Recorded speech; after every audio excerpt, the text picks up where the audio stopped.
ಗುರುಲಿಂಗ ಜಂಗಮಕ್ಕೆ ಆಧಾರ ಬಸವಣ್ಣ, ಪಾದೋದಕ ಪ್ರಸಾದಕ್ಕೆ ಆಧಾರ ಬಸವಣ್ಣ, ಸರ್ವ ಆಪತ್ತಿಗೆ ಆಧಾರ ಬಸವಣ್ಣ, ಸ್ವರ್ಗ ಮರ್ತ್ಯ ಪಾತಾಳಕ್ಕೆ ಬಸವಣ್ಣನ ಚೈತನ್ಯವಲ್ಲದಿಲ್ಲ, ಆ ಬಸವಣ್ಣನ ಶ್ರೀಪಾದಕ್ಕೆ ನಮೋ ನಮೋ ಎನ್ನುತ್ತಿದ್ದನು ಅಂಬಿಗರ ಚೌಡಯ್ಯ. ಬಸವ ಭಕ್ತರಲ್ಲಿ ಭಕ್ತಿಯ ಸಮರ್ಪಣೆಯನ್ನ ಮಾಡ್ತಾ ಇಂದಿನ ನಮ್ಮ 258ನೇ ಗೂಗಲ್ ಮೀಟ್ ಶರಣ ಚಿಂತನಾ ಮಾಲಿಕೆ ಸಾಮೂಹಿಕ ಸಂವಾದ ಮತ್ತು ಚಿಂತನಾ ಕಾರ್ಯಕ್ರಮಕ್ಕೆ ಎಲ್ಲರನ್ನ ಭಕ್ತಿಪೂರ್ವಕವಾಗಿ ಸ್ವಾಗತಿಸ್ತಾ, ಶರಣ ಧರ್ಮ ಮತ್ತು ವೈಜ್ಞಾನಿಕ ಚಿಂತನೆಗಳು ಅನ್ನುವ 258ನೇ ಚಿಂತನೆಯನ್ನ ನಮ್ಮವರೇ ಆದ ಡಾಕ್ಟರ್ ಶಶಿಕಲಾ ಕರಡಿಗುದ್ದಿ ಮೇಡಮ್ ಬೈಲಹೊಂಗಲ ಇವರು ನಡೆಸ್ಕೊಂಡಿದ್ದಾರೆ. ಅವರನ್ನು ಕೂಡ ನಮ್ಮ ವೇದಿಕೆಗೆ ಆಹ್ವಾನಿಸ್ತಾ, ಇದು ಡಾಕ್ಟರ್ ಲತಾ ಹೆಸರೂರು ಅಕ್ಕನಾರಿವು ಬಳಗದ ಹಿರಿಯ ಸದಸ್ಯರಾದ ಇವರ ದತ್ತಿ ಉಪನ್ಯಾಸವಾಗಿ ಇರುತ್ತದೆ. ಅವರಿಗೂ ಶರಣುಗಳನ್ನ ಅರ್ಪಿಸ್ತಾ, ಇಂದು ನಮ್ಮನ್ನು ಕೂಡ್ಕೊಂಡಿರುವ ಎಲ್ಲ ಶರಣ ಬಂಧುಗಳಿಗೆ ಭಕ್ತಿಪೂರ್ವಕ ಶರಣಾರ್ಥಿಗಳನ್ನ ಅರ್ಪಿಸ್ತಾ ಇಂದಿನ ಕಾರ್ಯಕ್ರಮದ ವಚನ ಪ್ರಾರ್ಥನೆಯನ್ನ ಶ್ರೀಮತಿ ತಾರಾ ಬಿಎನ್ ಅವರು ನಡ್ಸ್ಕೊಡ್ಬೇಕಂತ ಕೇಳ್ಕೊಡ್ತೀನಿ. ಆರಾಮ ದಯವಿಟ್ಟು ಅನ್ಮ್ಯೂಟ್ ಮಾಡ್ಕೊಂಡು ವಚನ ಪ್ರಾರ್ಥನೆ ನಡ್ಸ್ಕೊಡ್ತೀರಾ? Okay sir. ಎಲ್ಲರಿಗೂ ಶರಣಾರ್ಥಿಗಳು. ಬಸವಾದಿ ಪ್ರಮುಖರನ್ನ ಮನದಲ್ಲಿ ನೆನೆಯುತ್ತಾ ಬಸವಣ್ಣನವರ ಒಂದು ವಚನವನ್ನ ನಾನು ಇಲ್ಲಿ ಹಾಡ್ತಾ ಇದ್ದೇನೆ. ಹೊತ್ತಾರೆ ಎದ್ದು ಅಗ್ಗವನಿ ಪತ್ರೆಯ ತಂದು, ಹೊತ್ತಾರೆ ಎದ್ದು ಅಗ್ಗವನೇ ಪತ್ರೆಯ ತಂದು, ಹೊತ್ತು ಹೋಗದ ಮುನ್ನ ಪೂಜಿಸೋ ಲಿಂಗವ, ಪೂಜಿಸೋ ಲಿಂಗವ.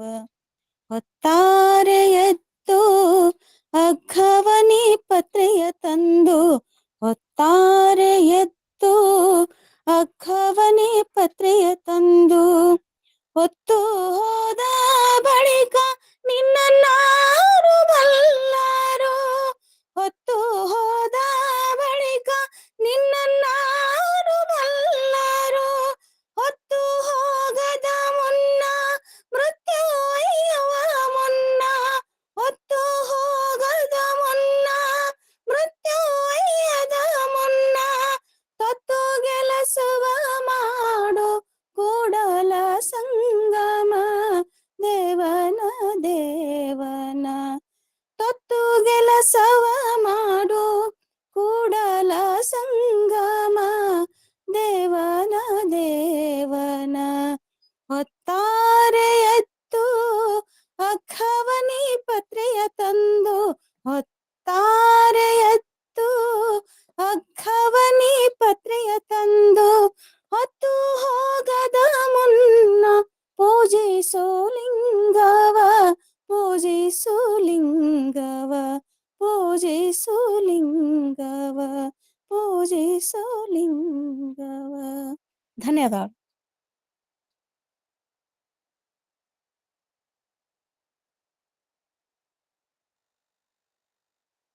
ಅನಂತ ಅನಂತ ಶರಣಾರ್ಥಿಗಳು. ಧನ್ಯವಾದಗಳು. ಶರಣಾರ್ಥಿಮ ಧನ್ಯವಾದ. ಡಾಕ್ಟರ್ ಲತಾ ಹೆಸರವರು ಅಕ್ಕನಾರಿವು ಇವರ ದತ್ತಿ ಉಪನ್ಯಾಸದ ವಿಷಯ ಶರಣ ಧರ್ಮ ಮತ್ತು ವೈಜ್ಞಾನಿಕ ಚಿಂತನೆಗಳು. ಶರಣ ಧರ್ಮ ನಿಂತಿರೋದೆ ಅಥವಾ ಶರಣ ಧರ್ಮ ಹುಟ್ಕೊಂಡಿರೋದೆ ವೈಜ್ಞಾನಿಕ ಚಿಂತನೆಗಳು ಅಥವಾ ವೈಚಾರಿಕ ಚಿಂತನೆಗಳ ಮೇಲೆ ಅನ್ನೋದನ್ನ ನಾವು ಇಷ್ಟು ವರ್ಷ ಶರಣ ಚಿಂತನೆಗಳಲ್ಲಿ ಮಾತಾಡ್ತಾ ಬಂದು ಅರ್ಥಕೊಂಡಿರುವಂತಹ ವಿಷಯವೇ ಆಗಿದೆ. ವೈಚಾರಿಕ ಮತ್ತು ವೈಜ್ಞಾನಿಕ ಚಿಂತನೆ ಯಾವುದನ್ನೇ ಆಗ್ಲಿ ಸೀದಾ ಒಪ್ಕೊಳ್ಳದೆ ಅದನ್ನ ಹೊರಗೆ ಹಚ್ಚಿ ಅದರ ಸತ್ಯಾಸತ್ಯಗಳನ್ನು ಅರಿತು ತಿಳಿದುಕೊಳ್ಳುವಂತ ಮನಸ್ಥಿತಿ ಮೇಲೆ ನಿರ್ಮಾಣವಾಗಿರುವಂತದ್ದು ಶರಣ ಧರ್ಮ. ಶರಣ ಧರ್ಮ ಬಸವಾದಿ ಶರಣರ ವೈಚಾರಿಕ ನೆಲೆಗಟ್ಟಿನ ಮೇಲೆ ಶರಣ ಸಂಕುಲ ಕಟ್ಟಿದ ಸಮಾನತೆಯ ಧರ್ಮವಾಗಿದ್ದು, ಈ ಧರ್ಮ ಸಾಮಾಜಿಕ ನ್ಯಾಯ ಮತ್ತೆ ಹಲವಾರು ವಿಭಾಗಗಳಲ್ಲಿ ಹಲವಾರು ಮನುಷ್ಯನ ಉನ್ನತೀಕರಣದ ನಿಟ್ಟಿನಲ್ಲಿ ಅಥವಾ ಅಸಮಾನತೆಯನ್ನ ತೊಡೆದು ಹಾಕಿ ಮನುಷ್ಯನ ಶ್ರೇಷ್ಠತೆಯನ್ನ ಜನಗಳಿಗೆ ತೋರಿಸ್ಕೊಟ್ಟಂತ ಧರ್ಮ ಆಗಿದ್ದು, ಇದ್ರ ಬಗ್ಗೆ ಹಲವಾರು ಚಿಂತನೆಗಳು ಹಲವಾರು ಆಯಾಮಗಳಲ್ಲಿ ಶರಣ ಧರ್ಮವನ್ನ ಚಿಂತನೆ ಮಾಡುವ ಅವಕಾಶ ಇದೆ.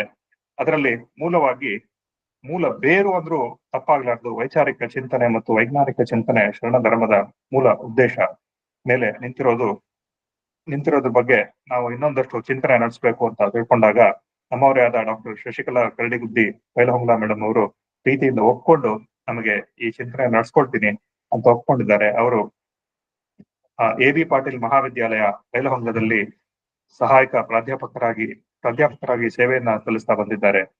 ರಾಜ್ಯ ಮಟ್ಟದ, ರಾಷ್ಟ್ರೀಯ, ಅಂತಾರಾಷ್ಟ್ರೀಯ ಮಟ್ಟದ ವಿಚಾರ ಸಂಕಿರಣ, ಅಧ್ಯಯನ ಗೋಷ್ಠಿ ಮತ್ತು ಕಾರ್ಯಾಗಾರ ಮತ್ತು ಹಲವಾರು ಸಂಶೋಧನಾ ಲೇಖನಗಳನ್ನು ಪ್ರಸ್ತುತಗೊಳಿಸಿ ಪ್ರಕಟಣೆಗೊಳಿಸಿದ್ದಾರೆ. ಇವರು ಇವತ್ತಿನ ನಮ್ಮ ವೇದಿಕೆಯಲ್ಲಿ ತಮ್ಮ ವಿಷಯವನ್ನು ಸಮರ್ಪಣೆ ಮಾಡುವುದಕ್ಕೆ ಒಪ್ಕೊಂಡಿದ್ದು ನಮಗೆ ಸಂತೋಷ ಮತ್ತು ಹೆಮ್ಮೆಯ ವಿಷಯ. ಶಶಿಕಲಾ ಮೇಡಮ್ ಅವರಿಗೆ ಮತ್ತೊಮ್ಮೆ ಭಕ್ತಿಪೂರ್ವಕ ಧನ್ಯವಾದಗಳನ್ನ, ಶರಣುಗಳನ್ನ ಅರ್ಪಿಸಿ ಅವರನ್ನ ವೇದಿಕೆಗೆ ಮತ್ತೊಮ್ಮೆ ಆಹ್ವಾನಿಸ್ತಾ ಅವರಿಗೆ ಸುಮಾರು 45 ನಿಮಿಷ ಅಥವಾ 1 ಗಂಟೆಗಳ ಕಾಲ ತಮ್ಮ ವಿಷಯವನ್ನ ಮಂಡಿಸ್ಲಿಕ್ಕೆ ಅವಕಾಶ ಇರುತ್ತೆ ಮೇಡಮ್.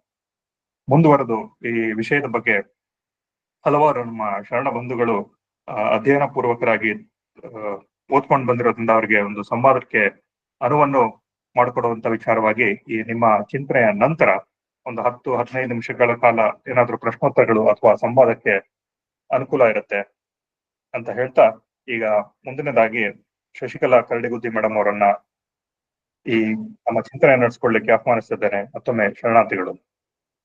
ಶಶಿಕಲಾ ಮೇಡಮ್.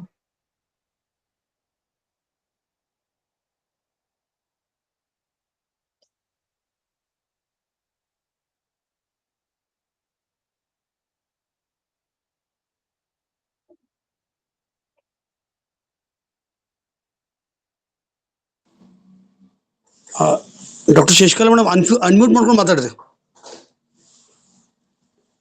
ಇದ್ರು ಅವರು ವಿಡಿಯೋ ಆನ್ ಮಾಡಿದ್ರು, ಮೋಸ್ಟ್ಲಿ ಹೌದು ಮಿಸ್ ಆದ್ರಂತ ನೋಡೋಣ. ಜಾಯ್ನ್ ಆಗ್ತಾರೆ.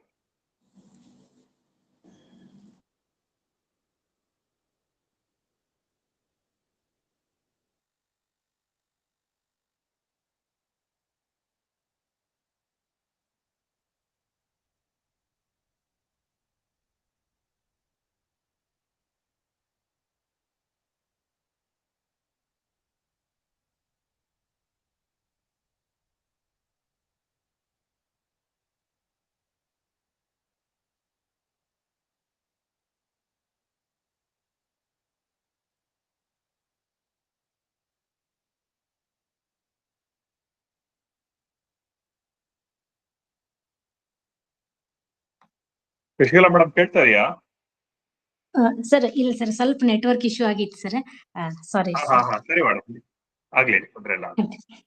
ನಮಗೆ 45 ನಿಮಿಷದ 1 ಗಂಟೆಗಳ ಕಾಲ ಅವಕಾಶ, ನಂತರ ಸಂವಾದಕ್ಕೆ ಅನುವು ಮಾಡ್ಕೊಳ್ಳಿಕ್ಕೆ ಆಗುತ್ತೆ. ಆಯ್ತು ಸರ್. ನಿಮ್ ಫೋನ್ ಮತ್ತೆ ವಾಪಸ್ ನಿಮ್ ಫೋನ್ ಸೀದಾ ಮಾಡ್ಬೇಕಾ ಅಂತ ಉಲ್ಟಾಯ್ತು. ಈಗ ಸರಿ ಹೋಯ್ತು ಮೇಡಮ್. ಸರಿ ಸರಿ ಮತ್ತೆ ಮೇಡಮ್ ತಾವು ಪ್ರಾರಂಭ ಮಾಡ್ಬೋದು. ಆಯ್ತು ಸರ್. ಎಲ್ಲರಿಗೂ ಶರಣಾರ್ಥಿ. ಇದು ಒಂದು ನನಗ ಒಳ್ಳೆಯ ಅವಕಾಶ. ಯಾಕಂತಂದ್ರ ನಿಮ್ಮಂತ ಎಲ್ಲ ಸಾಮಾನ್ಯವಾಗಿ ವಚನಗಳ ಬಗ್ಗೆ, ಶರಣರ ಬಗ್ಗೆ ತಿಳಿದುಕೊಂಡಿರುವಂತಹ ಘನತೆವೆತ್ತ ಎಲ್ಲಾ ವ್ಯಕ್ತಿಗಳ ಜೊತೆಗೆ ಇವತ್ತು ನನ್ನ ಇದು ಒಂದು ಮೊದಲ ಪ್ರಯತ್ನ. ಯಾಕಂದ್ರೆ ಸಾಮಾನ್ಯವಾಗಿ ಈ ಹಂತದೊಳಗ ನಾ ಇಂತಹ ಪ್ರಯತ್ನವನ್ನ ಯಾವತ್ತೂ ಮಾಡಿರ್ಲಿಲ್ಲ. ಈ ಸಾಹಿತ್ಯದ ಬಗ್ಗೆ ಅಷ್ಟೊಂದು ನನಗ ತಿಳುವಳಿಕೆ ಇಲ್ಲ. ಆದ್ರೂ ನನ್ನ ಅನಿಸಿಕೆಗಳನ್ನ ಒಂದಿಷ್ಟು ತಮ್ಮೊಳಗೆ ಹಂಚ್ಕೊಳ್ಳಿಕ್ಕೆ ಇಚ್ಛೆ ಪಡ್ತಾ ಇದ್ದೇನೆ. ಸೊ ಮೊದಲಿಗೆ ಬಸವ ಅಂತಾರಾಷ್ಟ್ರೀಯ ತಿಳುವಳಿಕೆ ಮತ್ತು ಸಂಶೋಧನಾ ಕೇಂದ್ರ ಮತ್ತು ಪುಣೆಯ ವಚನ ಅಧ್ಯಯನ ಕೇಂದ್ರ ವೇದಿಕೆ ಹಾಗೂ ಅಕ್ಕನ ಅರಿವು ಇವರ ಒಂದು ಸಂಯುಕ್ತ ಆಶ್ರಯದಲ್ಲಿ ನಡೆದಿರುವಂತಹ ಒಂದು ಉಪನ್ಯಾಸ ಕಾರ್ಯಕ್ರಮ. ಈ ಕಾರ್ಯಕ್ರಮಕ್ಕೆ ನನಗೆ ಮೇಡಮ್ ಕೇಳಿಸ್ತಾ ಇಲ್ರಿ? ಮುಂದುವರ್ಸಿ ಮೇಡಮ್. ಕೇಳ್ತೀರಾ? ಮುಂದುವರ್ಸಿ. ಹಲೋ, ಸರಿ. ಕೇಳ್ತೀರಾ? ಒಂದು ಓಕೆ ಸರ್. ಈ ಒಂದು ಉಪನ್ಯಾಸಕ್ಕೆ ನನಗೆ ಮಾರ್ಗದರ್ಶನವನ್ನ ನೀಡಿರುವವರು ಡಾಕ್ಟರ್ ಶಶಿಕಾಂತ್ ಪಟ್ಟಣ್ ಸರ್. ಅವರಿಗೆ ತಮ್ಮೆಲ್ಲರ ಪರವಾಗಿ ಮೊದಲ ಶರಣಾರ್ಥಿಗಳನ್ನ ಸಲ್ಲಿಸುತ್ತಾ ನನ್ನ 2 ಮಾತುಗಳನ್ನ ನಾನು ಪ್ರಾರಂಭಿಸುತ್ತೇನೆ. ಸಾಮಾನ್ಯವಾಗಿ ಈ ಶರಣ ಧರ್ಮ ಅನ್ನುವಂತಹದ್ದು ಸುಮಾರು 11-12ನೇ ಶತಮಾನದಲ್ಲಿ ಅಭಿವೃದ್ಧಿಯನ್ನ ಹೊಂದಿರುವಂತಹದ್ದು. ಸೊ ಇಂತಹ ಒಂದು ಶರಣರ ವಿಚಾರಗಳನ್ನ ನಾವು ಇಷ್ಟು ದಿನಗಳವರೆಗೆ ಏನ್ ಮಾಡ್ತಿದ್ವಿ ಅಂತಂದ್ರ ಆಧ್ಯಾತ್ಮಿಕವಾಗಿ ಮತ್ತು ತಾತ್ವಿಕವಾಗಿ ಈ ವಿಚಾರಗಳನ್ನ ತೆಗೆದುಕೊಳ್ಳುವಂತಹ ಒಂದು ಪ್ರಯತ್ನವನ್ನ ನಾವೆಲ್ಲರೂ ಮಾಡಿದ್ವಿ. ಆದ್ರೆ ಇತ್ತೀಚಿನ ದಿನದೊಳಗ 17ನೇ ಶತಮಾನದಿಂದ ವಿಜ್ಞಾನದ ಅಭಿವೃದ್ಧಿ ಹೊಂದಿದ ನಂತರ ಈ ಎಲ್ಲಾ ವಿಚಾರಗಳನ್ನ, ಈ ಶರಣರ ಉಕ್ತಿಗಳನ್ನ ಅಥವಾ ಶರಣರ ಒಂದು ನುಡಿಗಳನ್ನ ನಾವು ನಮ್ಮದೇ ಆಗಿರುವಂತಹ ವೈಜ್ಞಾನಿಕ ಹಿನ್ನೆಲೆಗೆ ಹೋಲಿಕೆ ಮಾಡಿ ಅದರಲ್ಲಿ ಇರುವಂತಹ ವಿಚಾರಗಳನ್ನ ನಾವು ವ್ಯಕ್ತಪಡಿಸುವಂತಹ ಒಂದು ಪ್ರಯತ್ನವನ್ನ ನಾವೆಲ್ಲರೂ ಮಾಡ್ತಾ ಇದ್ದೇವೆ. ಸೊ ಸಾಮಾನ್ಯವಾಗಿ ನೀವು ಶರಣರ ಒಂದು ನುಡಿಗಳನ್ನ ಅಥವಾ ವಚನಗಳನ್ನ ಗಮನದೊಳಗೆ ಇಟ್ಕೊಂಡ್ರೆ ಅದ್ರೊಳಗೆ ನಾವು ಹಲವಾರು ವೈಜ್ಞಾನಿಕ ಅಂಶಗಳನ್ನ ನಾವಲ್ಲಿ ಗಮನಿಸಿಕೊಳ್ಳಬಹುದು. ಅವರು ಯಾವ ರೀತಿಯಾಗಿ ಪ್ರಕೃತಿಯನ್ನ ಗೌರವಿಸ್ತಿದ್ರು, ಅಥವಾ ಅದ್ರೊಳಗನ ಒಂದು ದೈವತ್ವವನ್ನ ಕಾಣಿಸ್ಕೊಳ್ತಿದ್ರು, ಅಥವಾ ಆ ವಚನಗಳಲ್ಲಿ ಒಂದು ಪ್ರಶ್ನಾರ್ಥಕ ಮನೋಭಾವವನ್ನ ನಾವಲ್ಲಿ ಹುಡುಕಿಕೊಳ್ಳಬಹುದಿತ್ತು. ಯಾಕಂದ್ರೆ ಯಾವುದೇ ಒಂದು ಶರಣರ ನುಡಿಗಳನ್ನ ಕೇಳಿದಾಗ ನಾವು ಯಾಕೆ ಅದನ್ನ ಮಾಡ್ಬೇಕು, ಇದಕ್ಕೆ ಕಾರಣಗಳೇನು, ಆ ನಂತರ ಇದು ಹೆಂಗ ನಡೆದು ಬಂತು, ಇಂತಹ ಎಲ್ಲಾ ಹಲವಾರು ಪ್ರಶ್ನೆಗಳಿಗೆ ನಾವೆಲ್ಲರೂ ಏನ್ ಮಾಡ್ತಿದ್ವಿ ಅಂತಂದ್ರ ಉತ್ತರಗಳನ್ನ ಕಂಡುಕೊಳ್ಳುವಂತಹ ಒಂದು ಪ್ರಯತ್ನವನ್ನ ನಾವೀಗೆಲ್ಲರೂ ಇಲ್ಲಿ ಏನ್ ಮಾಡ್ತಿದ್ವಿ ಅಂತಂದ್ರೆ ಮಾಡ್ತಾ ಇದ್ದೇವೆ. ಸೊ ಇಂತಹ ಒಂದು ಪ್ರಯತ್ನ ಸುಮಾರು ದಿನಗಳಿಂದ ನಡೆದು ಬಂದಿರುವಂತಹದ್ದು. ಸೊ ವೈಜ್ಞಾನಿಕ ಚಿಂತನೆ ಅಂತ ಅಂದ್ವಿ ಅಂತಂದಾಗ ಅಲ್ಲಿ ತಾರ್ಕಿಕವಾಗಿ ಒಂದು ಯೋಚಿಸುವಂತಹ ಒಂದು ಸಾಮರ್ಥ್ಯ ನಮ್ಮಲ್ಲಿ ಇರಬೇಕು. ಅದ್ರ ಜೊತೆಗೆ ಸತ್ಯವನ್ನ ಹುಡುಕುವಂತಹ ಒಂದು ನಿರಂತರ ಪ್ರಯತ್ನವನ್ನ ನಾವೆಲ್ಲರೂ ಮಾಡ್ಬೇಕು ಅನ್ನುವಂತಹದನ್ನ ನಾನಿಲ್ಲಿ ಹೇಳಲಿಕ್ಕೆ ಇಚ್ಛೆ ಪಡ್ತೀನಿ. ಇದರ ಜೊತೆಗೆ ಸಾಮಾನ್ಯವಾಗಿ ಶರಣ ಅನ್ನುವಂತಹ ಪದವನ್ನ ನಾವು ಬಹಳ ಪುರಾತನ ಕಾಲದಿಂದಲೂ ಬಳಕೆಯಲ್ಲಿರುವಂತಹದ್ದು. ಶರಣ ಅಂತಂದ್ರೆ ಏನ್ ಹೇಳ್ತೇವಿ ಅಂತಂದ್ರ ಒಂದು ಅಸ್ತಿತ್ವ ಅಂತಂದ್ರ ಅದು ಬೌದ್ಧ ಧರ್ಮ ಇರಬಹುದು, ಪಾಲಿ ಧರ್ಮ ಇರಬಹುದು, ಅಥವಾ ಹಿಂದೂ ಧರ್ಮ ಇರಬಹುದು, ಸಂಸ್ಕೃತ ಇರಬಹುದು, ಜೈನ ಧರ್ಮ ಇರಬಹುದು, ಪ್ರಾಕೃತ ಇರಬಹುದು, ಅಥವಾ ಅದು ಮರಾಠಿ ಇರಬಹುದು, ಹಿಂದಿ ಇರಬಹುದು, ಅಥವಾ ಅದು ಜೀವ ವಿಜ್ಞಾನ ಇರಬಹುದು. ಈ ರೀತಿ ಯಾವುದೇ ಒಂದು ವಿಷಯಕ್ಕೆ ಸಂಬಂಧಪಟ್ಟಂತಹ ಒಂದು ಅಸ್ತಿತ್ವವನ್ನ ಒಳಗೊಂಡಿರುವುದಕ್ಕೆ ನಾವು ಶರಣ ಅಂತ ಕರಿಬಹುದು ಅನ್ನೋದನ್ನ ನಾವ್ ಹೇಳ್ತೇವೆ. ಇಡೀ ಸಮಸ್ತ ಜಗತ್ತನ್ನ ಅಥವಾ ಒಂದು ಪ್ರಪ್ರಥಮದಲ್ಲಿ ನಾವು ಏನು ನೋಡಿದೇವಿ, ಅಸ್ಮಿತಾ ಅಂತ ಹೇಳ್ತೇವಿ, ಅಥವಾ ಅದಕ್ಕ ಅಸ್ತಿತ್ವ ಅಂತ ಹೇಳ್ಬೋದು. ಇಂತಹ ಒಂದು ಅಸ್ತಿತ್ವವನ್ನ ನಮಗ ಉಳಿಸಿಕೊಟ್ಟವರು ಯಾರು ಅಂತಂದ್ರೆ ಶರಣರು. ಸೊ ಹೀಗಾಗಿ ಈ ಅಸ್ತಿತ್ವಕ್ಕ ನಾವು ಶರಣ ಅನ್ನುವಂತಹ ಪದವನ್ನ ಏನ್ ಮಾಡ್ತೇವಿ ಅಂತಂದ್ರೆ ಬಳಕೆ ಮಾಡ್ಕೋತೇವಿ. ಸೊ ಇದು ಸೃಷ್ಟಿಯ ಒಂದು ಪ್ರಥಮ ಪ್ರಯತ್ನ ಅಂತ ನಾವಲ್ಲಿ ಹೇಳ್ಬಹುದು. ಯಾಕಂತಂದ್ರೆ ಭೂಮಿಯ ಅಥವಾ ಇಡೀ ಜೀವಮಂಡಲದ ಅಥವಾ ಈ ಒಂದು ಜಗತ್ತಿನ ಉಗಮ ಆಗುವುದಕ್ಕಿಂತ ಪೂರ್ವದೊಳಗ ಇದರ ಹಿನ್ನೆಲೆಯನ್ನ ನಮಗ ವಚನಗಳ ರೂಪದಲ್ಲಿ ಅಥವಾ ವಚನಗಳ ಸಾರದ ರೂಪದಲ್ಲಿ ಅಧ್ಯಯನ ಮಾಡ್ಲಿಕ್ಕೆ ಅವಕಾಶವನ್ನ ಮಾಡಿಕೊಟ್ಟವರು ಯಾರು ಅಂತಂದ್ರ ನಮ್ಮ ಶರಣರು ಅಂತ ನಾವಲ್ಲಿ ಹೇಳ್ಬೋದು. ಸೊ ಹೀಗಾಗಿ ಶರಣರನ್ನ ನಾವು ಸಮಸ್ತ ವಿಶ್ವದರ್ಶಕರು ಅಂತ ಹೇಳಿನೂ ನಾವ್ ಏನ್ ಮಾಡ್ಬೋದು ಅಂತಂದ್ರ ಅವರನ್ನ ಅಲ್ಲಿ ಕರಿಬಹುದು ಅಂತ ಹೇಳ್ತೀವಿ. ಇನ್ನು ಸಾಮಾನ್ಯವಾಗಿ 17ನೇ ಶತಮಾನದಿಂದ ಇತ್ತೀಚೆಗೆ ನಮ್ಮಲ್ಲಿ ಏನಾಗಿರುವಂತಹದು ಅಂತಂದ್ರೆ ಯುರೋಪಿಯನ್ನರ ಕ್ರಾಂತಿಯ ನಂತರ ನಮ್ಗ ವಿಜ್ಞಾನದ ಉಗಮವನ್ನ ನಾವಲ್ಲಿ ನೋಡ್ಬಹುದು. ಅತಿ ಹೆಚ್ಚಾಗಿ ನಮಗ ವಿಜ್ಞಾನದ ಬೆಳವಣಿಗೆಗಳನ್ನ ಗಮನಿಸ್ಬೇಕು ಅಂತಂದಾಗ ನಾವು ಚಕ್ರ ಮತ್ತು ಬೆಂಕಿಯ ಆವಿಷ್ಕಾರದಿಂದ ಅದನ್ನ ಗಮನದೊಳಗೆ ಇಟ್ಕೊಳ್ತೇವಿ. ಸೊ ಹಾಗಿದ್ರ ವಿಜ್ಞಾನ ಅಂತ ನಾವು ಯಾವುದಕ್ಕೆ ಕರಿತೇವಿ ಅಂತಂದ್ರೆ ಸಾಮಾನ್ಯವಾಗಿ ಯಾವುದಾದ್ರೂ ಒಂದು ಭೌತಿಕ ವಿಚಾರಗಳನ್ನ ಅಥವಾ ಸಾಮಾಜಿಕ ವಿದ್ಯಮಾನಗಳನ್ನ ಇವುಗಳ ಬಗ್ಗೆ ಒಂದು ಕ್ರಮಬದ್ಧವಾಗಿ ನಡೆಸುವಂತಹ ಒಂದು ಅಧ್ಯಯನವನ್ನ ನಾವ್ ಏನ್ ಅನ್ಬಹುದು ಅಂತಂದ್ರೆ ವಿಜ್ಞಾನ ಅಂತ ಕರಿಬಹುದು. ಅಥವಾ ಒಂದು ಕ್ರಮಬದ್ಧವಾಗಿರುವಂತಹ ಒಂದು ಅವಲೋಕನ ಅಂತನೂ ನಾವಲ್ಲಿ ಹೇಳ್ಬಹುದು. ಯಾಕಂದ್ರೆ ಪ್ರತಿ ಒಂದನ್ನು ನೀವು ಸೂಕ್ಷ್ಮವಾಗಿ ಅವಲೋಕನವನ್ನ ಮಾಡಿದಾಗ ಅದ್ರೊಳಗಿರುವಂತಹ ವೈಜ್ಞಾನಿಕ ವಿಚಾರಗಳನ್ನ ತಿಳ್ಕೊಳ್ಳಿಕ್ಕೆ ನಮಗೆ ಏನು ಅಂತಂದ್ರೆ ಅನುಕೂಲಗಳು ಇರುವಂತಹದ್ದು. ಸೊ ಇಂತಹ ಒಂದು ವಿಜ್ಞಾನವನ್ನ ನಾವು ಶರಣರ ವಚನಗಳಿಗೆ ಅಥವಾ ಅವರ ನುಡಿಗಳಿಗೆ ಹೋಲಿಕೆ ಮಾಡಿ ನೋಡಿದಾಗ ನಾವು ಕೆಲವೊಂದಷ್ಟು ಅಂಶಗಳನ್ನ ಅಲ್ಲಿ ತಿಳ್ಕೊಳ್ಬಹುದು. ಒಂದು ಪ್ರಶ್ನಾತ್ಮಕ ಮನೋಭಾವವನ್ನ ಅಥವಾ ಪ್ರಶ್ನಿಸುವಿಕೆಯನ್ನ ಹೇಳ್ಬಹುದು. ಯಾಕೆ ನಾವ್ ಇದನ್ನ ಹೇಳ್ತೇವಿ ಅಂದ್ರೆ ನೀವು ಬಸವಣ್ಣನವರ ಒಂದು ವಚನವನ್ನ ತಗೊಂಡ್ರಿ ಅಂದ್ರೆ ಅದ್ರೊಳಗ್ ನಾವ್ ಹೇಳ್ತೇವಿ, ಕಳಬೇಡ, ಕೊಲ್ಲಬೇಡ, ಹುಸಿಯ ನುಡಿಯಲು ಬೇಡ, ಅನ್ಯರಿಗೆ ಅಸಹ್ಯ ಪಡಬೇಡ, ತನ್ನ ಬನ್ನಿಸಬೇಡ, ಇದುರು ಹಳಿಯಲು ಬೇಡ, ಇದೇ ಅಂತರಂಗ ಶುದ್ಧಿ, ಇದೇ ಬಹಿರಂಗ ಶುದ್ಧಿ, ಇದೇ ನಮ್ಮ ಕೂಡಲ ಸಂಗನ ಶರಣರ ನೊಲಿಸುವ ಪರಿ ಎನ್ನುವುದನ್ನ ನಾವಲ್ಲಿ ಹೇಳ್ತೇವೆ. ಸೊ ಯಾಕೆ ನಾವು ಕಳ್ಳತನ ಮಾಡಬಾರ್ದು, ಯಾಕೆ ಕೊಲೆಯನ್ನ ಮಾಡಬಾರ್ದು, ಇವಕ್ಕೆಲ್ಲಾ ವಿಷಯಗಳಿಗೆ ಸಂಬಂಧಪಟ್ಟಂತೆ ನಮ್ಮಲ್ಲಿ ಪ್ರಶ್ನೆಗಳು ಮೂಡುವಂತಹದ್ದು ಸಾಮಾನ್ಯವಾಗಿ. ಯಾಕಂತಂದ್ರೆ ನಾವು ಒಂದು ಸತ್ಯದ ಸತ್ಯವನ್ನ ಹುಡುಕುವಂತಹ ಒಂದು ಪ್ರಯತ್ನವನ್ನ ನಾವೇನ್ ಮಾಡ್ತೀವಿ ಅಂತಂದ್ರೆ ಇದರಲ್ಲಿ ಮಾಡುವಂತಹದ್ದು. ಇನ್ನು ಇದ್ರ ಜೊತೆಗೆ ತಾರ್ಕಿಕ ಚಿಂತನೆಯನ್ನ ನಾವಲ್ಲಿ ಮಾಡ್ತೇವೆ.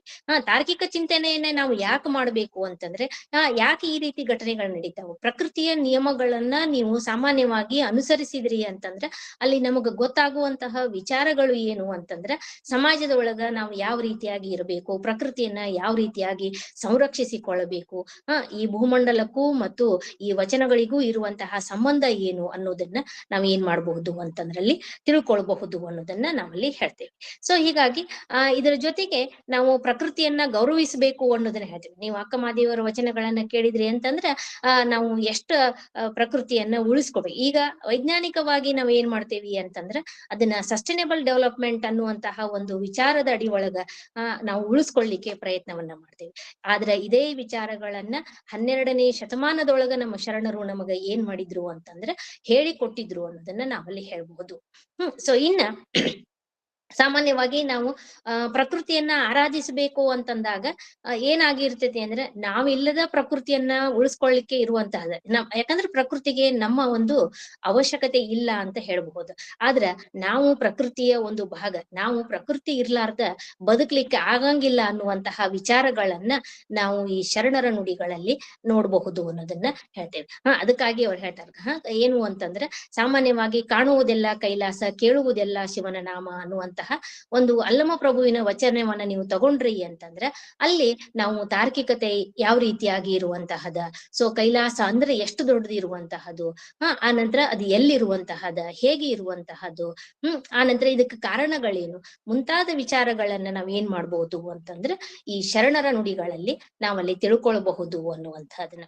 ಸೊ ಇದರೊಟ್ಟಿಗೆ ಇವತ್ತು ನಾನು ನಿಮ್ಗ 2 ವಚನಗಳನ್ನ ನನ್ನ ಒಂದು ಸಣ್ಣ ಪ್ರಯತ್ನದೊಂದಿಗೆ ನಿಮ್ಮ ಮುಂದೆ ಇಡ್ಲಿಕ್ಕೆ ಇಚ್ಛೆ ಪಡ್ತಾ ಇದ್ದೀನಿ. ಅದ್ರೊಳಗ ಮೊದಲನೇದು ಯಾವುದು ಅಂತಂದ್ರೆ ಜಗದಗಲ ಮುಗಿಲಗಲ ಮಿಗೆಯಗಲ ನಿಮ್ಮಗಲ ಪಾತಾಳದಿಂದತ್ತ ನಿಮ್ಮ ಶ್ರೀಚರಣ, ಬ್ರಹ್ಮಾಂಡದಿಂದತ್ತ ನಿಮ್ಮ ಶ್ರೀ ಮುಕುಟ, ಅಗಮ್ಯ ಅಗೋಚರ ಅಪ್ರತಿಮ ಲಿಂಗವೇ ಕೂಡಲ ಸಂಗಮ ದೇವಯ್ಯ ಎನ್ನ ಕರಸ್ಥಲಕ್ಕೆ ಬಂದು ಚುಳುಕಾದಿರಯ್ಯ ಅನ್ನುವಂತಹ ಒಂದು ವಚನವನ್ನ ಹೇಳಿದ್ರೆ ಅಲ್ಲಮ ಪ್ರಭುವರ ಒಂದೊಂದು ವಚನ ಏನು ಅಂತಂದ್ರೆ ಅಯ್ಯ ವಿತತ್ವಗಳಿಲ್ಲದಂದು ಪ್ರಕೃತಿ ಪುರುಷರಿಲ್ಲದಂದು ಜೀವ ಪರಮರೆಂಬ ಭಾವ ತಲೆದೋರದಂದು ಏನೂ ಇಲ್ಲದಂದು ಬಯಲು ಒಲಿದು ಒಂದು ಬಿಂದುವಾಗಿತ್ತು ನೋಡ, ಆ ಬಿಂದು ಅಕ್ಷರ ತ್ರಯದ ಗದ್ದುಗೆಯಲ್ಲಿ ಕುಳ್ಳಿರಲು ಓಂಕಾರ ಉತ್ಪತ್ತಿಯಾಯಿತು. ಆ ಓಂಕಾರದ ನಾದದಲ್ಲಿ ಮೂರ್ತಿಗೊಂಡನೊಬ್ಬ ಶರಣ. ಆ ಶರಣನಿಂದ ಆಯಿತು ಪ್ರಕೃತಿ, ಆ ಪ್ರಕೃತಿಯಿಂದ ಆಯಿತು ಲೋಕ, ಈ ಲೋಕ ಲೌಕಿಕ ಅವನತಿಗಳೆಂದು ಗಳೆದು ನಿಜದಲ್ಲಿ ನಿವಾಸಿಯಾಗಿಪ್ಪ ಗುಹೇಶ್ವರ ಶರಣ ಚನ್ನಬಸವನ ಘನವನು ಬಸವಣ್ಣನ ಕೃಪೆಯಿಂದರಿತು ನಮೋ ನಮಃ ಎನ್ನುತ್ತಿರ್ದೇನು ಅನ್ನುವಂತ. ಸಾಮಾನ್ಯವಾಗಿ ಈ ಒಂದು ಶರಣರ ನುಡಿಯನ್ನ ನೀವು ತಗೊಂಡ್ರಿ ಅಂತಂದ್ರೆ ಅದ್ರೊಳಗಲ್ಲಿ ಶಿವನ ಭಕ್ತರಲ್ಲೇ ಇರುವಂತಹದ್ದು ಯಾವುದು ಅಂತಂದ್ರೆ ಒಂದು ಲಿಂಗ ಅಂತ ಹೇಳ್ತೀವಿ.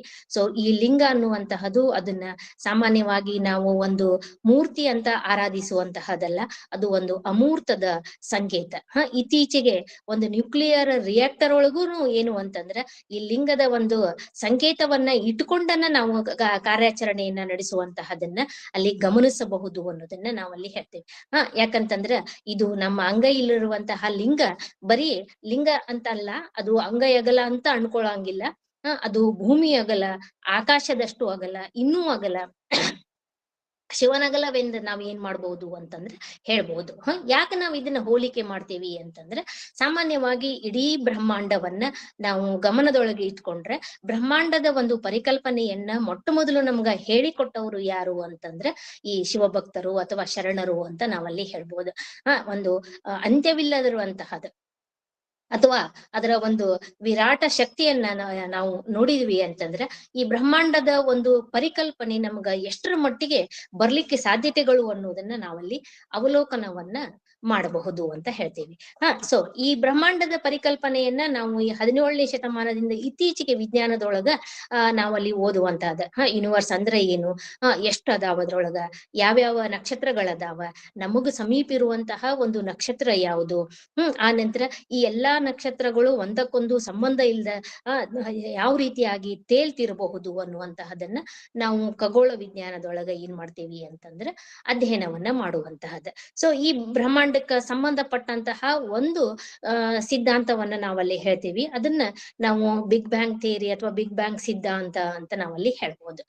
ಸೊ ಯಾಕಂತಂದ್ರ ಈ ಸೃಷ್ಟಿ ಉಗಮ ಆಗುವುದಕ್ಕಿಂತ ಮೊದಲ ಎಲ್ಲಿಂದ ಪ್ರಾರಂಭ ಆತು ಅನ್ನುವಂತಹ ಒಂದು ಜಿಜ್ಞಾಸೆ ನಮ್ಮಲ್ಲಿ ಇರುವಂತಹದ್ದು.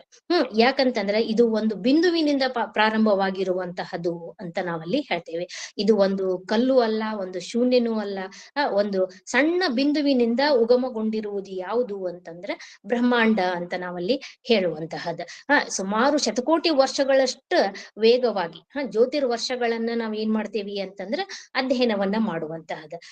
ಒಂದು ಜ್ಯೋತಿರ್ವರ್ಷ ಅಂತ ಅಂದಾಗ್ಲಿನ ನಾವ್ ಏನ್ ಅನ್ಕೊಳ್ತೇವಿ ಅಂತಂದ್ರೆ ಬೆಳಕಿನ ವೇಗ ಪ್ರತಿ ಸೆಕೆಂಡ್ಗೆ 3 ಲಕ್ಷ ಕಿಲೋಮೀಟರ್ ದಂತ ಒಂದು ವರ್ಷಕ್ಕೆ ಚಲಿಸುವಂತಹ ಒಟ್ಟು ಒಂದು ಅಂತರವನ್ನ ನಾವು ಜ್ಯೋತಿರ್ವರ್ಷ ಅಂತ ಕರಿತೀವಿ ಅಂತಂದಾಗ ಶತಕೋಟಿ ವರ್ಷಗಳಷ್ಟು ಜ್ಯೋತಿರ್ವರ್ಷವನ್ನ ಹೊಂದಿರುವಂತಹ ಈ ಬ್ರಹ್ಮಾಂಡದ ರಚನೆ ಆಗ್ಬೇಕು ಅಂದಾಗ ಅಲ್ಲಿ ಎಷ್ಟು ಸಮಯವನ್ನ ತೆಗೆದುಕೊಂಡಿರಬಹುದು, ಇದಕ್ಕೆ ಎಷ್ಟು ಸ್ಥಳಾವಕಾಶ ಇರಬಹುದು, ಇದರಲ್ಲಿ ಎಷ್ಟು ಶಕ್ತಿ ಇರಬಹುದು ಅನ್ನೋದನ್ನ ನಾವ್ ಏನ್ ಮಾಡಬಹುದು ಅಂತಂದ್ರೆ ಒಂದು ಅವಲೋಕನವನ್ನ ನಾವಲ್ಲಿ ಮಾಡಬಹುದು.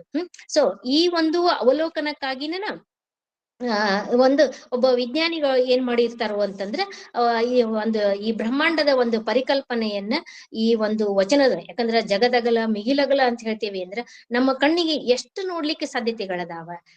ರಾತ್ರಿ ಆಕಾಶವನ್ನ ನಾವಲ್ಲಿ ನೋಡ್ಬಹುದು, ಅಥವಾ ಆಕಾಶದೊಳಗ ನಮಗ್ ಸಮೀಪ ಇರುವಂತಹ ಚಂದ್ರನನ್ನ ನೋಡ್ಬಹುದು, ಅಥವಾ ಇನ್ನೂ ಒಂದಿಷ್ಟು ಕಣ್ಣಿನ ದೃಷ್ಟಿ ನಮ್ದು ಸೂಕ್ಷ್ಮ ಐತಿ ಅಂತಂದ್ರ ಒಂದಿಷ್ಟು ನಕ್ಷತ್ರಗಳನ್ನ ನೋಡ್ಬಹುದು, ಅಥವಾ ಸೂಕ್ಷ್ಮವಾಗಿ ಅವಲೋಕನ ಮಾಡುವಂತಹ ಸಾಮರ್ಥ್ಯ ನಮ್ಮಲ್ಲಿ ಇದ್ರೆ ನೀವು ನಮ್ಮ ಸೌರಮಂಡಲದಲ್ಲಿ ಇರುವಂತಹ ಗುರುಗ್ರಹ ಮತ್ತು ಶನಿ ಗ್ರಹವನ್ನ ನೀವು ಅಲ್ಲಿ ಗುರುತಿಸ್ಕೊಳ್ಬಹುದು.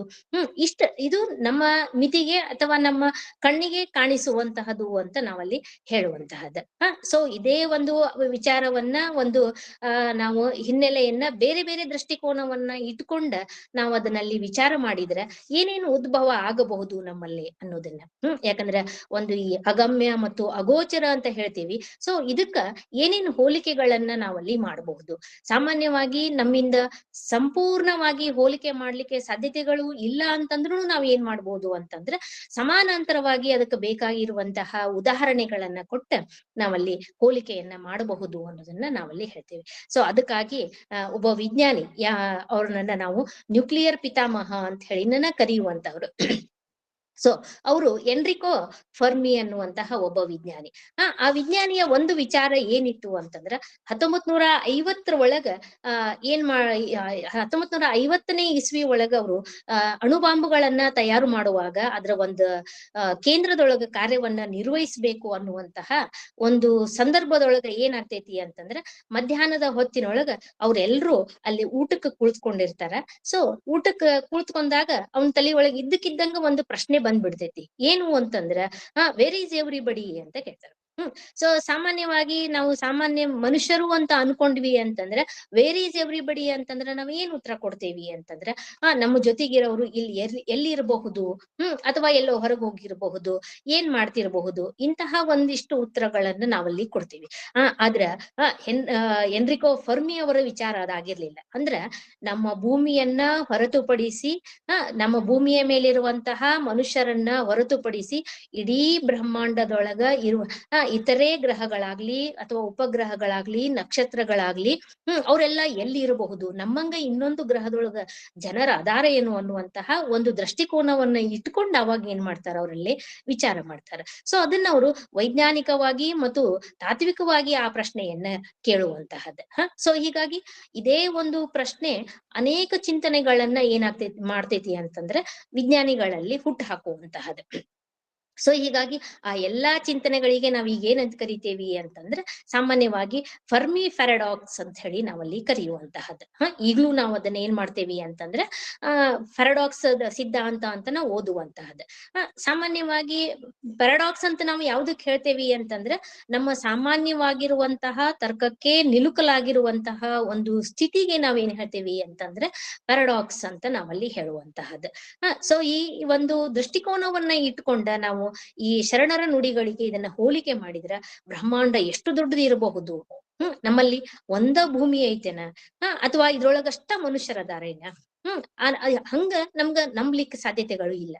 ಯಾಕಂತಂದ್ರ ಸಾಕಷ್ಟು ಸಾಕ್ಷ್ಯಾಧಾರಗಳು ನಮ್ಗೆ ಸಿಗದೇ ಇರಬಹುದು. ಆದ್ರೂನು ಏನು ಅಂತಂದ್ರ ನಮ್ಮಲ್ಲಿ ಇರುವಂತಹ ಒಂದು ಕುತೂಹಲ ಏನು, ಯಾಕಂತಂದ್ರ ವೈಜ್ಞಾನಿಕ ಚಿಂತನೆ ಅಂತಂದಾಗ ಅದು ಕುತೂಹಲವನ್ನ ನಮ್ಮಲ್ಲಿ ಉಂಟು ಮಾಡ್ಲೇಬೇಕು ಅನ್ನುವುದನ್ನ ನಾವಲ್ಲಿ ಹೇಳ್ತೇವೆ. ಸೊ ಹೀಗಾಗಿ ಈ ಫರ್ಮಿ ಪ್ಯಾರಾಡಾಕ್ಸ್ ಅನ್ನುವಂತಹ ಸಿದ್ಧಾಂತದ ಅಡಿಯೊಳಗ ನಾವು ಕೆಲವೊಂದಿಷ್ಟು ಅಂಶಗಳನ್ನ ಏನ್ ಮಾಡಬಹುದು ಅಂತಂದ್ರ ವೈಜ್ಞಾನಿಕವಾಗಿ ಹೊರಗೆ ಹಚ್ಚಬಹುದು ಅಂತ ನಾವಲ್ಲಿ ಹೇಳ್ತೇವೆ. ಸೊ ನಾವು ಅಕಸ್ಮಾತ್ ಇದ್ರ ಒಂದು ಇಮ್ಯಾಜಿನೇಷನ್ ಮಾಡ್ಕೋತ ಹೋದ್ವಿ ಅಂತಂದ್ರ ಇದು ಎಷ್ಟು ಅನಂತ ಅಥವಾ ಎಷ್ಟು ಅಖಂಡ ಅನ್ನೋದನ್ನ ನಾವಲ್ಲಿ ಹೇಳ್ಬೋದು. ಇದನ್ನ ನಾವು ಒಂದು ಅಖಂಡ ಅಂತರಿಕ್ಷ ಅಂತ ಹೇಳಿ ನಾವು ಇದನ್ನಲ್ಲಿ ಕರಿಬಹುದು. ಸೊ ಇದನ್ನ ಇದೇ ಒಂದು ಕಲ್ಪನೆಯನ್ನ ನಮ್ಮ ಮನಸ್ಸಿನೊಳಗ ನಾವು ಇಟ್ಕೊಂಡ್ವಿ ಅಂತಂದ್ರ ನಮಗ ಬರುವ ವಿಚಾರಗಳೇನು ಅಂತಂದ್ರ ನಾವು ಸುಮ್ನನ ಕೂಡ್ಬೇಕಾಗ್ತೈತಿ. ನಾವು ಮೌನವನ್ನ ಒಪ್ಪಿಕೊಳ್ಬೇಕಾಗ್ತೈತಿ. ಯಾಕಂದ್ರೆ ಅದಕ್ಕೆ ನಮ್ಮಲ್ಲಿ ಏನಿಲ್ಲ ಅಂತಂದ್ರ ಉತ್ತರವನ್ನ ಹುಡುಕ್ಲಿಕ್ಕೆ ಸಾಧ್ಯತೆಗಳು ಇಲ್ಲ. ಯಾಕಂತಂದ್ರ ಅದ್ರ ಅಚ್ಚಿಗೆ ನಮ್ಗೆ ನೋಡ್ಲಿಕ್ಕೆ ಸಾಧ್ಯತೆಗಳನ್ನ ಇಲ್ಲ. ಸಾಮಾನ್ಯವಾಗಿ ಭೂಮಿಗೆ ನಮಗ ಅತಿ ಸಮೀಪವಿರುವಂತಹ ಒಂದು ನಕ್ಷತ್ರ ಯಾವುದು ಅಂತಂದ್ರ ಸೂರ್ಯ ಅಂತ ನಾವಲ್ಲಿ ಹೇಳ್ತೀವಿ. ಸೊ ಇದು ಸೂರ್ಯ ನಮಗ ಅತಿ ಸಮೀಪ ಐತಂದ್ರು ಸುಮಾರು 105 ಬಿಲಿಯನ್ ಕಿಲೋಮೀಟರ್ಗಳಷ್ಟು ದೂರದೊಳಗ ಇರುವಂತಹದ್ದು. ಸೊ ಇಂತಹ ಅನೇಕ ನಕ್ಷತ್ರಗಳು ಇರಬಹುದಲ್ಲ ಅನ್ನೋದನ್ನ ಹೇಳ್ತೇವೆ. ಸೊ ಅದ್ರೊಳಗ ಖಗೋಳ ವಿಜ್ಞಾನಿಗಳು ಹೇಳ್ತಾರ ಸುಮಾರು ಎಷ್ಟು ಅಂತಂದ್ರ ನಾವು ಹಾಲು ಹಾದಿ ಅಥವಾ ನಾವು ಗ್ಯಾಲಾಕ್ಸಿ ಅಂತ ಕರೆಯುವಂತಹದ್ದು 1022 ಗ್ಯಾಲಾಕ್ಸಿಗಳದಾವ. ಪ್ರತಿ ಒಂದು ಗ್ಯಾಲಾಕ್ಸಿ ಒಳಗ 1022 ನಕ್ಷತ್ರಗಳದಾವು ಅನ್ನೋದನ್ನ ನಾವಲ್ಲಿ ಹೇಳ್ತೇವೆ.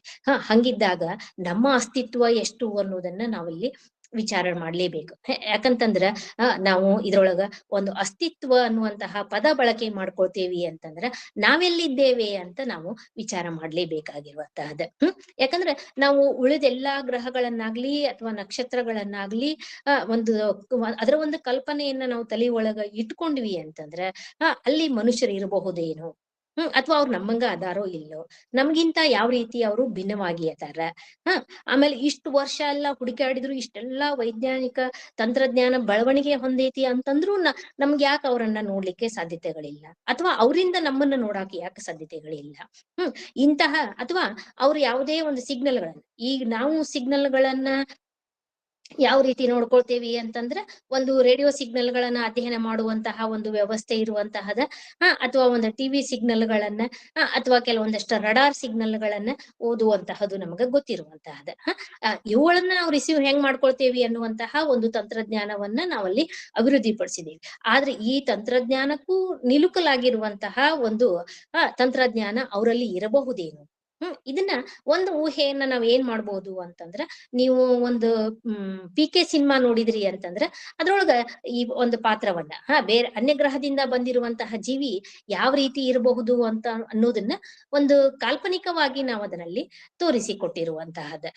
ಸೊ ನೀವು ಆ ಒಂದು ವಿಚಾರವನ್ನ ಇಟ್ಕೊಂಡ್ರಿ ಅಂತಂದ್ರೆ ಏನಾಗ್ತೈತಿ ಅಂದ್ರೆ, ಇಡೀ ಬ್ರಹ್ಮಾಂಡದ ಒಂದು ಪರಿಕಲ್ಪನೆಯನ್ನ ನಾವು ತೆಗೆದುಕೊಂಡಾಗ ನಾವೆಲ್ಲಿದ್ದೇವೆ, ನಮ್ಮ ಸ್ಥಾನ ಏನು, ಅವಾಗ ನಾವು ಖಾಲಿ ಅಂತ ಅನ್ನಿಸ್ಕೊಳ್ಳುವಂತಹದ್ದು. ಯಾಕೆ ಖಾಲಿ ಅಂತ ಅನಿಸ್ತೈತಿ ಅಂತಂದ್ರೆ, ನಾವಿಲ್ಲಿ ಒಬ್ಬಂಟಿಗರು ಅನ್ನುವಂತಹ ಒಂದು ಮನೋಭಾವ ನಮ್ಮಲ್ಲಿ ಬರುವಂತಹದ್ದು.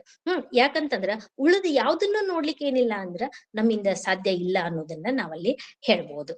ಸೊ ಹೀಗಾಗಿ ಮರಳುಗಾಡಿನೊಳಗ ನಾವ್ ಒಬ್ರ ನಿಂತ ಏನೂ ಇರ್ಲಾರ್ದ ಅದೇವೇನೋ ಇಲ್ಲೇ ಅಂತ ಹೇಳಿ ಅಲ್ಲಿ ಅನಿಸುವಂತಹದ್ದು. ಅಥವಾ ನೀವು ಒಂದು ದೊಡ್ಡ ಮಹಾಸಾಗರದೊಳಗ ನಾವೊಬ್ರ ತೇಲಾಕತ್ತೇವೇನೋ ಅಂತ ಅನ್ಕೊಳ್ಬಹುದು, ನಮ್ ಸುತ್ತಲ ಯಾರು ಇಲ್ಲೇನೋ ಅನ್ನುವಂತಹ ಒಂದು ಕಲ್ಪನೆ ನಮ್ಮಲ್ಲಿ ಬರುವಂತಹದ್ದು. ಅಂತಹ ಒಂದು ಅಗಾಧವಾಗಿರುವಂತಹ ಬ್ರಹ್ಮಾಂಡದ ಪರಿಕಲ್ಪನೆಯನ್ನ ವಿಚಾರ ಮಾಡ್ಬೇಕು ನಾವು. 11-12ನೇ ಶತಮಾನದೊಳಗ ನಮಗ ಶರಣರ ಅದರ ಒಂದು ಪರಿಕಲ್ಪನೆಯನ್ನ ಕೊಟ್ಟಿದ್ರು ಅಂತಂದಾಗ ಯಾವ ರೀತಿ ಇರಬಹುದು ಅಂತ ನಾವಲ್ಲಿ ವಿಚಾರ ಮಾಡಬಹುದು. ಸೊ ನಾವು ಅದನ್ನ ಒಂದು ನಂಬಿಕೆ ಅಂತ ಇಟ್ಕೊಂಡ ನಾವು ಹೇಳುವುದಾದ್ರೆ ಸಾಮಾನ್ಯವಾಗಿ ನಾವು ಅನ್ಕೊಳ್ಬಹುದು, ಇಡೀ ಈ ಭೂಮಂಡಲದೊಳಗ ಅಥವಾ ವಿಶ್ವದೊಳಗ ನಮ್ಮಂಗ ಯಾರಾದ್ರೂ ಇರಬಹುದು ಅನ್ನುವಂತಹ ಒಂದು ವಾಸ್ತವಿಕತೆಯನ್ನ ನೀವು ಗಮನದೊಳಗ ತಗೊಂಡ್ರಿ ಅಂತಂದ್ರೆ ನಮ್ಮಿಂದ ಆಗಿರುವಂತಹ ತಪ್ಪುಗಳಾಗ್ಲಿ ಅಥವಾ ನಾವು ಏನ್ ಅನ್ಕೊಂಡೇವಿ ಅಂತಂದ್ರೆ ನಮ್ಮಿಂದ ಇದು ಸಾಧ್ಯತೆಗಳು ಇಲ್ಲ ಅನ್ನೋದನ್ನ ನಾವಲ್ಲಿ ಹೇಳ್ತೇವೆ. ಸೊ ಅದ್ರೊಳಗ ಇನ್ನೊಂದು ಸಿದ್ಧಾಂತವನ್ನ ಅವರಲ್ಲಿ ಹೇಳಿಕೊಡ್ತಾರ. ಏನು ಅಂತಂದ್ರ ದ ಗ್ರೇಟ್ ಫಿಲ್ಟರ್ ಅನ್ನೋದನ್ನ ಹೇಳ್ತಾರ. ಅದ್ ಏನ್ ಹೇಳ್ಕೊಡ್ತೈತಿ ನಮಗ ಅಂತಂದ್ರ ಉಳಿದ ಎಲ್ಲಾ ಬ್ರಹ್ಮಾಂಡದೊಳಗಿರುವಂತಹ ಮನುಕುಲದ ಜೊತೆಗೆ ನಮ್ಮನ್ನೂ ಸೇರಿಸಿಕೊಳ್ಬೇಕು ಅಂತಂದಾಗ ಅದನ್ನ ದಾಟಲಾರದಾಗಿರುವಂತಹ ಒಂದು ಮಿತಿ ಪ್ರತಿಯೊಬ್ಬರಿಗೂ ಇರುವಂತಹದ್ದು ಅನ್ನೋದನ್ನ ಹೇಳ್ಕೊಡ್ತೀವಿ. ಯಾಕಂತಂದ್ರ ಪ್ರತಿಯೊಬ್ಬ ಮನುಷ್ಯನಿಗೂ ಏನಿರ್ತೈತಿ ಅಂದ್ರ ಪ್ರತಿ ಜೀವಿಗಳಿಗೂ ಅಥವಾ ಪ್ರತಿ ಒಂದು ವಸ್ತುವಿಗೂ ತನ್ನದೇ ಆಗಿರುವಂತಹ ಒಂದು ಲಿಮಿಟ್ ಅಥವಾ ಮಿತಿ ಅನ್ನುವಂತಹದ್ದು ಇರುವಂತಹದ್ದು. ಆ ನೀವ್ ಅದನ್ನ ಹೇಳ್ಬೋದು ಅಂತಂದ್ರ ಸಾಮಾನ್ಯವಾಗಿ ಒಬ್ಬ ವ್ಯಕ್ತಿ ಒಂದು ಗೋಡೆ ಜಿಗಿಬೇಕು ಅಂತಂದ್ರ ಎಷ್ಟ್ ಎತ್ತರಕ್ಕೆ ಜಿಗಿಲಿಕ್ಕೆ ಸಾಧ್ಯತೆಗಳದಾವ. ಸೊ ಏನು ಅವನ ಮಿತಿ ಎಷ್ಟು, ಅವನ ಸಾಮರ್ಥ್ಯ ಎಷ್ಟು, ಅಷ್ಟ ಆ ಗೋಡೆಯನ್ನ ಜಿಗಿಬಹುದು. ಅದಕ್ಕಿಂತ ಹಿಂದ್ ಜಿಗಿರಿ ಅಂತಂದ್ರ ಅಥವಾ ಆ ಗೋಡೆ ಹಿಂದ್ ಏನೈತಿ ಅದನ್ನ ಅವಲೋಕನ ಮಾಡ್ರಿ ಅಂತಂದ್ರ ಅದು ನಮ್ಗ ಸಾಧ್ಯ ಇಲ್ಲ. ಯಾಕಂತಂದ್ರ ನಾವು ಎಷ್ಟ ಬುದ್ಧಿಮಟ್ಟವನ್ನ ಗಳಿಸಿಕೊಂಡ್ರು ಏನ್ ಸಾಧ್ಯತೆಗಳಿಲ್ಲ ಈಗ ಅಂತಂದ್ರ ಈ ಅದೃಶ್ಯವಾಗಿರುವಂತಹ ಈ ಒಂದು ವಾತಾವರಣದೊಳಗ ಈ ಇಡೀ ವಿಶ್ವದೊಳಗ ಉಳಿದ ಗ್ರಹಗಳ ಬಗ್ಗೆ ನಮಗ ಅಧ್ಯಯನ ಮಾಡ್ಲಿಕ್ಕೆ ಸಾಧ್ಯತೆ ಇಲ್ಲ. ಅದು ನಮ್ಮ ಒಂದು ಮಿತಿ ಅಂತ ನಾವಲ್ಲಿ ಹೇಳ್ಬೋದು. ಹೀಗಾಗಿ ಒಂದು ವಿಚಾರ ನಮ್ಮಲ್ಲಿ ಬರ್ಬೋದು, ಇದೇ ರೀತಿ ಮುಂದುವರೆದ್ರ ನಾವ್ ಯಾರೋ ಒಬ್ರಿಗೊಬ್ರಿಗೆ ಭೇಟಿಯಾಗಕ್ ಸಾಧ್ಯ ಇಲ್ಲ. ಈ ಇಡೀ ಭವಿಷ್ಯದೊಳಗ ನಾವ್ ಏನಾಗಕ್ ಸಾಧ್ಯ ಇಲ್ಲ ಅಂತಂದ್ರ ಈ ಅನ್ಯ ಗ್ರಹದೊಳಗ ಇರುವಂತಹ ಜೀವಿಗಳೊಡನೆ ಬದುಕ್ಲಿಕ್ಕೆ ಅಥವಾ ಅವ್ರನ್ನ ಕಮ್ಯುನಿಕೇಟ್ ಮಾಡ್ಲಿಕ್ಕೆ ಏನಿಲ್ಲ ಅಂತಂದ್ರ ಸಾಧ್ಯತೆ ಇಲ್ಲ ಅಂತ ನಾವಲ್ಲಿ ಅನ್ಕೊಳ್ಬಹುದು. ಅದಕ್ಕಾಗಿ ಹೇಳ್ತಾರೆ ಭವಿಷ್ಯದೊಳಗೆ ಇದೇನಾದ್ರೂ ಈಡೇರಬಹುದೇನೋ ಅನ್ನೋದಕ್ಕ ಹೇಳ್ತಾರ. ಒಂದು ಡಿಸ್ಟೋಪಿಯನ್ ಥಿಯರಿ ಅನ್ನೋದನ್ನ ಅವರಲ್ಲಿ ಕೊಡುವಂತಹದ್ದು. ಒಂದು ಭರವಸೆಯನ್ನ ನಾವ್ ಇಟ್ಕೊಳ್ಬಹುದು. ತಂತ್ರಜ್ಞಾನವನ್ನ ಅಭಿವೃದ್ಧಿಪಡಿಸಿ ಉಳಿದ ಗ್ರಹದ, ಯಾಕಂತಂದ್ರ ನಾವೀಗ ಮಂಗಳ ಗ್ರಹವನ್ನ ತಲುಪುವಂತಹ ಒಂದು ಸ್ಥಿತಿಯನ್ನ, ಅಲ್ಲಿ ನಮ್ಮ ಭೂಮಂಡಲದೊಳಗಿರುವಂತಹ ಒಂದು ವಾತಾವರಣವನ್ನ ನಿರ್ಮಾಣ ಮಾಡಿ ನಾವೆಲ್ಲ ವಾಸಿಸ್ಬೇಕು ಅನ್ನುವಂತಹ ಒಂದು ಆಶಯವನ್ನ ಇಟ್ಕೊಂಡಿದ್ದೇವಿ ಅಂತಂದಾಗ ಸೊ ಇದು ಮುಂದೆ ಒಂದು ದಿನ ಏನಾಗ್ಬಹುದು ಅಂತಂದ್ರ ಸಾಧ್ಯ ಆಗಬಹುದು ಅನ್ನೋದನ್ನ ನಾವಲ್ಲಿ ಹೇಳುವಂತಹದ್ದು. ಇನ್ನ ಇದ್ರ ಜೊತೆ ಇನ್ನೊಂದು ಊಹೆಯನ್ನ ನಾವಲ್ಲಿ ಮಾಡ್ಕೊಳ್ಬಹುದು ಅಂತಂದ್ರೆ ಸಾಮಾನ್ಯವಾಗಿ ನಾವ್ ಅದ್ರೊಳಗೆ ಏನ್ ಹೇಳ್ತೇವಿ ಅಂತಂದ್ರೆ ಅದಕ್ಕ ನಾವು ರೇರ್ ಅರ್ತ್ ಹೈಪೋಥೆಸಿಸ್ ಅಂತೂ ನಾವಲ್ಲಿ ಹೇಳ್ಬೋದು. ಬೇರೆ ಭೂಮಿಗಳು ಇರಬಹುದು, ಇಲ್ಲ ಅಂತಲ್ಲ. ಊಹೆ ಮಾಡ್ಕೊಳ್ಬಹುದು. ನಾವು ಹೈಪೋಥೆಸಿಸ್ ಅಂದಾಗ ನಾವು ಅದನ್ನ ಊಹೆಯನ್ನ ಮಾಡ್ಕೊಳ್ತೇವಿ. ಸೊ ಹೀಗಾಗಿ ಬೇರೆ ಭೂಮಿಗಳು ಇರಬಹುದು. ಇದ್ರೆ ಹೆಂಗಿರಬಹುದು? ಅದ್ರೊಳಗೆ ಏನ್ ಮೈಕ್ರೋ ಆರ್ಗ್ಯಾನಿಸಮ್ಸ್ ಅದಾವನ, ಅಥವಾ ಬ್ಯಾಕ್ಟೀರಿಯಾ ಅದಾವನ, ಅಥವಾ ಯಾವುದೇ ಪ್ರಾಣಿಗಳದಾವನ, ಯಾವುದೇ ಸಸ್ಯ ಸಂಕುಲದೊಳಗೈತನ, ಅಥವಾ ಮನುಷ್ಯನಿಗೆ ಬೇಕಾಗಿರುವಂತಹ ವಾತಾವರಣ, ಈಗ ಹೆಂಗ ಭೂಮಿಯೊಳಗ ಏಕೈಕ ಗ್ರಹ ಜೀವಿಗಳು ವಾಸಿಸ್ಲಿಕ್ಕೆ ಅನುಕೂಲ ಅನ್ನೋದನ್ನ ನಾವು ಹೇಳ್ತೀವಿ. ಈ ರೀತಿಯಾಗಿರುವಂತಹ ಒಂದು ವಾತಾವರಣ ಅಲ್ಲಿ ಐತನ ಅನ್ನೋದನ್ನ ನಾವಲ್ಲಿ ಕಂಡುಕೊಳ್ಬಹುದಲ್ಲಿ. ಸೊ ಹೀಗಾಗಿ ಸಾಮಾನ್ಯವಾಗಿ ನಾವು ಈ ಎಲ್ಲಾ ಅಂಶಗಳನ್ನ ತಗೊಂಡಾಗ ಭೂಮಿ ಒಂದ ಅಂತನೂ ನಾವು ಅನ್ಕೊಳ್ಬಹುದು, ಅಥವಾ ನಾವು ಇಂತಹ ಭೂಮಿಗಳು ಹಲವಾರು ಇರಬಹುದು, ತಂತ್ರಜ್ಞಾನದ ಅಭಿವೃದ್ಧಿ ಆಗಿರಬಹುದು ಅಂತೂ ನಾವ್ ಏನ್ ಮಾಡ್ಬೋದು ಅಂತಂದ್ರೆ ಅಲ್ಲಿ ಅನ್ಕೊಳ್ಳಿಕ್ಕೆ ಸಾಧ್ಯತೆಗಳದ. ಆದ್ರೆ ನಮಗ್ ಅವರಿಂದ ತಲುಪ್ಲಿಕ್ಕೆ ಸಾಧ್ಯತೆಗಳು ಯಾಕಿಲ್ಲ ಅಂತಂದ್ರೆ ಈ ಒಂದು ತಂತ್ರಜ್ಞಾನದ ಮಿತಿ ನಮ್ಮಲ್ಲೇ ಇರುವುದರಿಂದ ಅಂತ ನಾವಲ್ಲಿ ಹೇಳ್ತೇವೆ. ಸೊ ಇದನ್ನ ನಾವ್ ಹೆಂಗ್ ಹೋಲಿಕೆ ಮಾಡ್ಕೊಳ್ಬಹುದು ಅಂತಂದ್ರೆ ಅಕಸ್ಮಾತ್ ನಮ್ಮಿಂದ ಏನಾದ್ರೂ ಅನ್ಯ ಗ್ರಹಕ್ಕ ಭೇಟಿ ಕೊಡುವಂತಹ ಒಂದು ಅವಕಾಶ ಸಿಕ್ಕರೆ ಅಥವಾ ಅವಂತಹ ಒಂದು ಅವಕಾಶಗಳು ಇದ್ರ ನಾವ್ ಏನ್ ಮಾಡಬಹುದು ಅನ್ನೋದನ್ನ ಗಮನದೊಳಗೆ ಇಟ್ಕೊಳ್ಬಹುದು. ಏನ್ ಮಾಡ್ಲಿಕ್ಕೆ ಸಾಧ್ಯತೆಗಳದಾವ? ಅದಕ್ಕೆ ಒಂದು ಹೋಲಿಕೆಯನ್ನ ನಾವಲ್ಲಿ ಕೊಡ್ಬಹುದು. ಏನ್ ಹೋಲಿಕೆಯನ್ನ ನಾವಲ್ಲಿ ಕೊಡ್ತೇವಿ ಅಂತಂದ್ರೆ ಸಾಮಾನ್ಯವಾಗಿ ಇತ್ತೀಚಿನ ದಿನದೊಳಗ ನಡೆದಿರುವಂತಹ ಒಂದು ಘಟನೆ ಏನು ಅಂತಂದ್ರ ಅಂಡಮಾನ್ ನಿಕೋಬಾರದೊಳಗ ಇರುವಂತಹ ಒಂದು ದ್ವೀಪ. ಸೊ ಈ ದ್ವೀಪದೊಳಗ ಏನು ಅಂತಂದ್ರ ಈ ದ್ವೀಪದೊಳಗ ವಾಸಿಸುವಂತಹ ಜನಾಂಗ, ಅಂತಹ ಹಲವಾರು ಜನಾಂಗಗಳನ್ನ ನಾವು ಅಸ್ಸಾಂ, ಮಿಜೋರಾಂ ಇಲ್ಲೆಲ್ಲ ಕಡೆನೂ ನಾವ್ ಏನ್ ಮಾಡ್ಬಹುದು ಅಂತಂದ್ರೆ ನೋಡ್ಬೋದು. ಯಾಕಂತಂದ್ರ ಅವರಿಗೆ ನಾಗರಿಕತೆ ಅಂದ್ರೆ ಏನು ಅನ್ನುವಂತಹದ್ದು ಗೊತ್ತಿಲ್ಲ ಅನ್ನೋದನ್ನ ನಾವಲ್ಲಿ ಹೇಳ್ಬೋದು. ಹೀಗಾಗಿ ಒಬ್ಬ ಕ್ರೈಸ್ತ ಮಿಷನರಿ ಏನ್ ಮಾಡ್ತಾರೋ ಅಂತಂದ್ರ ಅಲ್ಲೇ ದ್ವೀಪದೊಳಗ ಯಾವ ರೀತಿಯಾಗಿರುವಂತಹ ಜನರದಾರ ಅನ್ನೋದನ್ನ ಒಂದು ಅಧ್ಯಯನ ಮಾಡ್ಬೇಕು ಅನ್ನೋದಕ್ಕಾಗಿ ಆ ವ್ಯಕ್ತಿ ಅಲ್ಲಿ ಹೋಗಿರ್ತಾರೆ. ಆದ್ರ ಆ ಬುಡಕಟ್ಟು ಜನಾಂಗದವ್ರು ಏನ್ ಮಾಡ್ತಾರೋ ಅಂತಂದ್ರ ಅವ್ರನ್ನ ನೋಡಿ ನಮ್ಮನ್ನ ಏನೋ ಮಾಡಾಕ ಬಂದರು ಅಂತ ಅನ್ಕೊಂಡ ಅವ್ರು ಏನ್ ಮಾಡ್ತಾರೋ ಅಂದ್ರ ಅವ್ರನ್ನ ಅಲ್ಲೇ ಕೊಲೆ ಮಾಡಿ ಬಿಡುವಂತಹದ್ದು. ಹಂಗ ಈಗ ನಮ್ಮಲ್ಲಿ ನಾವು ಏನಾಗ್ಬಿಟ್ಟೇವಿ ಅಂತಂದ್ರ ನಾವು ಐಸೋಲೇಟ್ ಆಗ್ಬಿಟ್ಟೇವಿ, ಸಪರೇಟ್ ಆಗಿ ಬಿಟ್ಟಿದ್ದೇವಿ ಅಂತ ಅನ್ಕೊಳ್ಬಹುದು. ಯಾಕಂತ ಇದು ಒಂದು ಇಡೀ ಜಗತ್ತನ್ನ ಅಥವಾ ಬ್ರಹ್ಮಾಂಡವನ್ನ ಒಂದು ಕಲ್ಪನೆ ಒಳಗೆ ಇಟ್ಕೊಂಡಾಗ ಉಳಿದವ್ರ ಎಲ್ರಿಂದನೂ ನಾವು ಐಸೋಲೇಟ್ ಆಗಿದ್ದೇವೇನೋ ಅಂತ ಹೇಳಿ ನಾವಲ್ಲಿ ಅನ್ಕೊಳ್ಬಹುದು. ಅವರು ನಮ್ಮಂಗ ದೂರದಿಂದ ನಮ್ಮನ್ನ ನೋಡ್ಕೊಂತ ಇರಬಹುದೇನೋ ಅನ್ನುವಂತಹ ಒಂದು ಪರಿಕಲ್ಪನೆ ನಮ್ಮಲ್ಲಿ ಬರುವಂತಹ ಅಥವಾ ಇದನ್ನ ನೀವು ಒಂದು ದೊಡ್ಡ ಅರಣ್ಯ ಅಂತ ಅನ್ಕೊಂಡ್ರಿ ಅಂತಂದ್ರ ಒಂದು ಡಾರ್ಕ್ ಫಾರೆಸ್ಟ್ ಅಂತ ನೀವು ಅನ್ಕೊಂಡ್ರಿ ಅಂತಂದ್ರ ಸೊ ಅಲ್ಲೆಲ್ಲೇ ಎಲ್ಲೆಲ್ಲಿಗೆ ಒಂದೊಂದು ಬುಡಕಟ್ಟು ಜನಾಂಗದವ್ರು ಹೆಂಗ ಕಗ್ಗತ್ತಲೆಯಲ್ಲಿ ವಾಸಿಸಾಕತ್ತಾರ ಹಂಗ ನಾವು ಈಗ ಏನಾಗೇವಿ ಅಂತಂದ್ರ ಈ ಕಗ್ಗತ್ತಲೆ ಒಳಗ ವಾಸಿಸಾಕತ್ತೇವಿ, ನಮಗೂ ಇನ್ನೊಂದು ಆಯ್ಕೆನೇ ಇಲ್ಲ ಅಂತನೂ ನಾವ್ ಏನ್ ಮಾಡ್ಬಹುದು ಅನ್ಕೊಳ್ಬಹುದು. ಯಾವಾಗ ನಮಗ ಇನ್ನೊಂದು ಆಯ್ಕೆ ಇರಂಗಿಲ್ಲ ಅವಾಗ ಏನಾಗ್ತೈತಿ ಅಂತಂದ್ರ ನಾವು ಸಾಮಾನ್ಯವಾಗಿ ಏನಾಗ್ಬಿಡ್ತೇವಿ ಅಂತಂದ್ರ ಶಾಂತರಾಗಿ ಇರುವಂತಹದ್ದು. ಯಾಕಂದ್ರೆ ಈ ಉಪಕರಣ ನಮ್ಮಲ್ಲಿ ವಾತಾವರಣದೊಳಗಂದಾಗ ನಾವು ಕಾರ್ಬನ್, ಹೈಡ್ರೋಜನ್, ಆಮೇಲೆ ಆಕ್ಸಿಜನ್ ಇವುಗಳನ್ನೆಲ್ಲ ಬಳಕೆ ಮಾಡ್ಕೊಳ್ತೇವಿ. ಕಾರ್ಬೋಹೈಡ್ರೇಟ್ ಗಳಿಂದ ತಯಾರಾಗಿರುವಂತಹ ಆಹಾರ ಪದಾರ್ಥಗಳನ್ನ ಬಳಕೆ ಮಾಡ್ಕೊಳ್ತೇವಿ. ಕೆಮಿಕಲ್ ಕಂಪೋಸಿಷನ್ ಎಷ್ಟೆಷ್ಟು ನಡೀತಾವ ಈ ವೈಜ್ಞಾನಿಕ ಯುಗದೊಳಗ ಅನ್ನುವಂತಹದ್ದು ನಮ್ಗ ಗೊತ್ತಿರುವಂತಹದ. ಈ ಎಲ್ಲಾ ಕೆಮಿಕಲ್ ಕಂಪೋಸಿಷನ್ ಒಳಗ ನಮ್ಮ ದೇಹದೊಳಗ ಅತಿ ಹೆಚ್ಚು ರಾಸಾಯನಿಕ ಕ್ರಿಯೆಗಳು ನಡೆಯುವಂತಹ ಒಂದು ಫ್ಯಾಕ್ಟರಿ ಯಾವ್ದಾದ್ರು ಇದ್ರ ಅದು ನಮ್ಮ ದೇಹ ಅಂತ ಹೇಳ್ಬಹುದು. ಸೊ ಹಂಗ ಅವರಲ್ಲಿನೂ ಏನಿರಬಹುದು ಅಂತಂದ್ರೆ ಬೇರೆ ಬೇರೆ ರಾಸಾಯನಿಕ ವಸ್ತುಗಳು ಇರಬಹುದಲ್ಲ. ನಮ್ಮಲ್ಲಿ ಹೆಂಗ ಕಾರ್ಬನ್, ಹೈಡ್ರೋಜನ್ ಅದಾವ ಹಂಗ ಅವರಲ್ಲಿ ಬೇರೆ ವಸ್ತುಗಳು ಇರಬಹುದು. ಅವರಲ್ಲಿನೂ ಒಂದು ಈ ಮನುಕುಲದ ಒಂದು ಪರಿಕಲ್ಪನೆ ಇರಬಹುದು ಅನ್ನುವಂತಹದನ್ನ ನಾವಲ್ಲಿ ವಿಚಾರ ಮಾಡ್ಬೋದು. ಯಾಕಂತಂದ್ರ ಆದ್ರೆ ಅದನ್ನ ಕಂಡುಕೊಳ್ಳಿಕ್ಕೆ ನಮ್ಮಿಂದ ಸಾಧ್ಯತೆಗಳಿಲ್ಲ. ಅದ್ರ ಹೋಲಿಕೆಯನ್ನ ಮಾಡಬಹುದು, ಒಂದು ಅಂದಾಜನ್ನ ನಾವ್ ಏನ್ ಮಾಡಬಹುದು ಅಂತಂದ್ರೆ ಸಾಮಾನ್ಯವಾಗಿ ನಾವು ಅಲ್ಲಿ ಮಾಡಬಹುದು ಅನ್ನೋದನ್ನ ಹೇಳ್ತೇವೆ.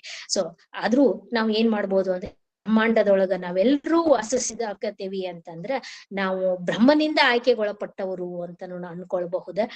ಅಥವಾ ನಾವು ಗಾಡ್ ಗಿಫ್ಟ್ ಅಂತಾದ್ರೂ ಅನ್ಕೊಳ್ಬಹುದ. ಯಾಕಂದ್ರ ಈಗ ಡೈನೋಸಾರ್ಗಳ ಬಗ್ಗೆ ಹೇಳ್ತಿರ್ತೀವಿ. ಡೈನೋಸಾರ್ ನಿರ್ನಾಮ ಆಗಿದಕ್ಕೆ ಕಾರಣ ಏನು ಅಂತಂದ್ರೆ ಒಂದು ಕ್ಷುದ್ರ ಗ್ರಹ ಬಡದ ಅಂತ ಹೇಳ್ತಾರೆ. ಸೊ ಹಂಗ ನಾವು ಯಾವಾಗ್ಲಾದ್ರೂ ಒಂದು ಕ್ಷುದ್ರ ಗ್ರಹ ಬಡದ್ರೆ ನಾಶ ಆಗಿ ಹೋಗಬಹುದೇನು? ಅವಾಗ ಈ ಬ್ರಹ್ಮಾಂಡದ ಪರಿಕಲ್ಪನೆ ಹೆಂಗಿರಬಹುದು? ಅವಾಗೇನು ಬರೀ ಇದು ಕಲ್ಲು ಮಣ್ಣಿನಿಂದ ಕೂಡಿರುವಂತಹದ್ದಾಗಿರ್ತಿತ್ತು ಅಥವಾ ಇದಕ್ಕಿಂತ ಹೆಚ್ಚಿನ ಒಂದು ಬೌದ್ಧಿಕತೆ ಏನಾದ್ರೂ ಅಲ್ಲಿ ಪಡ್ಕೊಳ್ಳಿಕ್ಕೆ ಸಾಧ್ಯತೆಗಳದಾವೇನೋ ಅನ್ನುವಂತಹದನ್ನ ನಾವಲ್ಲಿ ಹೋಲಿಕೆ ಮಾಡ್ಬೋದು. ಇಡೀ ಬ್ರಹ್ಮಾಂಡದೊಳಗ ಒಂದು ಅಸ್ತಿತ್ವವನ್ನ ನಾವಲ್ಲಿ ಓದ್ತೇವಿ. ಆ ನಂತರ ಎರಡು ವಸ್ತುಗಳ ನಡುವೆ ಇರುವಂತಹ ಒಂದು ಅಂತರ್ ಸಂಪರ್ಕವನ್ನ ನಾವಲ್ಲಿ ಓದುವಂತಹದ. ಆ ನಂತರ ಏಕೀಕೃತವಾಗಿರುವಂತಹ ಅಥವಾ ಒಂದು ಸಮಗ್ರವಾಗಿರುವಂತಹ ಒಂದು ಸಿದ್ಧಾಂತವನ್ನ ನಾವಲ್ಲಿ ನೋಡ್ಬಹುದ. ವಸ್ತುವಿನ ಬಗ್ಗೆ ಅಧ್ಯಯನವನ್ನ ಮಾಡ್ತೇವಿ. ವಸ್ತು ಅಂತಂದ್ರೆ ದ್ರವ್ಯನು ಅಂತ ನಾವಲ್ಲಿ ಕರಿತೇವಿ. ಸೊ ಆ ದ್ರವ್ಯ ಸ್ಥಳವನ್ನು ಆಕ್ರಮಿಸುತ್ತದೆ ಹಾಗೂ ಅದು ನಿರ್ದಿಷ್ಟ ದ್ರವ್ಯರಾಶಿಯನ್ನು ಒಳಗೊಂಡಿದೆ ಅನ್ನೋದನ್ನು ನಾವಲ್ಲಿ ಹೇಳ್ತೀವಿ. ಸೊ ಈ ಇಡೀ ಬ್ರಹ್ಮಾಂಡದೊಳಗ ಇವೆಲ್ಲಾನು ಇದನ್ನೆಲ್ಲಾನು ನಾವು ಹಿಂದಿನಿಂದ ವಿಚಾರ ಮಾಡ್ಕೋತ ಹೋದ್ವಿ ಅಂತಂದ್ರ ಒಂದು ಮೂಲಕ ನಾವಲ್ಲಿ ಬರುವಂತಹದ್ದು. ಯಾಕಂತಂದ್ರೆ ಒಂದೇ ಬಿಂದುವಿನಿಂದ ಬ್ರಹ್ಮಾಂಡ ಪ್ರಾರಂಭವಾಗಿರುವುದು ಅನ್ನೋದನ್ನ ನಾವಲ್ಲಿ ಹೇಳುವಂತಹದ್ದು. ಸೊ ಈ ಒಂದು ಹೋಲಿಕೆಯನ್ನ ನಮ್ಮ ಶರಣರು ಎದಕ್ಕೆ ಕೊಟ್ರು ಅಂತಂದ್ರ ತಮ್ಮ ಜಗದಗಲ ಮುಗಿದಗಲ ಅನ್ನುವಂತಹದ ಅಗಮ್ಯ ಅಗೋಚರ ಅನ್ನೋದನ್ನ ನಾವಲ್ಲಿ ಹೇಳ್ತೀವಿ.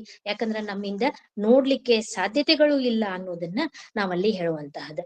ಸೊ ಈ ಒಂದು ಬ್ರಹ್ಮಾಂಡದ ಶಕ್ತಿಯನ್ನ ಇವತ್ತಿನ ದಿನ ಖಗೋಳ ವಿಜ್ಞಾನಿಗಳು ಏನ್ ಮಾಡಾಕತ್ತಾರ ಅಂತಂದ್ರ ಅದನ್ನ ಅಧ್ಯಯನ ಮಾಡಿ ಎಷ್ಟು ಸಾಧ್ಯತೆಗಳದಾವ ಅಷ್ಟ ಪ್ರಯತ್ನವನ್ನ ಮಾಡಿ ನಾವು ಅದನ್ನ ಹುಡುಕುವಂತಹ ಒಂದು ಕುತೂಹಲಕಾರಿ ಮನೋಭಾವವನ್ನ ನಾವೆಲ್ಲರೂ ಈಗಲ್ಲಿ ಬಳಸಿಕೊಂಡಿದ್ದೇವಿ ಅಂತ ಹೇಳ್ಬೋದು. ಅದಕ್ಕಾಗಿನ ನಾವು ಹೇಳುವಂತಹದೇನು ಅಂತಂದ್ರ ಜಗದಗಲ ಮುಗಿದಗಲ ಮಿಗೆಯಗಲ ನಿಮ್ಮಗಲ ಅಂತ ನಾವಲ್ಲಿ ಹೇಳ್ತೀವಿ. ಯಾಕಂತಂದ್ರೆ ಇಡೀ ಒಂದು ಬ್ರಹ್ಮಾಂಡದ ಒಂದು ಪರಿಕಲ್ಪನೆಯನ್ನ ನಾವು ಹೆಂಗ್ ಕೊಡ್ತೇವಿ ಅಂತಂದ್ರೆ ಇದು ಸುಮಾರು 46.5 ಬಿಲಿಯನ್ ಜ್ಯೋತಿರ್ವರ್ಷಗಳಷ್ಟು ಹಿಂದಿನಿಂದ ಇರುವಂತಹದು ಅನ್ನೋದನ್ನ ನಾವಲ್ಲಿ ಹೇಳ್ತೀವಿ. ಸೊ ಹೀಗ ನಾವು ಈ ಶರಣರ ವಚನಗಳನ್ನ ಅಥವಾ ಯಾವ್ದಾದ್ರು ಒಂದು ವಚನವನ್ನ ವಿಶ್ಲೇಷಣೆ ಮಾಡಿದ್ರೆ ಅದ್ರೊಳಗ ಸಾಕಷ್ಟು ವೈಜ್ಞಾನಿಕ ವಿಚಾರಗಳನ್ನ ನಾವಲ್ಲಿ ಗಮನಿಸಬಹುದು. ಇಡೀ ಒಂದು ಬ್ರಹ್ಮಾಂಡ ಅಂತ ತಗೊಂಡ್ರಿ ಅಂತಂದ್ರ ಅದ್ರೊಳಗೆ ನೀವು ದ್ರವ್ಯದ ಬಗ್ಗೆ ಆಗ್ಲಿ, ಶಕ್ತಿಯ ಬಗ್ಗೆ ಆಗ್ಲಿ, ಅಥವಾ ರಾಸಾಯನಿಕ ಸಂಯೋಜನೆಗಳ ಬಗ್ಗೆ ಆಗ್ಲಿ, ಅಥವಾ ಗುರುತ್ವಾಕರ್ಷಣ ಶಕ್ತಿಯ ಬಗ್ಗೆ ಆಗ್ಲಿ ನೋಡ್ರಿ, ಯಾವುದೇ ಗ್ರಹಗಳು ಒಂದಕ್ಕೊಂದು ಹಿಡಿದಿಟ್ಕೊಂಡಿಲ್ಲ, ತಮ್ಮ ಸುತ್ತ ತಿರುಗುತ್ತಾವು ಅಂತ ನಾವು ಹೇಳ್ತೇವಿ ಅಂತಂದಾಗ ಅಲ್ಲಿರುವಂತಹ ಬಲ ಯಾವ್ದಿರಬಹುದು, ಆ ಗುರುತ್ವಾಕರ್ಷಣ ಬಲ ಇವನ್ನೆಲ್ಲ ಹೆಂಗ್ ಹಿಡಿದಿಟ್ಕೊಳ್ಳಿಕ್ಕೆ ಸಾಧ್ಯ ಅನ್ನೋದನ್ನು ನಾವ್ ಏನ್ ಮಾಡಬಹುದು ಅಂತಂದ್ರೆ ಅಲ್ಲಿ ಓದಬಹುದು. ಅದಕ್ಕಾಗಿನೇ ಹೇಳ್ತಾರ ಅವರು, ಎಲ್ಲಾ ದಿಕ್ಕಿನೊಳಗ ತನ್ನ ಪ್ರಭಾವವನ್ನ ಇದು ಚಾಚಿದೆ ಅಂತ ಹೇಳಿ ಶರಣರು ನಮಗಲ್ಲಿ ಹೇಳಿರುವಂತಹದ್ದು. ಅದಕ್ಕಾಗಿನೇ ಹೇಳ್ತಾರೆ, ಪಾತಾಳದಿಂದತ್ತ ನಿಮ್ಮ ಶ್ರೀಚರಣ ಅನ್ನುವಂತಹ ಒಂದು ಮಾತನ್ನ ಏನ್ ಮಾಡ್ತಾರೋ ಅಂತಂದ್ರೆ ಅಲ್ಲಿ ಶಿವಶರಣರು ಹೇಳುವಂತಹದ್ದು. ಸೊ ಬ್ರಹ್ಮಾಂಡದಿಂದಲೇ ತಮ್ಮ ಶ್ರೀ ಮುಕುಟ ಅಂತ ಹೇಳ್ತಾರೆ. ಯಾಕಂದ್ರೆ ಇಲ್ಲಿ ಗ್ರಹಗಳನ್ನ ನೋಡ್ತೇವಿ, ಉಪಗ್ರಹಗಳನ್ನ ನೋಡ್ತೇವಿ, ಅಥವಾ ನೀವು ನಕ್ಷತ್ರಗಳನ್ನ ನೋಡ್ತೀರಿ, ಗ್ಯಾಲಾಕ್ಸಿ ಅನ್ನೋದನ್ನ ಅಧ್ಯಯನ ಮಾಡ್ತೇವಿ. ಸೊ ಇವೆಲ್ಲ ಒಂದಕ್ಕೊಂದು ಆಕರ್ಷಣೆಗೆ ಒಳಪಟ್ಟಿರುವಂತಹದ. ಸೊ ಈ ಆಕರ್ಷಣೆ ಯಾವ ರೂಪದೊಳಗ ಇರಬಹುದು ಅನ್ನೋದನ್ನ ನಾವು ಸಾಕಷ್ಟು ಅಧ್ಯಯನಗಳನ್ನ ಮಾಡಿ ಅದನ್ನ ಕಂಡುಕೊಳ್ಳಬೇಕು ಅನ್ನುವಂಥದ್ದು. ಯಾಕಂದ್ರೆ ಇದು ನಮ್ಮ ಬುದ್ಧಿಗೆ ನಿಲುಕಲಾರದು ಅನ್ನೋದನ್ನ ನಾವಲ್ಲಿ ಹೇಳ್ತೇವೆ. ಸೊ ಅಗೋಚರ ಅಂತಂದ್ರೆ ನಮ್ಮ ಕಲ್ಪನೆಗೂ ಅಥವಾ ನಮ್ಮ ಮಿತಿಗೂ ಕಾಣದಾಗಿರುವಂತಹ ಒಂದು ಶಕ್ತಿ ಅನ್ನೋದನ್ನ ನಾವಲ್ಲಿ ಹೇಳುವಂತಹದ್ದು. ಯಾಕಂತಂದ್ರ ಸಾಮಾನ್ಯವಾಗಿ ಏನಾಗ್ತೈತಿ ಅಂತಂದ್ರೆ ನಮ್ಮ ಒಂದು ಕಣ್ಣಿನ ಮಿತಿ ಎಷ್ಟು, ಅದಕ್ಕೆ ಸಂಬಂಧಪಟ್ಟಂಗ ನಾವ್ ಏನ್ ಮಾಡ್ತೇವಿ ಅಂತಂದ್ರ ಅವುಗಳನ್ನ ಅಧ್ಯಯನ ಮಾಡುವಂತಹದ. ಸೊ ಇಂತಹ ಒಂದು ಒಳ್ಳೆಯ ವಿಚಾರಗಳನ್ನ ಶರಣರು ಆಗಿನ ಕಾಲದೊಳಗನ ಹೇಳಿದಾರು ಅಂತಂದ್ರ ನಮಗ ಅದರ ಬಗ್ಗೆ ಬಹಳ ಹೆಮ್ಮೆ ಇರುವಂತಹದ್ದು.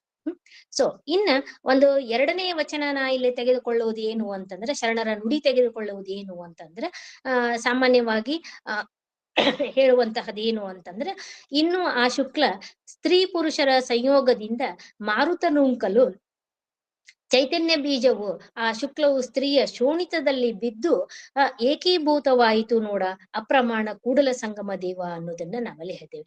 ಅಂದ್ರೆ ನಾವು ವೈಜ್ಞಾನಿಕ ಈ ವಿಧಾನಗಳನ್ನ ನಾವ್ ಏನ್ ಮಾಡ್ಬೋದು ಅಂತಂದ್ರೆ ಈ ಜೀವಶಾಸ್ತ್ರದೊಳಗ ಬಳಕೆ ಮಾಡ್ಕೊಳ್ಬಹುದು ಅನ್ನೋದನ್ನ ನಾವಲ್ಲಿ ಹೇಳ್ತೇವೆ.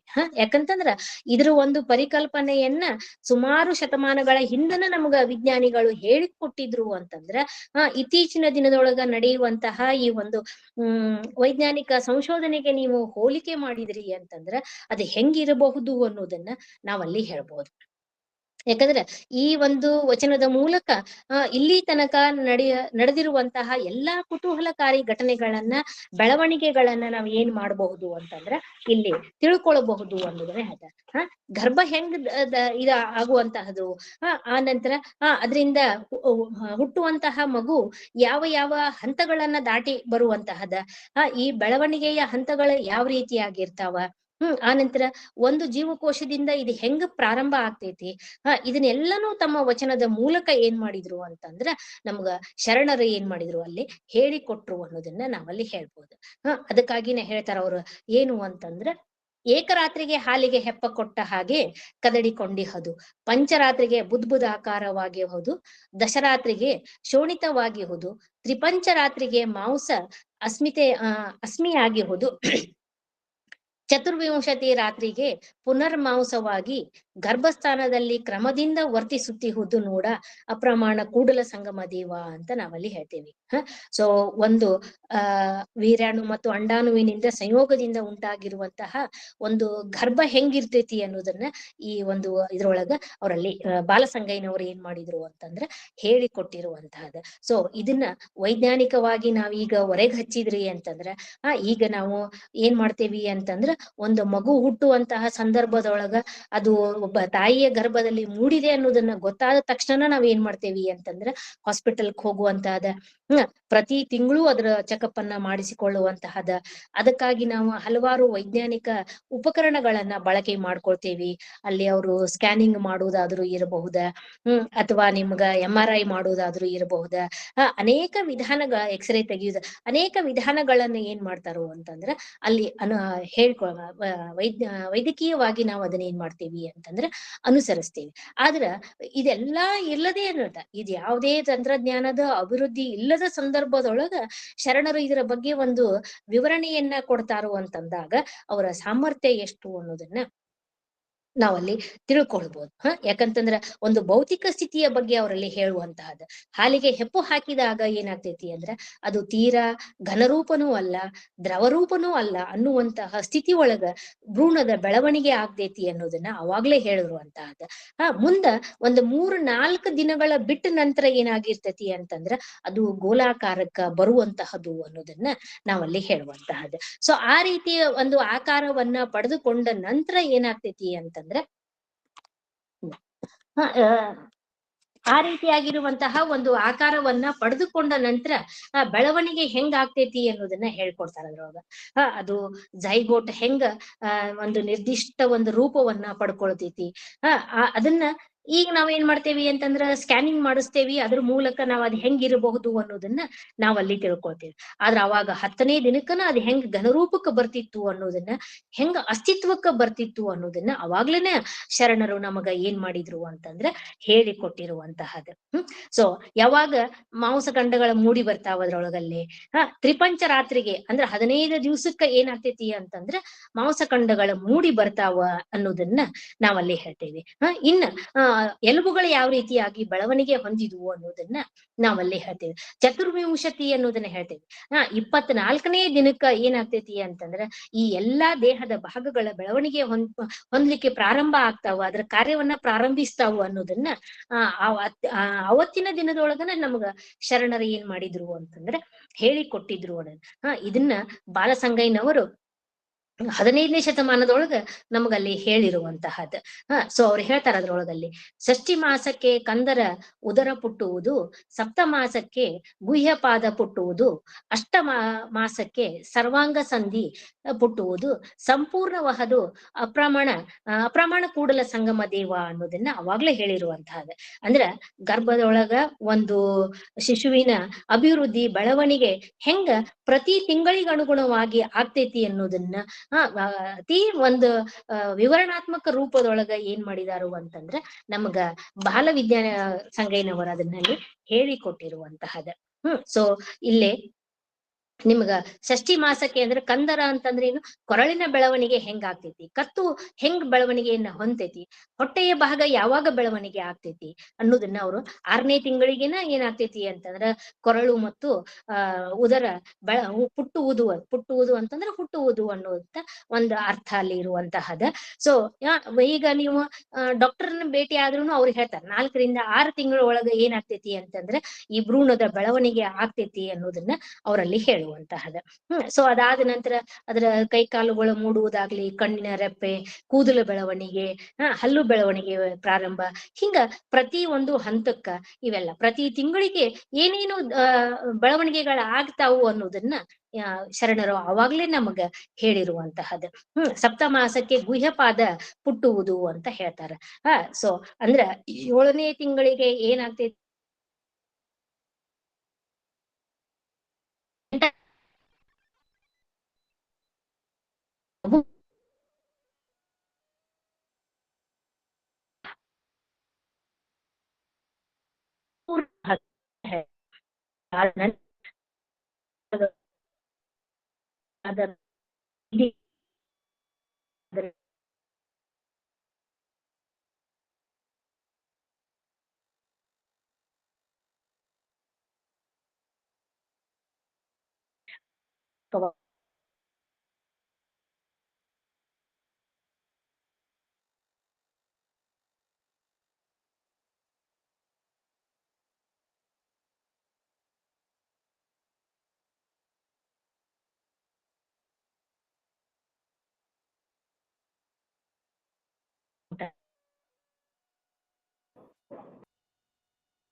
ಶಶಿಕಲಾ ಮೇಡಮ್, ನಿಮ್ ವಾಯ್ಸ್ ಕೇಳ್ತಾ ಇಲ್ಲ, ಸಿಗ್ನಲ್ ಚೆಕ್ ಮಾಡ್ಕೊಳ್ಳಿ. ಸರ್ ಈಗ ನೋಡ್ರಿ, ಈಗ ಬರ್ತಾ ಇದೆ.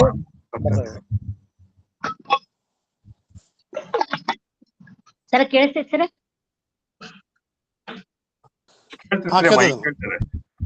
ಸರಿ. ಸೊ ಈ 9 ತಿಂಗಳ ಅವಧಿ ಒಳಗ ಆಗುವಂತಹ ಒಂದು ಪ್ರಕ್ರಿಯೆಯನ್ನ ಒಂದು ವಚನದ ಮೂಲಕ ಅಲ್ಲಿ ಈ ಒಂದು ಭ್ರೂಣದ ಬೆಳವಣಿಗೆಯನ್ನ ಹೇಳುವಂತಹದ್ದು ಏನು ಅಂತಂದ್ರೆ, ನವಮಾಸಕ್ಕೆ ಶ್ರೋತಾದಿಗಳ 5 ಶಬ್ದಾದಿಗಳ 5, ಮಂಡಲ 3, ಗುಣ 3, ವ್ಯಾಧಿ 3, ಈಶಣ 3, ನಾಡಿ 10, ವಾಯು 14, ಕ್ಲೇಶಗಳ 5, ಧಾತುಗಳ 7, ಮದವೆಂಟು, ಸುಖ ದುಃಖಗಳೆರಡು, 72,000 ನಾಡಿಗಳು, 78 ಕೋಟಿ ರೋಮದ್ವಾರಗಳು, 84,100,000 ಸಂದುಗಳು, 21,100 ಶ್ವಾಸಗಳು, 32 ಲಕ್ಷಣಗಳು, 56 ಅಕ್ಷರಗಳು, 64 ಕಲೆ ಜ್ಞಾನಗಳು ಕೂಡಿ ಸುಜ್ಞಾನ ಸಂಪನ್ನರಾಗಿ ಪೂರ್ವ ಜನ್ಮದಲ್ಲಿ 84,100,000 ಜನ್ಮದಲ್ಲಿ ಬಂದ ಜನ್ಮವ ವಿವೇಕಿಸುತ್ತೀವ ನೋಡು ಅಪ್ರಮಾಣ ಕೂಡಲ ಸಂಗಮ ದೇವ ಅಂತ ಹೇಳ್ತೀವಿ. 9ನೇ ತಿಂಗಳಿಗೆ ನಾವು ಹುಟ್ಟಿ ಬಂದ ನಂತರ ಸೊ ಪಂಚೇಂದ್ರಿಯಗಳ ನಮ್ಮಲ್ಲಿ ಬೆಳವಣಿಗೆ ಆಗುವಂತಹದ್ದು, ಕಿವಿ, ಕಣ್ಣು, ಮೂಗು, ಈ ಎಲ್ಲಾ 5 ಅಂಗಗಳನ್ನ ಅಭಿವೃದ್ಧಿ ಪಡಿಸಿಕೊಂಡು ಅಥವಾ ಬೆಳವಣಿಗೆ ಹೊಂದಿದ ನಂತರ ಸೊ ಸಾಮಾನ್ಯವಾಗಿ ಈ ಪಂಚೇಂದ್ರಿಯಗಳ ಜೊತೆಗೆ ಶಬ್ದವನ್ನ ಉಂಟು ಮಾಡುವಂತಹ ಒಂದು ಧ್ವನಿ ಪೆಟ್ಟಿಗೆ, ಆಮೇಲೆ 3 ಮಂಡಲಗಳನ್ನ ನಾವಲ್ಲಿ ನೋಡ್ಬೋದು. ಒಂದು ಗುಣ, ವ್ಯಾಧಿ ಮತ್ತು ಈಶಣ ಅಂತಂದ್ರೆ ಆಸೆಯನ್ನ ವ್ಯಕ್ತಪಡಿಸುವಂತಹ ಅವಯವಗಳನ್ನ ನಾವಲ್ಲಿ ನೋಡ್ಬೋದು. ಇದರ ಜೊತೆಗೆ 10 ನಾಡಿಗಳನ್ನ ನಮ್ಮ ದೇಹದಲ್ಲಿ ನೋಡಬಹುದು. ಅವುಗಳಿಗೆ ಇಡ, ಪಿಂಗಳ, ಸುಷುಮ್ನ, ಗಾಂಧಾರಿ, ಹಸ್ತಿದೇವ. ಮೇಡಮ್ ಕೇಳ್ಸತ್ತಿಲ್ರಿ? ಕೇಳ್ತಿದೆಮ್ಮ, ಕೇಳ್ತಿದೆ. ಮಾತಾಡಿ. ಅಲಂಬೂಲ, ಕುಹ, ಪಯಸ್ವಿನಿ, ಶಂಕಿನಿ, ಈ ರೀತಿ ಆನಂತರ ನಮ್ಮ ಪ್ರಾಣವಾಯು ಯಾವ ರೀತಿ ಇರುತ್ತೆ, 14 ರೀತಿಯಾಗಿರುವಂತಹ ವಾಯುಗಳನ್ನ ನಾವಲ್ಲಿ ನೋಡಬಹುದು. ಸೊ ಮನಸ್ಸಿನ ಒಂದು ಸ್ಥಿತಿಯನ್ನ ಪ್ರದರ್ಶಿಸುವಂತಹ ಕ್ಲೇಶ ಅಂತಂದ್ರೆ ನಮ್ಮ ದುಃಖವನ್ನ ಹಿಂಗ ಆಮೇಲೆ ಧಾತುಗಳು, ರಸವಾಯುಗಳು ಯಾವ್ಯಾವ ಅದ್ರೊಳಗ ನಮ್ಮಲ್ಲಿ ಉತ್ಪಾದನೆ ಆಗ್ತಾವು ಅನ್ನೋದನ್ನ ಸಂಪೂರ್ಣವಾಗಿ ಈ ಶರಣರು ಏನ್ ಮಾಡ್ಯಾರ ಅಂತಂದ್ರೆ ತಮ್ಮ ವಚನದೊಳಗ ಒಂದು ಅದ್ರದ್ದು ಆಂತರಿಕವಾಗಿ ನಾವು ಯಾವ ರೀತಿಯಾಗಿರುವಂತಹ ಸಂವೇದನೆಗಳನ್ನ ಒಳಗೊಂಡಿರ್ತೇವಿ. ಆ ನಂತರ ಬಾಹ್ಯವಾಗಿ ಯಾವ ರೀತಿಯಾಗಿರುವಂತಹ ಅವಯವಗಳು ಬೆಳವಣಿಗೆ ಹೊಂದಿರ್ತಾವ. ಸೊ ಇದನ್ನ ಈ ವೈಜ್ಞಾನಿಕವಾಗಿ ತಿಳಿದುಕೊಳ್ಳುವಲ್ಲಿ ಸಾಮಾನ್ಯವಾಗಿ ಅದನ್ನ ಅತಿ ಒಂದು ಉತ್ಸುಕ ರೀತಿ ಒಳಗದರ ವಿವರಣೆಯನ್ನ ಅವರಲ್ಲಿ ಮಾಡಿರುವಂತಹದ್ದು. ಸೊ ಈಗ ಈ ಎಲ್ಲಾ ವಿಚಾರಗಳನ್ನ ನಾವು ಈ ವೈದ್ಯಕೀಯ ಜ್ಞಾನದೊಂದಿಗೆ ಹೋಲಿಕೆ ಮಾಡಿದ್ರೆ ವಚನಕಾರರೊಳಗ ಎಷ್ಟೊಂದು ವೈಜ್ಞಾನಿಕ ಮನೋಭಾವ ಇತ್ತು ಅನ್ನೋದನ್ನ ನಾವೀಗ ನೋಡಬಹುದಲ್ಲಿ. ಯಾಕಂದ್ರೆ ಒಂದು ಆಶ್ಚರ್ಯ ಆಗ್ತೈತಿ. ಯಾಕಂತಂದ್ರ ಸಾಮಾನ್ಯವಾಗಿ ಈ ಎಲ್ಲಾ ಅಂಶಗಳು ಯಾವುದೇ ಒಂದು ಉಪಕರಣದ ಸಹಾಯ ಇರ್ಲಾರ್ದನ ಅವರಲ್ಲಿ ಕಂಡುಕೊಂಡಿದ್ರು ಅಂತಂದ್ರ ನಮಗದ ಆಶ್ಚರ್ಯ ಅನ್ನುವಂತಹ ಒಂದು ಸಂಗತಿ ಅನ್ನೋದನ್ನ ನಾವಲ್ಲಿ ಹೇಳ್ಬಹುದು. ಅವಾಗ್ಲೇ ಒಂದು ವಚನದೊಳಗ ಹೇಳಿದ್ರೆ ಯಾವಾಗ ಹೆಣ್ಣು ಮಗು ಹುಟ್ಟತೈತಿ, ಯಾವಾಗ ಗಂಡು ಮಗು ಹುಟ್ಟತೈತಿ ಅನ್ನೋದಂತ ಅದನ್ನ ಎಕ್ಸ್ ಮತ್ತು ವಾಯ್ ಕ್ರೋಮೋಸೋಮ್ಗಳ ಸಂಯೋಗ ಹೊಂದಿದ್ರ ಗಂಡು ಮಗು ಆಗ್ತೈತಿ, ಎಕ್ಸ್ ಇದ್ರ ಅದು ಹೆಣ್ಣು ಮಗು ಹುಟ್ಟತೈತಿ ಅನ್ನುವಂತಹದನ್ನೂ ಸಹ ಏನ್ ಮಾಡಿದ್ರು ಅಂತಂದ್ರೆ ತಮ್ಮ ವಚನದೊಳಗ ಅಲ್ಲಿ ಹೇಳಿರುವಂತಹದ್ದು. ಈ ರೀತಿ ಈ ವಚನಕಾರರ ಹಲವಾರು ವಚನಗಳನ್ನ ಅಥವಾ ಈ ಶರಣರ ನುಡಿಗಳನ್ನ ನಾವು ಗಮನದೊಳಗೆ ಇಟ್ಕೊಂಡದ್ದಾದ್ರ ಅವುಗಳನ್ನ ವೈಜ್ಞಾನಿಕವಾಗಿ ಒಂದು ವಿಚಾರ ಮಾಡುವಂತಹ ಅಥವಾ ಒಂದು ಚಿಂತನೆಗೆ ಒಳಪಡಿಸುವಂತಹ ಒಂದು ಮನೋವೃತ್ತಿಯನ್ನ, ಮನೋಭಾವವನ್ನ ನಾವು ಬೆಳೆಸಿಕೊಂಡದ್ದೇ ಆದ್ರೆ ನಾವ್ ಏನ್ ಮಾಡಬಹುದು ಅಂತಂದ್ರೆ ಈ ಎಲ್ಲಾ ಶರಣರ ನುಡಿಗಳನ್ನ ನಾವು ವೈಜ್ಞಾನಿಕವಾಗಿ ವಿಚಾರ ಮಾಡಿ ಇನ್ನಷ್ಟು ಮಾಹಿತಿಯನ್ನ ನಾವ್ ಏನ್ ಮಾಡಬಹುದು ಅಂತಂದ್ರೆ ಅಲ್ಲಿ ತಿಳ್ಕೊಳ್ಬಹುದು. ಇದು ಖಗೋಳ ವಿಜ್ಞಾನ ಇರಬಹುದು, ಅಥವಾ ಜೀವ ವಿಜ್ಞಾನ ಇರಬಹುದು, ಅಥವಾ ಭೌತ ವಿಜ್ಞಾನ ಇರಬಹುದು, ಅಥವಾ ನೀವು ರಾಸಾಯನಿಕ ವಿಜ್ಞಾನ ಇರಬಹುದು. ಯಾವುದೇ ವಿಜ್ಞಾನವನ್ನ ತೆಗೆದುಕೊಂಡ್ರೆ ಅಲ್ಲಿ ಒಂದು ಹೋಲಿಕೆಯನ್ನ ನಾವ್ ಏನ್ ಮಾಡಬಹುದು ಅಂತಂದ್ರೆ ಮಾಡಬಹುದು ಅನ್ನುವಂತಹದ್ದು. ಸೊ ವಾಸ್ತವಿಕವಾಗಿ ನಾವು ವಿಚಾರ ಮಾಡ್ಬೇಕಾಗಿರುವಂತಹದ್ದು ನಾವು ಹೆಂಗದೇವಿ, ಎಲ್ಲದೇವಿ, ನಮ್ಮ ಸ್ಥಾನ ಏನು, ಆ ನಂತರ ಇಲ್ಲಿ ನಮ್ಮ ಕಾರ್ಯಗಳು ಏನು ಅನ್ನೋದರ ಬಗ್ಗೆ ನಾವು ಏನ್ ಮಾಡಬಹುದು ಅಂತಂದ್ರೆ ಸಾಮಾನ್ಯವಾಗಿ ಕೆಲವೊಂದಷ್ಟು ವಿಚಾರಗಳನ್ನ ಹಂಚಿಕೊಳ್ಳಬಹುದು ಅಂತ ನಾ ಇಲ್ಲಿ ಹೇಳಲಿಕ್ಕೆ ಇಷ್ಟಪಡ್ತಾ ಇದ್ದೀನಿ. ಸೊ ನನ್ಗ ಇವತ್ತಿನ ಒಂದು ಈ ಸನ್ನಿವೇಶದೊಳಗ ಆಕ್ಚುಲಿ ಇದೊಂದು ದೊಡ್ಡ ಅವಕಾಶ ನನಗ. ನಾ ಈ ರೀತಿ ಕಾರ್ಯ ಯಾವಾಗ್ಲೂ ಮಾಡಿರ್ಲಿಲ್ಲ, ಪ್ರಾಮಾಣಿಕವಾಗಿ ಒಪ್ಪಿಕೊಳ್ಳುವಂತಹದ. ಯಾಕಂತಂದ್ರ ನಾನು ಸಾಹಿತ್ಯದ ಒಬ್ಬ ವಿದ್ಯಾರ್ಥಿನೂ ಅಲ್ಲ, ಸಾಹಿತ್ಯವನ್ನ ಅಷ್ಟಾಗಿ ಓದಿದವಳು ಅಲ್ಲ. ಶಾರದಾ ಮೇಡಮ್ ಅವ್ರು ನನಗೆ ಫಸ್ಟ್ ಟೈಮ್ ಫೋನ್ ಮಾಡಿ ಹೇಳಿದಾಗ ನನ್ ಕಡೆ ಆಗಂಗಿಲ್ರಿ ಮೇಡಮ್, ಇದೆಲ್ಲ ನಾವು ಓದಿಲ್ಲ, ನನಗೆ ಏನೂ ಗೊತ್ತಿಲ್ಲ ಅಂತ ನಾನು ಹೇಳಿದ್ನಿ. ಆ ನಂತರ ನನಗ ಪಟ್ಟಣ್ ಸರ್ ಫೋನ್ ಮಾಡಿದ್ರು, ಇಲ್ಲ ನೀವು ಮಾಡ್ತೀರಿ, ಒಂದ್ ಪ್ರಯತ್ನ ಮಾಡಿ ನೋಡ್ರಿ ಅಂತಂದ್ರು. ಆ ಒಂದ್ ಧೈರ್ಯದ ಮೇಲೆ ಇದನ್ನು ಒಪ್ಕೊಂಡಿದ್ದೇನೆ. ಸೊ ಈ ಉಪನ್ಯಾಸ ನಿಮ್ಗ ಎಷ್ಟರ ಮಟ್ಟಿಗೆ ಹಿಡಿಸ್ತು ಅಂತ ಗೊತ್ತಿಲ್ಲ. ಏನಾದ್ರೂ ತಪ್ಪುಗಳಾಗಿದ್ರ ದಯವಿಟ್ಟು ಕ್ಷಮೆ ಇರ್ಲಿ ಅಂತ ಹೇಳ್ತಾ ಈ ಒಂದು ಅವಕಾಶಕ್ಕಾಗಿ ಧನ್ಯವಾದ. ಪ್ರಣಾತಿಮ ನಾವು ನಮ್ಮ ಚಿಂತನೆಗೆ ಶರಣು. ಬಹಳ ಆ, ಸ್ಪಷ್ಟವಾಗಿ ಮತ್ತೆ ಎಲ್ಲರಿಗೂ ತಿಳಿಯುವಂತೆ 1 ಗಂಟೆಗಳ ಕಾಲ ತಮ್ಮ ಮಾತನ್ನ ನಡೆಸ್ಕೊಟ್ಟಿದ್ದೀರಿ. ಖಗೋಳಶಾಸ್ತ್ರ ಆಗ್ಲಿ, ಸೂರ್ಯ ಚಂದ್ರರಾಗ್ಲಿ, ಮತ್ತೆ ಜಗತ್ತಿನ ಮೂಲ ರೂಪ, ಉದಯ, ಮನುಷ್ಯನ ಜನನದ ಪರಿಕಲ್ಪನೆ, ಹಲವಾರು ವಚನಗಳನ್ನ ಸಮೀಕರಿಸಿಕೊಂಡು ವಿಷಯನ ತಿಳಿಸ್ಕೊಟ್ಟಿದ್ದೀರಿ.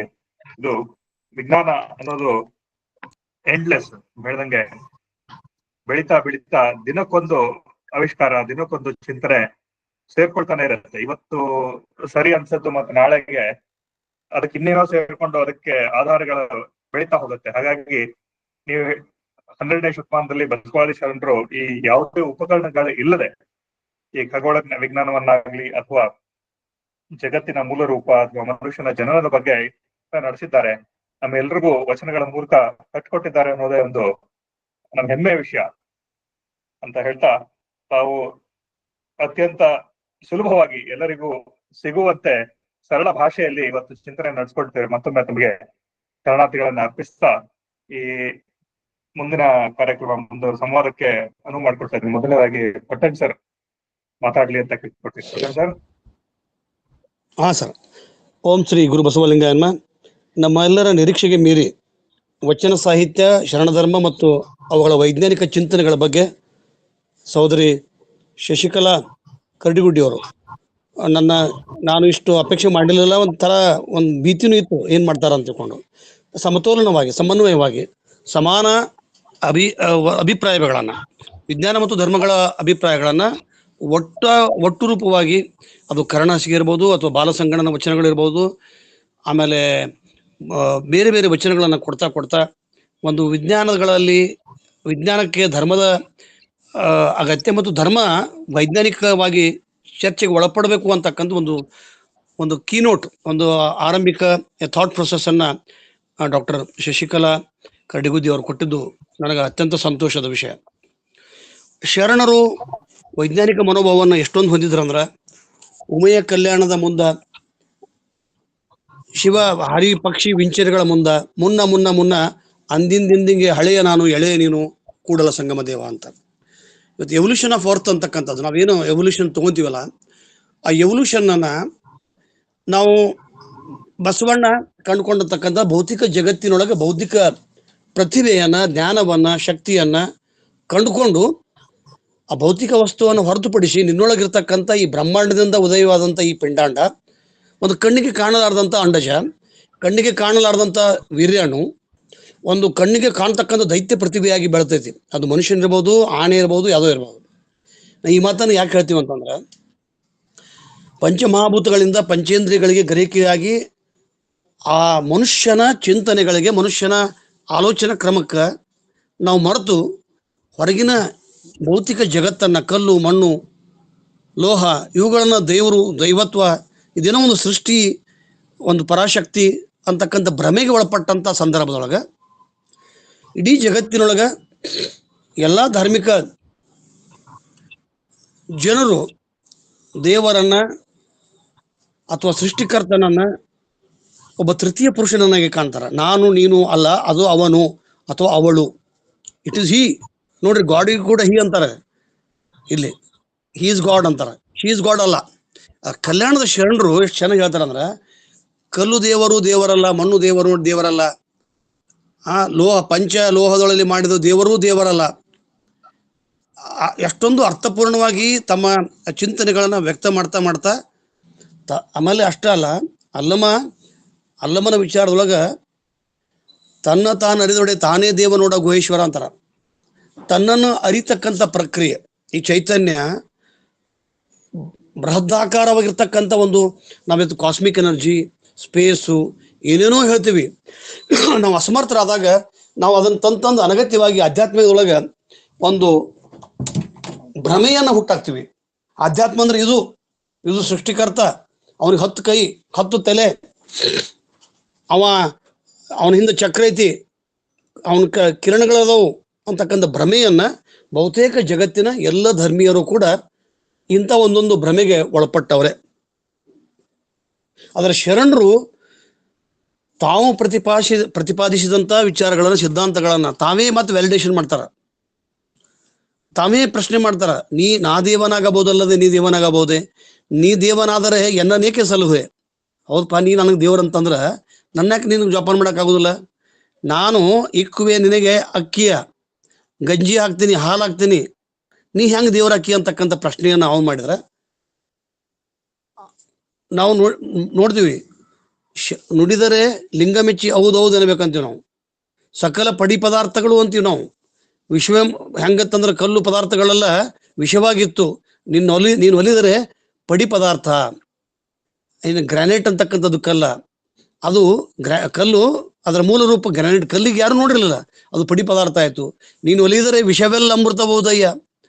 ಇವತ್ತ ರೋಮ್ ಸಂಸ್ಕೃತಿಯೊಳಗ, ಅಂದ್ರೆ ನಾನು ಬಸವ ಪೂರ್ವ ಯುಗದೊಳಗೆ 1000 ವರ್ಷಕ್ಕೆ ಹೋದಾಗ ಅಲ್ಲಿ ನಡೀತಕ್ಕಂಥ ವಿಷಪ್ರಾಸನಕ್ಕೆ ಅವ್ರು ಸಿಲಿಕಾನ್ ಬಳಸ್ತಿದ್ರು, ಸಿಲಿಕಾನ್ ಅನ್ನು ಬಳಸ್ತಿದ್ರು.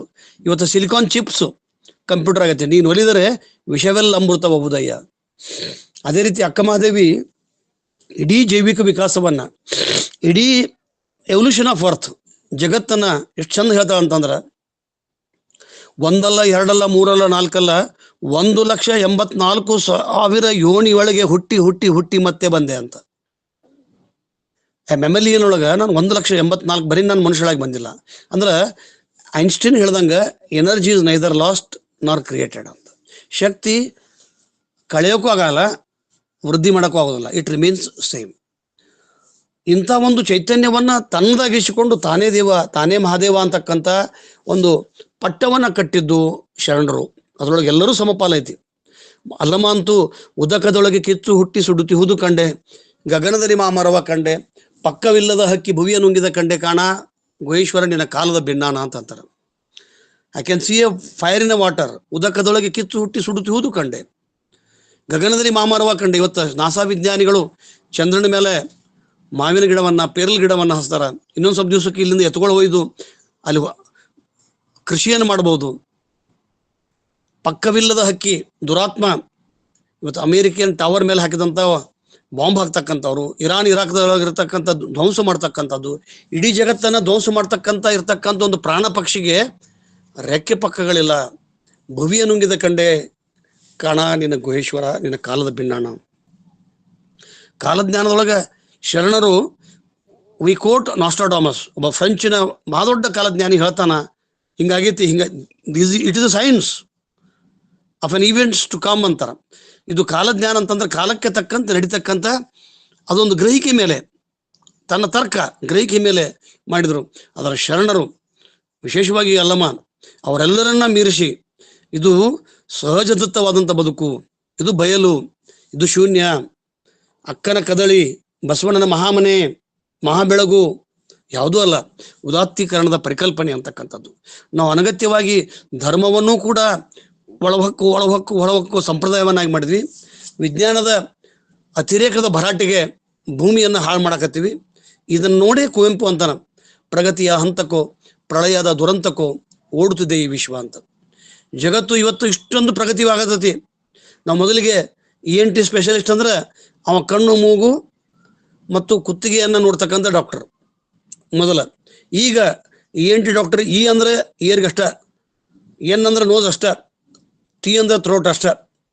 ಇತ್ತೀಚಿನ ಸ್ಪೆಷಲಿಸ್ಟ್ ಎಡಗಿಮಿ ಬೇರೆ ಬಲಗಿಮಿ ಬೇರೆ. ವಿಜ್ಞಾನದ ಭರಾಟಿ ಒಳಗ ಮನುಷ್ಯ ತನ್ನ ಮನುಷ್ಯ ಧರ್ಮವನ್ನು ಕಳ್ಕೊಂಡ. ಸಸ್ಯ ಗಗನ ಮಂಡಲ ಹೇಳ್ತಕ್ಕಂಥ ವಂಶವಾಹಿನಿಯ ಬಗ್ಗೆ ಅಕ್ಕಮಹಾದೇವಿ ಎಷ್ಟು ಚಂದ, ಈಳೆ ನಿಂಬೆ ಮಾವು ಮಾದಲಕ್ಕೆ ಹುಳಿ ನೀರಿದವರಾರಯ್ಯ, ಬಾಳೆ ಹರಸು ಕಬ್ಬು ನಾರಿವಾಳಕ್ಕೆ ಸಿಹಿ ನೀಡಿದವರಾರಯ್ಯ, ಮುರಗ ಮಲ್ಲಿಗೆ ಪಶ್ಚಿಮರಿವಾಳಕ್ಕೆ ಪರಿಮಳದ ಉದಕವನ್ನು ಎರೆದವರಾರಯ್ಯ. ಶಿ ಕ್ವಶನ್ಸ್ ಎವ್ರಿ, ಕೇಳ್ತಾಳ. ಇವೆಲ್ಲವೂ ಕೂಡ ಒಂದು ಹುಳಿ ಐತಿ, ಒಂದು ಸಿಮಿ ಐತಿ, ಒಂದು ಮುರಗ ಮಲ್ಲಿಗೆ ಪರಿಮಳ ಐತಿ, ಕಳವೆ ಅಕ್ಕಿಗಿಕ್ಕಿ ಇಂಥವಲ್ಲ ಪರಿಮಳದ ಇಂಥವಲ್ಲ ಈ ಉದಕವನ್ನು ಎರೆದವರಾರಯ್ಯ. ಇಂತಿ ಜಲ ಒಂದೇ ನೆಲ ಒಂದೇ ತನ್ನ ಪರಿಬೇರೆ ಅಂತಕ್ಕಂಥದ್ದು. ನಾವೇನಿವತ್ತ ಜಾಗತಿಕ ಮಟ್ಟದ ವಂಶವಾಹಿನಿಯನ್ನು ನಿರ್ಧಾರ ಮಾಡ್ತಕ್ಕಂಥದ್ದು, ಅದನ್ನ ಅಕ್ಕಮಹಾದೇವಿ ಗ್ರಹಿಸ, ಇದನ್ನ ನೇರವಾಗಿ ನಾವು ಬಿಗ್ ಬ್ಯಾಂಗ್ ಥಿಯರಿ ಆಗಲಿ, ನಾವು ಗಗನ ಮಂಡಲಗಾಗಿ ಅವ್ರು ಹೇಳಿದ್ದನ್ನ ಇವ್ರು ಹೇಳ್ಯಾರ ಅಂತಕ್ಕಂಥದ್ದಾಗ್ಲಿ ಸಮಾನ ಅಲ್ಲ. ಸಮಾನ ವಿಚಾರಗಳನ್ನ ಸಾರ್ವಕಾಲಿಕವಾಗಿ ಸತ್ಯವನ್ನು ಶರಣರು ನುಡಿದ್ರು, ಹಂಗೆ ಬದುಕಿದ್ರು ಅವರು. ಬಸವಣ್ಣ ಅಂತೂ ಸಪ್ತಧಾತು ಸಮಯೋನಿ ಸಮಪಿಂಡ ಸಮದ್ಭವ ಅಂತಾನ. I can see 7 elements in the semen, ಸಪ್ತಧಾತು, ಸಮಯೋನಿ, ಇಡೀ ಜಗತ್ತಿನ ಸಮತೆಯನ್ನು ತಂದ್ಕೊಂಡದ್ದು, ಸಮಪಿಂಡ, ಜೈಗೋಟ್ ಆಗೋದು ಅಷ್ಟ, ಎಲ್ಲರಿಗೂ ಇಡೀ ಎಲ್ಲ ಜೈವಿಕ ಮನುಷ್ಯನ ಅದಕ್ಕೆ ಕರ್ಣದಲ್ಲಿ ಜನಿಸಿದವರು ಉಂಟೆ. Are there anybody who has born from the ear? ಈ ರೀತಿಯಾಗಿ ವೈಜ್ಞಾನಿಕ ಮನೋಭಾವದಿಂದ ಪ್ರಶ್ನೆ ಮಾಡ್ತಕ್ಕಂಥ ಒಂದು ಸುಂದರ ವೈಜ್ಞಾನಿಕ ಮನೋಭಾವದ ಸಮಾಜವನ್ನ ಶರಣರು ಕಟ್ಟಿದ್ರು. ಬಹಳ ವಿಚಿತ್ರ ಅಂದ್ರ ಐದಕ್ಕೆ ಲಕ್ಕಮ್ಮ ಅಂತ ಬಗ್ಗೆ ಶರಣೆ. ತಳ ಸಮುದಾಯದವಳು, ಕೂಲಿ ಕಾರ್ಮಿಕಳು, ಅವಳಿಗೆ ಒಂದು ಬದುಕಿನೊಳಗ ವಿಚಿತ್ರ ಆಗತ್ತಿ. ಗಂಡ ಹೆಚ್ಚಿನ ಅಕ್ಕಿ ಅಂತ ತರ್ತಾನ. ಯಾವ ತತ್ವ ಪ್ರತಿಪಾದನೆಯನ್ನ ಮಾಡಿದ್ರು, ಯಾವ ಆರ್ಥಿಕ ವಿಕೇಂದ್ರೀಕರಣವನ್ನ ಪ್ರತಿಪಾದನೆ ಮಾಡಿದ್ರು, ಅಥವಾ ಯಾವ ಸಾಂಸ್ಥೀಕರಣ ಇದನ್ನ ಶೇಖರಣೆಗೊಳಿಸ್ತಕ್ಕಂಥ ಆರ್ಥಿಕ ಶೇಖರಣೆ ಅಥವಾ ಭೌತಿಕ ಶೇಖರಣೆಯನ್ನ ವಿರೋಧಿಸಿದ್ರು. ಅವಾಗ ಹೆಚ್ಚಿನ ಅಕ್ಕಿ ತಂದಾಗ ಯಾಕೆ ಬೇಕು, ಬೇಡ, ಹೋಗಿ ಯಾಕೆ ಬಾ ಅಂತಂತಾಳ. ಎಂತ ಪ್ರಾಮಾಣಿಕ ಒಂದು ವಚನ ಅಂತಂದ್ರ, ತುದಿ ಮೊದಲಿಲ್ಲದ ಘನವ ನೋಡ, ತುದಿ ಮೊದಲಿಲ್ಲದ ಘನವ ನೋಡ, ಒಳ ಹೊರಗಿಲ್ಲದ ಅಣುವ ನೋಡ ಅಂತ. I can see A sky but I don't know which is the beginning, which is the end. ಒಳ ಹೊರಗಿಲ್ಲದ ಅಣುವ ನೋಡ. ನಾವು ಅಟಮ್ ಅನ್ನ ಬೋರ್ ಸೇರಿ ಬೇರೆ ಬೇರೆ ಎಲ್ಲ ಥಿಯರಿಗಳ ಮೂಲಕ ನಾವು ಅಟಮ್ ಅದು ಅಂತೀವಿ. ನಾವು ಅದರ ಪ್ರೋಟಾನ್ ಅದಾವ ಅಂತೀವಿ, ನ್ಯೂಟ್ರಾನ್ ಅದಾವ ಅಂತೀವಿ, ಇಲೆಕ್ಟ್ರಾನ್ಸ್ ಅದಾವಿ ಅಂತೀವಿ. ಒಳ ಹೊರಗಿಲ್ಲದ ಅಣುವ ನೋಡ ಅಂತ. ಅದಕ್ಕೆ ಅಕ್ಕಮಹಾದೇವಿಯ ವಚನ ಆಗಲಿ, ಎಲ್ಲರ ವಚನದ ವೈಜ್ಞಾನಿಕ ಮನೋಭಾವವನ್ನ ಬದುಕಿನ ಸುತ್ತಲಿನ ನಡೀತಕ್ಕಂಥ ಎಲ್ಲಾ ಕ್ರಿಯೆಗಳು, ಅದು ಪಂಚಮಹಾಭೂತಗಳಿಂದ ಉತ್ಪನ್ನ ಆಗ್ತಕ್ಕಂಥ ಬೆಳಕು, ಗಾಳಿ, ನೀರು, ಅವೆಲ್ಲವೂ ಕೂಡ ಮನುಷ್ಯನೊಳಗದಾವು. ಅದಕ್ಕೆ ಬಯಲು ಬಯಲನೆ ಬಿತ್ತಿ, ಬಯಲು ಬಯಲನೆ ಬೆಳೆದು, ಬಯಲು ಬಯಲೊಳಗೆ ಬಯಲಾದೆ ಅಂತಕ್ಕಂಥ ವಿಚಾರ. ಹಿಂಗಾಗಿ ಇವತ್ತು ನಿಜಕ್ಕೂ ಕೂಡ ಬಹಳ ಚಿಕ್ಕದಾಗಿ ಚೊಕ್ಕದಾಗಿ ಈ ವಚನ ಧರ್ಮ ಅಥವಾ ಶರಣ ಧರ್ಮ ಅಂತಕ್ಕಂಥದ್ದು ವಿಶಿಷ್ಟ ಧರ್ಮ. ಇದು ಆತ್ಮಾವಲೋಕನ ಮಾಡ್ಕೊಳ್ತಕ್ಕಂಥ ಧರ್ಮ. ಒಳಗೆ ನಡೀತಕ್ಕಂಥ ಸಂಘರ್ಷಕ್ಕೆ, ಒಳಗೆ ನಡೀತಕ್ಕಂಥ ಚಿಂತನೆಗೆ ಹೊರಗೆ ಅಕ್ಷರದ ಸ್ವರೂಪವನ್ನು ಕೊಟ್ಟು ಆತ್ಮಸಾಕ್ಷಿಯಾಗಿ ರಚಿಸಿದಂಥ ವಚನಗಳು. ಸುಮ್ಮನೆ ಯಾರೋ ಮನರಂಜನೆಗೆ, ಕವಿಗಳಿಗೆ, ಬಹುಮಾನಗಳಿಗೆ, ಪ್ರಶಸ್ತಿಗಳಿಗೆ ಸಾಹಿತ್ಯ ರಚನೆ ಶರಣರು ಮಾಡಲಿಲ್ಲ. ಅವರು ನಿರಂತರವಾಗಿ ವಿಚಾರ ಮಾಡ್ತಿದ್ರು. ಒಳಗ ಏನಿದು, ಒಳಗೆ ನಡೀತಕ್ಕಂಥ, ಅದಕ್ಕೆ ಹೇಳ್ತಾನ ಅಲ್ಲಮ್ಮ ಭಾಳ ಚಂದ, ಹೊರಗೆ ಅಲಂಕಾರ, ಒಳಗೆ ರಣರಂಗ ಅಂತಾನ. ರಣರಂಗ ಐತಿ ಒಳಗಿದು. ಆನೆಯೂ ಶಿವಹೂ ಕೂಡಿ ಉಂಬಿಟ್ಟುಕೊಂಡಂತೆ ಅಂತಾನ. ಆನೆ ಅತಿ ಬಹಳ ಅಂದ್ರೆ ಬಹಳ ಸೂಕ್ಷ್ಮ ಪ್ರಾಣಿ, ಮೃದು ಪ್ರಾಣಿ, ಅದು ಸಸ್ಯಾಹಾರಿ. ಸಿಂಹ ಅದು ತಾಮಸದ ಗುಣ, ಅದು ಮಾಂಸಾಹಾರಿ, ಕ್ರೂರಿ. ಅವು ಎರಡೂ ಕೂಡ ಕುಂತ್ಕೊಳ್ಳತಕ್ಕಂಥದ್ದು. ಅದು ಶರೀರದೊಳಗಿರ್ತಕ್ಕಂಥ, ಮನುಷ್ಯನೊಳಗಿರ್ತಕ್ಕಂಥ ತಾಮಸ ಮತ್ತು ಸಾತ್ವಿಕ ಗುಣಗಳನ್ನ ಬೇರೆ ಬೇರೆ ಪಡಿಸಿ, ಯಾಕಂದ್ರೆ ಪ್ಲಸ್ ಅಂಡ್ ಮೈನಸ್ ಇದ್ದಾಗ ಎಲೆಕ್ಟ್ರಿಸಿಟಿ ಜನರೇಟ್ ಆಗತ್ತೆ. ನಾನು ಬರೀ ಪಾಸಿಟಿವ್ ಥಾಟ್ ತಗೊಂಡ್ರೆ ಮನುಷ್ಯ ತನ್ನ ಗೊಳಕ್ ಆಗಂಗಿಲ್ಲ. ಅದಕ್ಕೆ ಶರಣರು ಹೇಳ್ತಾರ, ಶರಣರ ಉದ್ದೇಶ ಅಂತಂದ್ರೆ, ಶರಣರ ಜೀವನ ಪರಿಕ್ರಮ ಅಂತಂದ್ರೆ, ಅವತ್ತು ಸ್ಥಾಪಿತವಾದಂಥ ಮೌಢ್ಯಗಳನ್ನ, ಧಾರ್ಮಿಕ ಮೌಢ್ಯಗಳನ್ನ, ವೈಚಾರಿಕ ಚಿಂತನೆಗಳನ್ನ ಸಮಾಧಿ ಮಾಡತಕ್ಕಂಥ ಸಂದರ್ಭದೊಳಗೆ ಶರಣರು ಅವುಗಳನ್ನು ಪ್ರಶ್ನೆ ಮಾಡಿದ್ರು. ತುದಿ ಮೊದಲಿಲ್ಲದ ಗಣವ ನೋಡ, ಒಳ ಹೊರಗಿಲ್ಲದ ಅಣುವ ನೋಡ. ಅಷ್ಟೇ ಅಲ್ಲ, ತಾ ಮಾಡಿದ ವಿನೋದಕ್ಕೆ, ಅವ ಹೆಂಗ್ ಸೃಷ್ಟಿಕರ್ತನ ವಿನೋದಕ್ಕೆ ಸೃಷ್ಟಿ ಆಯಿತು ಅಂತಕ್ಕಂಥ ವಚನ. ತಾ ಮಾಡೋ ಸಂತೋಷಕ್ಕೆ ಅವ ಯಾವ ಗೊತ್ತಿರಂಗಿಲ್ಲ ಅಂತಕ್ಕಂಥ ವಿಚಾರವನ್ನ, ಬಂಜೆ ಬೇನೆಯ ನೇರಳು, ಚೇಳಿಂಗೆ ಬಸಿರಾದರೆ ಅದೇ ಕೊನೆ, ಬಾಳಿಂಗೆ ಗೊನೆ ಆದರೆ ಅದೇ ಕೊನೆ. ಎಷ್ಟು ನಿರ್ಲಿಪ್ತತೆ ನೋಡ್ರಿ, ಡಿಟ್ಯಾಚ್ಮೆಂಟ್. ಚೇಳು ಬಸರು ಆಕೈತಂದ್ರೆ ಅದು ಬೆಣ್ಣು ಶೀಳಿ ಮರಿ ಬರ್ತಾವು, ಅದು ಚೇಳು ಸಾಯ್ತೈತಿ. ಬಾಳೆ ಒಂದು ಗೊಣಿ ಬಂತಂದ್ರೆ ಅದು ಬಾಳಿ ಕಡಿತಾರ, ಗೊಣಿ ತಕೊಂಡು. ಅಂದ್ರೆ our disposal of our duties and responsibilities ಮುಗಿತು, ನನ್ನ ಕೆಲಸ ಮುಗಿತು ಅಂತಕ್ಕಂಥದ್ದು. ಅದು ನಿಷ್ಪತ್ತಿ, ಹೊರಗೆ ಬರ್ತಕ್ಕಂಥದ್ದು. ಆ ಚೈತನ್ಯ ನಮ್ಮದಾಗಿಸಿಕೊಂಡು ನಾನು ಘನವಾಗಿರಬೇಕು ಅಂತಕ್ಕಂಥದ್ದು. ಶರಣರು ಎಲ್ಲೂ ಕೂಡ ಧನದ ಬಗ್ಗೆ ಹೇಳಿಲ್ಲ. ಆ ನೋವಿನ ಸಂಗತಿ ಅಂದ್ರೆ ಎಲ್ಲ ಕಡೆ ಧನ ಧನ, ತನುಮನ ಧನ, ತನುಮನ ಧನ. ಇದು 16ನೇ ಶತಮಾನದೊಳಗೆ ಸೇರಿಕೆಗೊಂಡಂಥದ್ದು. ತನುಮನ ಘನ ಅಂದ್ರೆ ಅಸ್ಮಿತೆ, ಚೈತನ್ಯ. ಆ ಚೈತನ್ಯವನ್ನ ನಿನ್ನ ಮಾಡಿಸ್ಕೊಳ್ಳತಕ್ಕಂಥ ಒಂದು ವೈಚಾರಿಕ ಮನೋಭಾವವನ್ನು ಶರಣರು ಹೊಂದಿದ್ರು. ಪ್ರತಿಯೊಬ್ಬರು ಶರಣರು ವಚನ ಒಂದಲ್ಲ, ಎರಡಲ್ಲ, ಮೂರಲ್ಲ, ಎಲ್ಲದರೊಳಗೆ ಹೇಳ್ತಾರ ಅವರು. ಬಹುತೇಕ ವಚನಕಾರರು ಒಂದು ಅರಗಿನ ಪುತ್ತಳಿಗೆ ಉರಿಯ ಕೊಂಡಡೆ ಉದಕ ಬಾಯಾರಿ ಬಳಲಿತ್ತು ನೋಡ. ಈ ಶರೀರ ಅಂತಕ್ಕಂಥದ್ದು ಒಂದು ಅರಗಿನ ಪುತ್ತಳಿ, ಗೊಂಬಿ. ಇದಕ್ಕ ಕಾಮ, ಕ್ರೋಧ, ಮೋಹ, ಲೋಭ, ಮದವತ್ಸರವೆಂಬ ಬೆಂಕಿ ಹಚ್ಚಿದ್ರೆ ಉದಕ ಅಂದ್ರೆ ಮನಸ್ಸು ಬಾಯಾರಿ ಬಳಲಿತ್ತು ನೋಡ. ಅಗೆ ಎಂಬೋ ಬಾವಿ, ಅಗೆ ಎಂಬೋ ಅಗೆದಾತ ಸತ್ತ ಬತ್ತಿತ್ತು ಬಾವಿ. ಈ ರೀತಿಯಾದಂಥ ವಚನ. ಹಿಂಗಾಗಿ ಬಹುತೇಕ ಶರಣರು ವಿಜ್ಞಾನವನ್ನ ಇಟ್ಕೊಂಡು, ಅದರ ವಿಜ್ಞಾನ ಅಂತಂದ್ರೆ ತಮ್ಮ ಕಣ್ಣಿಗೆ ಕಾಣ್ತಕ್ಕಂಥ ಒಂದು ಪಾರಮಾರ್ಶಿಕ ಸತ್ಯ ಅಂತ. ಅವರೇನು ಮೈಕ್ರೋಸ್ಕೋಪ್ ತಗೊಂಡು, ಟೆಲಿಸ್ಕೋಪ್ ತಗೊಂಡು ಹುಡುಕಾಡ್ದವ್ರಲ್ಲ. ತಮ್ಮ ಬದುಕಿಗೆ ಗ್ರಹಿಕೆಗೆ ತಮ್ಮ ಗೋಚರಕ ಆದಂತ ವಿಚಾರಗಳನ್ನ ಅವರು ಅನುಭವಿಸಿ ತಮ್ಮ ಬದುಕಿನೊಳಗ bridge between the embryo and the environment, ಬ್ರಹ್ಮಾಂಡ ಮತ್ತು ಪಿಂಡಾಂಡಗಳ ನೇರ ಸಮನ್ವಯವನ್ನ ಶರಣರು ಸಾಧಿಸಿ ಬಯಲಾಗಿ ಹೋಗ್ಬಿಟ್ರು. So energy is neither created nor lost ಅಂತ ಆ ಒಂದು ಚೈತನ್ಯವನ್ನ ಶರಣರು ನಮಗೆ ಕೊಟ್ಟರು ಅಂತ ತಿಳ್ಕೊಂಡು ಇವತ್ತು ಬಹುತೇಕ ವಚನಗಳೊಳಗ ಅತ್ಯಂತ ಸಂತೋಷದ ಸಂಗತಿ ಅಂತಂದ್ರೆ ನಾಳೆ 10ನೇ ತಾರೀಕಿಗೆ ಇಡೀ ಅಸೆಂಬ್ಲಿ ಒಳಗ ಅನುಭವ ಮಂಟಪದ ಉದ್ಘಾಟನೆಯನ್ನ ನಮ್ಮ ಕರ್ನಾಟಕ ಘನ ಸರ್ಕಾರ ಯಾರೂ ಕೂಡ nobody can deny Basava and Basava philosophy because they had a scientific temperament ಅಂತ. ವೈಜ್ಞಾನಿಕ ಮನೋಭಾವ ಇತ್ತು, ವೈಚಾರಿಕ ಚಿಂತನೆಗಳಿತ್ತು. ಆ ವೈಚಾರಿಕ ಚಿಂತನೆ, ವೈಜ್ಞಾನಿಕ ಮನೋಭಾವ, ಈ ಮೌಲ್ಯಗಳ ಒಟ್ಟು ಮೊತ್ತವೇ ಶರಣ ಧರ್ಮ ಅಂತಕ್ಕಂತ ಹೇಳಿ ನಾನು ಸ್ವಲ್ಪ ಟೈಮ್ ಹೆಚ್ಚಿಕೊಂಡೆ, ಕ್ಷಮಿಸಿ ನನ್ನ ಮಾತನ್ನ ಮುಗಿಸ್ತೀನಿ. ಶರಣ ಸರ್, ಧನ್ಯವಾದ. ಐ ಥಿಂಕ್ ವಚನ ಧರ್ಮ ವೈಜ್ಞಾನಿಕ ತಳಹದಿ ಮೇಲೆ ಒಂದೊಂದು ವಚನಗಳಲ್ಲೂ ವೈಜ್ಞಾನಿಕ ಚಿಂತನೆ ಎಲ್ಲವನ್ನು ಹೊರಗೆ ಹಚ್ಚಿ ಕೊಡುವಂತಹ ಮನಸ್ಥಿತಿಯನ್ನ ವಚನಕಾರರು ಅಥವಾ ಬಸವಾದಿ ಶರಣರು ನಮಗೆ ಹಿಡ್ಕೊಟ್ಟಿದ್ದಾರೆ. ಎಲ್ಲವನ್ನು ಸಮೀಕರಿಸಿ ಹೇಳ್ತೀರಿ. ಮತ್ತೊಮ್ಮೆ ವಂದನೆ ಸರ್. ಕಸ್ತೂರಬಾ ಮೇಡಮ್, ದಯವಿಟ್ಟು ಅನ್ಮ್ಯೂಟ್ ಮಾಡ್ಕೊಂಡು ಮಾತಾಡಿಮಾ. ನಮಸ್ತೆ ಮೇಡಮ್. ಮೇಡಮ್ ಅವರು ತುಂಬಾ ಚೆನ್ನಾಗಿ ಮಾತಾಡಿದ್ರು. ವೇದಿಕೆಯ ಸಂಘಟಕರಿಗೆ ಮತ್ತು ಎಲ್ಲ ಶರಣ ಬಂಧುಗಳಿಗೆ ಶರಣಾರ್ಥಿ. ನಂದೊಂದು ಪ್ರಶ್ನೆ ಏನಂದ್ರ, ಮುಕ್ತಾಯಕ್ಕನ ವಚನದಲ್ಲಿ ಒಂದು ಸಾಲ್ ಬರ್ತಾ ಇದೆ. ಅದು ಯಾವ್ದಪ್ಪ ಅಂತಂದ್ರೆ, ಶಶಿಯೊಳ ಅಡಗಿದ ಷೋಡಶ ಕಲೆಯಂತೆ, ಅಂದ್ರೆ ಚಂದ್ರನಲ್ಲಿರುವ 16 ಕಲೆಗಳು ಯಾವುವು ಅಂತ ನಂದು ಪ್ರಶ್ನೆ ಮೇಡಮ್.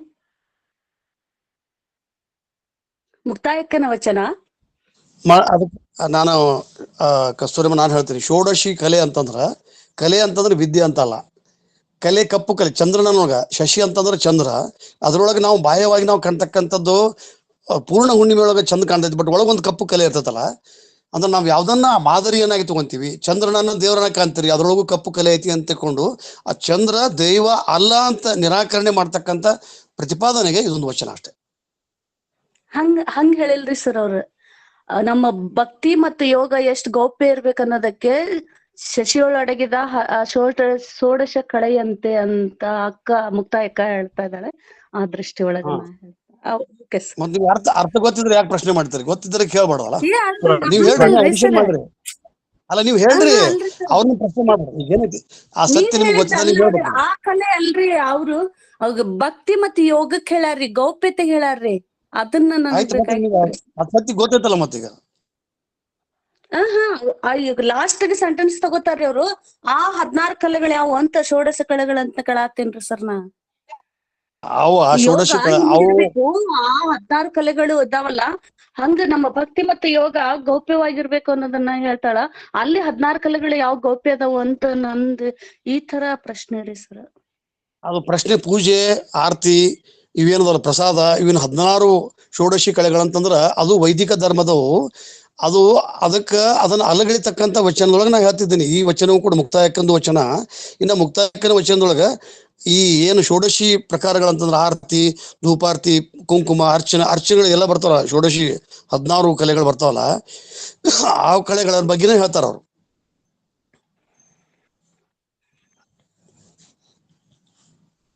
ಇನ್ನು ಮುಕ್ತಾಯಕ್ಕನ ವಚನ ಒಳಗ ಇನ್ನೊಂದು ವೈಜ್ಞಾನಿಕ ವಚನಗಳು ಹೇಳ್ತಾರೆ ನೋಡ್ರಿ. ಅದು ಅಂಧಕನ ಕೈ ಅಂಧಕ ಹಿಡಿದಂತಿರ್ಬೇಕು, ಒಂದೊಂದು ವಿಶಿಷ್ಟವಾದಂತ ಧ್ಯಾನ. ನೀರೊಳಗೆ ಅಡಗಿದ ಪ್ರತಿಬಿಂಬದಂತೆ ಹಿಡಿವರಿಗೆ ಅಳವಲದಂತೆ ಇರಬೇಕು ಅಂತಾರ. ಆಮೇಲೆ ಮೂಗನ ಬಾಯಲ್ಲಿ ಕಾವ್ಯವ ಕೇಳದಂತಿರ್ಬೇಕು. ಇವು ಎಲ್ಲ ವೈಜ್ಞಾನಿಕ ಮನೋಭಾವದಿಂದ ಕೂಡಿದಂತ ವಚನ.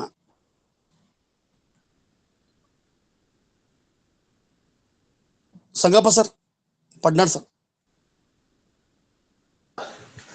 ನಮಸ್ಕಾರ ರೀ ಸರ್. ಎಲ್ಲರಿಗೂ ಶರಣಾರ್ಥಿಗಳು. ಅಕ್ಕ ಅವರ ಉಪನ್ಯಾಸ ಬಹಳ ಸಮರ್ಪಕ, ಬಹಳ ಸುಂದರವಾಗಿತ್ತು ಮತ್ತು ವೈಜ್ಞಾನಿಕವಾಗಿತ್ತು. ಯಾವುದೇ ಒಂದು ಪ್ರಾರಂಭಕ್ಕೆ ಒಂದು ಮಾತು ಹೇಳಿದ್ರು, ಯಾವುದೇ ಒಂದು ವಿಷಯವನ್ನ ಕ್ರಮಬದ್ಧವಾಗಿ ಅಧ್ಯಯನ ಮಾಡೋದಕ್ಕೆ ವೈಜ್ಞಾನಿಕ ಅಧ್ಯಯನ ಅಂತಾರ ಅನ್ನುವಂತ ಮಾತಾಡಿದ್ರು. ಯಾಕಂದ್ರೆ ಈಗ ಎಷ್ಟೋ ಸಮಾಜ ವಿಜ್ಞಾನ ಅದಾವ, ಭೌತ ವಿಜ್ಞಾನ ಅದಾವ, ಎಲ್ಲಾ ವಿಜ್ಞಾನ ಅದಾವ. ಆದ್ರೆ ಸಮಾಜ ವಿಜ್ಞಾನಕ್ಕೆ ನಾವು ಒಮ್ಮೆ ವಿಜ್ಞಾನ ಅನ್ನಂಗಿಲ್ಲ, ಅದನ್ನ ಕಲೆ ಅದು ಹಿಂಗಂತೇವೆ. ಆದ್ರೆ ಅದ್ರ ಕ್ರಮಬದ್ಧವಾಗಿ ಅಭ್ಯಾಸ ಮಾಡಿದ್ರೆ ಅದು ವಿಜ್ಞಾನನೇ ಅದು ಅಂತ ನೋಡ್ರಿ. ನಮ್ಮ ಶರಣರು ಪ್ರತಿಯೊಂದನ್ನು ಎಷ್ಟು ಕ್ರಮಬದ್ಧವಾಗಿ ಮಾಡಿದ್ದಾರ ಅಂತ ಮತ್ತ ಅವರು ಪ್ರಕೃತಿ ನಿಯಮಗಳನ್ನ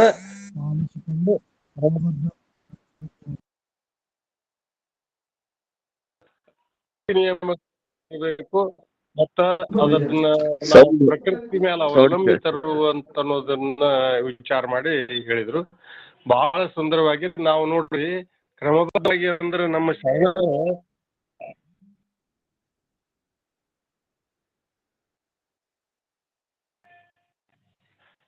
ಕ್ರಮಬದ್ಧವಾಗಿ ಇರ್ಬೇಕಂತ ಅನ್ನೋದನ್ನ ಎಷ್ಟ ಸುಂದರವಾಗಿ ಇರಿದು ನಮ್ಮ ಧರ್ಮದವಾಗಿ ಕ್ರಮಬದ್ಧವಾಗಿ ಹೆಂಗೆ ಹೇಳಿದ್ರು. ಅಷ್ಟಾವರಣ ಮತ್ತ ಪಂಚಾಚಾರ ಹಾಗೂ ಶಟಸ್ಥಳ ಇವು ಪ್ರತಿಯೊಂದರು ಎಷ್ಟು ಕ್ರಮಬದ್ಧವಾಗಿ ಅಧ್ಯಯನ ಮಾಡಿ ಅವಕೂರ್ನ ನಮ್ಮ ಇದಕ್ಕೆ ತಂದ್ರು ಅಂದ್ರ ಮೊದಲು ನಾವು ಅಷ್ಟಾವರಣದ ಭೌತಿಕ ವಸ್ತುಗಳು ಅಷ್ಟಾವರಣದ ಮೂಲಕ ನಮ್ಮ ಸಾಧನೆಗಳನ್ನು ಪ್ರಾರಂಭಿಸಿ ನಮ್ಮ ಪಂಚಾಚಾರಗಳನ್ನ ನಾವು ಅಳವಡಿಸಿಕೊಂಡು ಶಟಸ್ಥಲದ ಮುಖಾಂತರ ನಾವು ಎತ್ತರಕ್ಕೆ ಏರ್ಬೇಕು. ಹೆಂಗೆ ಎಷ್ಟು ಕ್ರಮಬದ್ಧವಾಗಿ ಅದ ಮತ್ತು ಎಷ್ಟು ವೈಜ್ಞಾನಿಕವಾಗಿ ಅದ ಅಂತ ಅನ್ನೋದನ್ನ ಅಕ್ಕವರು ಹೇಳಿದ್ರು. ಅದರೊಳಗೆ ನಮ್ದು ಎಷ್ಟು ವೈಜ್ಞಾನಿಕವಾಗಿ ನಾವು ಇದನ್ನ ಸ್ಥಾಪನಾ ಮಾಡ್ಯಾರ, ಇದನ್ನ ಹುಟ್ಟು ಹಾಕ್ಯಾರ ಅಂತ ಅನ್ನೋದನ್ನ ನಮಗೆ ತಿಳಿದು ಬರ್ತದ. ಬ್ರಹ್ಮಾಂಡದ ಹುಟ್ಟದ ಬಗ್ಗೆ ಎಷ್ಟು ಸುಂದರವಾಗಿ ಹೇಳಿದ್ರು. ಮತ್ತೆ ಎಷ್ಟು ಜಗದಗಲ ಮುಗಿಲಗಲ ಇರುವಂತ ಬ್ರಹ್ಮಾಂಡ ಎಷ್ಟು ಹತ್ತತ್ತ ಅಂದ್ರು ಅದ್ರ ಅಳತೆ ಕೊಡ್ಲೇ ಇಲ್ಲ. ಯಾಕೆ ಕೊಡಂಗಿಲ್ಲ ಅಂದ್ರೆ ನೆಲಕಲಾಗ ಸಾಧ್ಯ ಇಲ್ಲ. ಅದಕ್ಕೊಂದು ಶಬ್ದ ಹೇಳಿದ್ರು, ಪರ್ಮಿ ಪ್ಯಾರಾಡಾಕ್ಸ್ ಅನ್ನೋದನ್ನ ಹೇಳಿದ್ರು. ಅದನ್ನು ನೋಡ್ಲಾಕ ನಮ್ಗೆ ಯಾವುದೂ ನೋಡ್ಲಾಕ ಸಾಧ್ಯ ಇಲ್ಲ, ನಮಗ್ ಗುರುತ ಅದಕ್ಕೆ ಅಂತಿಮ ಉತ್ತರ ಹೇಳಕ್ ಸಾಧ್ಯ ಇಲ್ಲ ಅನ್ನೋಂಥದಕ್ಕೆ ಫರ್ಮಿ ಪ್ಯಾರಾಡಾಕ್ಸ್ ಅನ್ನೋದಂತ. ನಾವು ಸುಮ್ಮನೆ ಸಾದಾ ವಿದ್ಯಾ ಕಲ್ತವ್ರು, ನಾವು ಸಾಮಾನ್ಯ ಗ್ರಾಜ್ಯುಯೇಟ್ಸು, ನಮಗೇನು ಇವೆಲ್ಲ ಶಬ್ದ ಗೊತ್ತಿರಲಿಲ್ಲ. ಎಂಥ ಸುಂದರವಾದ ವಿಚಾರಗಳನ್ನ ಹಾಕಿದ್ರು, ಹುಟ್ಟಿ ಹಾಕಿದ್ದು ಹೇಳಿದ್ರು. ಮತ್ತು ಅಷ್ಟಾವರಣ, ಪಂಚಾಚಾರ, ಶಟಸ್ಥಲ ಈ ಧರ್ಮದ ಒಂದು ಕ್ರಮಬದ್ಧತೆ ಹೆಂಗ ನಮ್ಮ ಶರಣರು ಸ್ಥಾಪನಾ ಮಾಡಿದ್ರು ಅಂತ ಅನ್ನೋದನ್ನ ಹೇಳಿದ್ರು. ಡೈನಾಸಾರುಗಳ ಬಗ್ಗೆ ಹೇಳಿದ್ರು. ನೋಡ್ರಿ ಎಷ್ಟು ವಿಚಿತ್ರ ಅನಿಸ್ತದ. ಎಂತಿಂತ ಬಲಿಷ್ಠ ದೊಡ್ಡ ಎಂತ ಪ್ರಾಣಿಗಳು ಹುಟ್ಟಿ ನಾಶ ಆದವು. ಅವಕ್ಕೇನೋ ಒಂದು ಅದಕ್ಕೋ ಕಾಲ ಬರ್ತದ, ನಾಶ ಆಗ್ತಾವ. ಅಂತ ಒಂದು ಅಣುವಿನೊಳಗ ಎಂತ ಶಕ್ತಿ ಇರ್ತದ. ಸಣ್ಣ ಅಣುವಿನೊಳಗ ಬ್ರಹ್ಮಾಂಡವನ್ನೇ ನಾಶ ಮಾಡುವಂತ ಶಕ್ತಿನೂ ಇರ್ತದ ಅಂತ ಅನ್ನೋದನ್ನ ಹೇಳಿದ್ರು. ಬಹಳ ಸುಂದರವಾದ ಮಾತು ಹೇಳಿದ್ರು. ಮತ್ತೆ ಲಿಂಗದ ವಿಷಯ ಆಗ್ಲಿ ನಮ್ಮ ಶರಣರಂತರು ಬಹಳ ವೈಜ್ಞಾನಿಕ.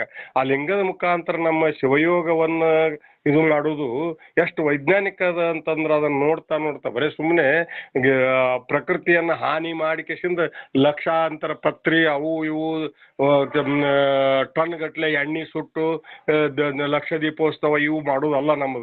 ನಮ್ಮದು ಶರಣರದು ಹೆಂಗದ ಅಂದ್ರೆ ಯೋಗ ನಮ್ಮ ಸಾಧನೆ ನಮಗ ಏನೋ ಅದಕ್ಕೆ ನಾವು ಸಾಧನೆ ಆಗಿರ್ಬೇಕು. ಅಂತದಕ್ಕೆ ಲಿಂಗವನ್ನ ದೃಷ್ಟಿ ಹಾಯಿಸಿ ದೃಷ್ಟಿದಿಂದ ನಮ್ಮ ಅಂತರಂಗವನ್ನು ನಾವು ಬೆಳೆಸಿಕೊಂಡು ನಮ್ಮೊಳಗ ನಾವು ಆ ಪರಮಾತ್ಮನ ಕಾಣೋದಕ್ಕೆ ಇದು ಚುಳುಕವನ್ನು ನಾವು ನೋಡಬೇಕೇ ವಿನ ಮತ್ತೊಂದು ಏನು ಅದ್ರಾಗಿಂದ ಅದೇ ದೇವ್ರಲ್ಲ. ದೇವ್ರು ಇರುವುದು ನಿಮ್ಮೊಳಗೆ ಅದಾನ.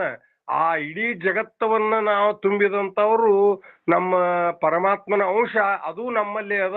ನಮ್ಮಲ್ಲಿರುವಂತ ಅಂಶ ಜಗತ್ತಿನ ತುಂಬಾನು ಐತಿ, ಜಗತ್ತಿನ ಎಲ್ಲ ಜೀವಿಗಳೊಳಗೆ ಐತಿ ಅಂತ ಅನ್ನೋದನ್ನ ಅದಕ್ಕೆ ಹೇಳ್ತಾರ. ಸಕಲ ಜೀವಿಗಳಿಗೆ ಲೇಸ ಬಯಸುವ ಆತನೇ ಕೂಡಲ ಸಂಗನ ಶರಣ ಅಂತ ಹೇಳಿದ್ರು. ಎಷ್ಟು ಸಣ್ಣ ವಾಕ್ಯದೊಳಗ ಎಷ್ಟು ಹಿರಿದ ಅರ್ಥವನ್ನು ತುಂಬಿಟ್ಟಾರ. ಇಂಥ ಒಂದು ವಿಶಿಷ್ಟವಾದಂತ ವೈಜ್ಞಾನಿಕ ಧರ್ಮ ಈ ಜಗತ್ತಿನೊಳಗೆ ಎಲ್ಲಿ ಇರ್ಲಿಕ್ಕಿಲ್ಲ ಅಂತ ನನ್ನ ಅಭಿಪ್ರಾಯ. ಅದು ನನ್ನ ಅಹಂಕಾರ ಅಲ್ಲ. ಅದು ನನಗೆ ಈ ಧರ್ಮದೊಳಗೆ ಹುಟ್ಟಿದಿಂದೇ ಅದಿನಿಲ್ಲ. ನಾ ಏನು ಬೇರೆ ಕಡೆದಿಂದ ಬಂದು ಸೇರ್ಕೊಂಡಿಲ್ಲ. ಹುಟ್ಟಿನಿಂದೇ ಈ ಧರ್ಮದೊಳಗಿದ್ದೀನಿ. ನಾವು ಅಜ್ಞಾನದಿಂದ ಕೂಡಿ ಏನೇನೋ ಪೂಜೆ ಮಾಡಿದೆವು, ಏನೇನೋ ವ್ರತಗಳನ್ನು ಮಾಡಿದೆವು. ಈಗ ಈ ಧರ್ಮದ ಬಗ್ಗೆ ತಿಳ್ಕೊಳಕ್ ಹತ್ತಿಂದ ನಾವು ಇದಕ್ಕೆ ಬಹಳ ಮನಸ್ಸನ್ನ ಒಪ್ಪಿಸಿವೆ. ಬಹಳ ಸುಂದರವಾದ ಮಾತಾಡ್ಕೋರು ಹೇಳಿದ್ರು. ತುಂಬಾ ಧನ್ಯವಾದಗಳು. ಬಹಳ ಸುಂದರವಾಗಿ ನನಗೆ ಈ ಶಬ್ದಗಳು ಈ ವಿಷಯಗಳು ನನಗೆ ಸಿಗ್ತಿದ್ದಿಲ್ಲ. ಇದು ಸಿಗ್ಲಾಕ ಅವಕಾಶ ಮಾಡಿಕೊಟ್ಟದ್ದಕ್ಕೆ ತಮ್ಮ ವೇದಿಕೆಗೂ ಹಾಗೂ ಅಕ್ಕನವರಿಗೂ ವಂದನೆಗಳು. ಎಲ್ಲರಿಗೂ ಶರಣಾರ್ಥಿ. ನಮಸ್ಕಾರ. ಶಾರದಾ ಪಾಟೀಲ್ ಸರ್ ಅವರು ದಯವಿಟ್ಟು ಶಾರದಾ unmute ಪಾಟೀಲ್ ಮಾಡ್ಕೊಂಡು ಮೇಡಮ್. ಮಾತಾಡಿ. ಎಲ್ಲರಿಗೂ ಶರಣಾರ್ಥಿಗಳು. ಕೇಳಿಸ್ತದಲ್ರಿ ಸರ್? ಅವ್ರ ಕೇಳ್ತಿದೆ ಕೇಳ್ತದ್ರಿ. ವಚನಗಳಲ್ಲಿ ಈ ಬ್ರಹ್ಮಾಂಡ ಹೇಗೆ ಹುಟ್ಟಿತು ಅನ್ನುವಂಥದ್ದು ಅಂದ್ರ ಬಿಗ್ ಬ್ಯಾಂಗ್ ಥಿಯರಿಗೆ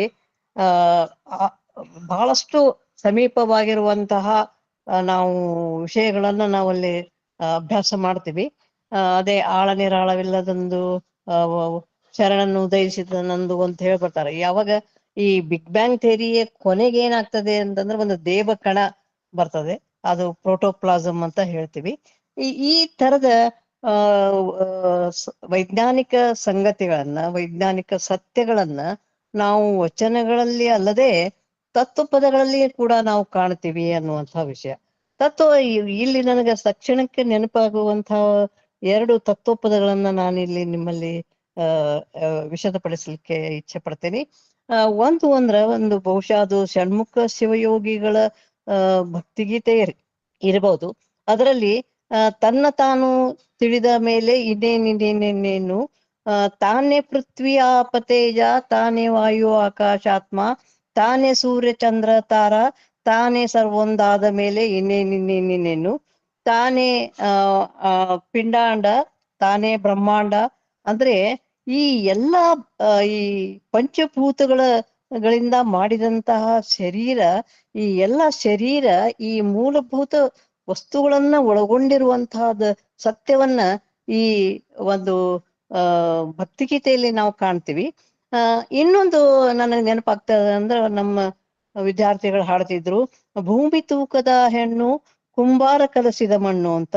ಮುಂದುವರ್ತಾ ಹಾಡಿನಲ್ಲಿ ಏನ್ ಬರ್ತೈತಿ ಅಂದ್ರೆ, 9 ಬಾಗಿಲದಿಂದ ತನ್ನಾನೊಂದ ಬಿಂದಿಗೆಯವ್ವ, 21 ದಿನದಾಗ ಜೀವ ತುಂಬಿ ಕಳುಶಾನವ್ವ ಅಂತ ಬರ್ತದ್ರಿ. ಅದು ಜಾನಪದ ಗೀತೆ. 21 ದಿನದೊಳಗ ಜೀವ ತುಂಬುದಕ್ಕರಿ ಒಬ್ಬ ಪ್ರೌಢ ಮಹಿಳೆಯ ಒಂದು ಅಂಡದ ಒಂದು ಬೆಳವಣಿಗೆಯನ್ನ ನಾವು ನೋಡ್ತಾ ಬಂದ್ವಿ ಅಂದ್ರ 12ನೇ ದಿವಸಕ್ಕೆ ಆ ಒಂದು ಮ್ಯಾಚುವರ್ ಓವಮ್ ಆಗ್ತದೆ. ಅದು ಒಂದು ವೀರ್ಯಾಣುದೊಂದಿಗೆ ಸಂಗಮ ಹೊಂದಿ ಜೀವ ಅಲ್ಲಿ ಉತ್ಪನ್ನ ಆಗ್ತೈತಿ.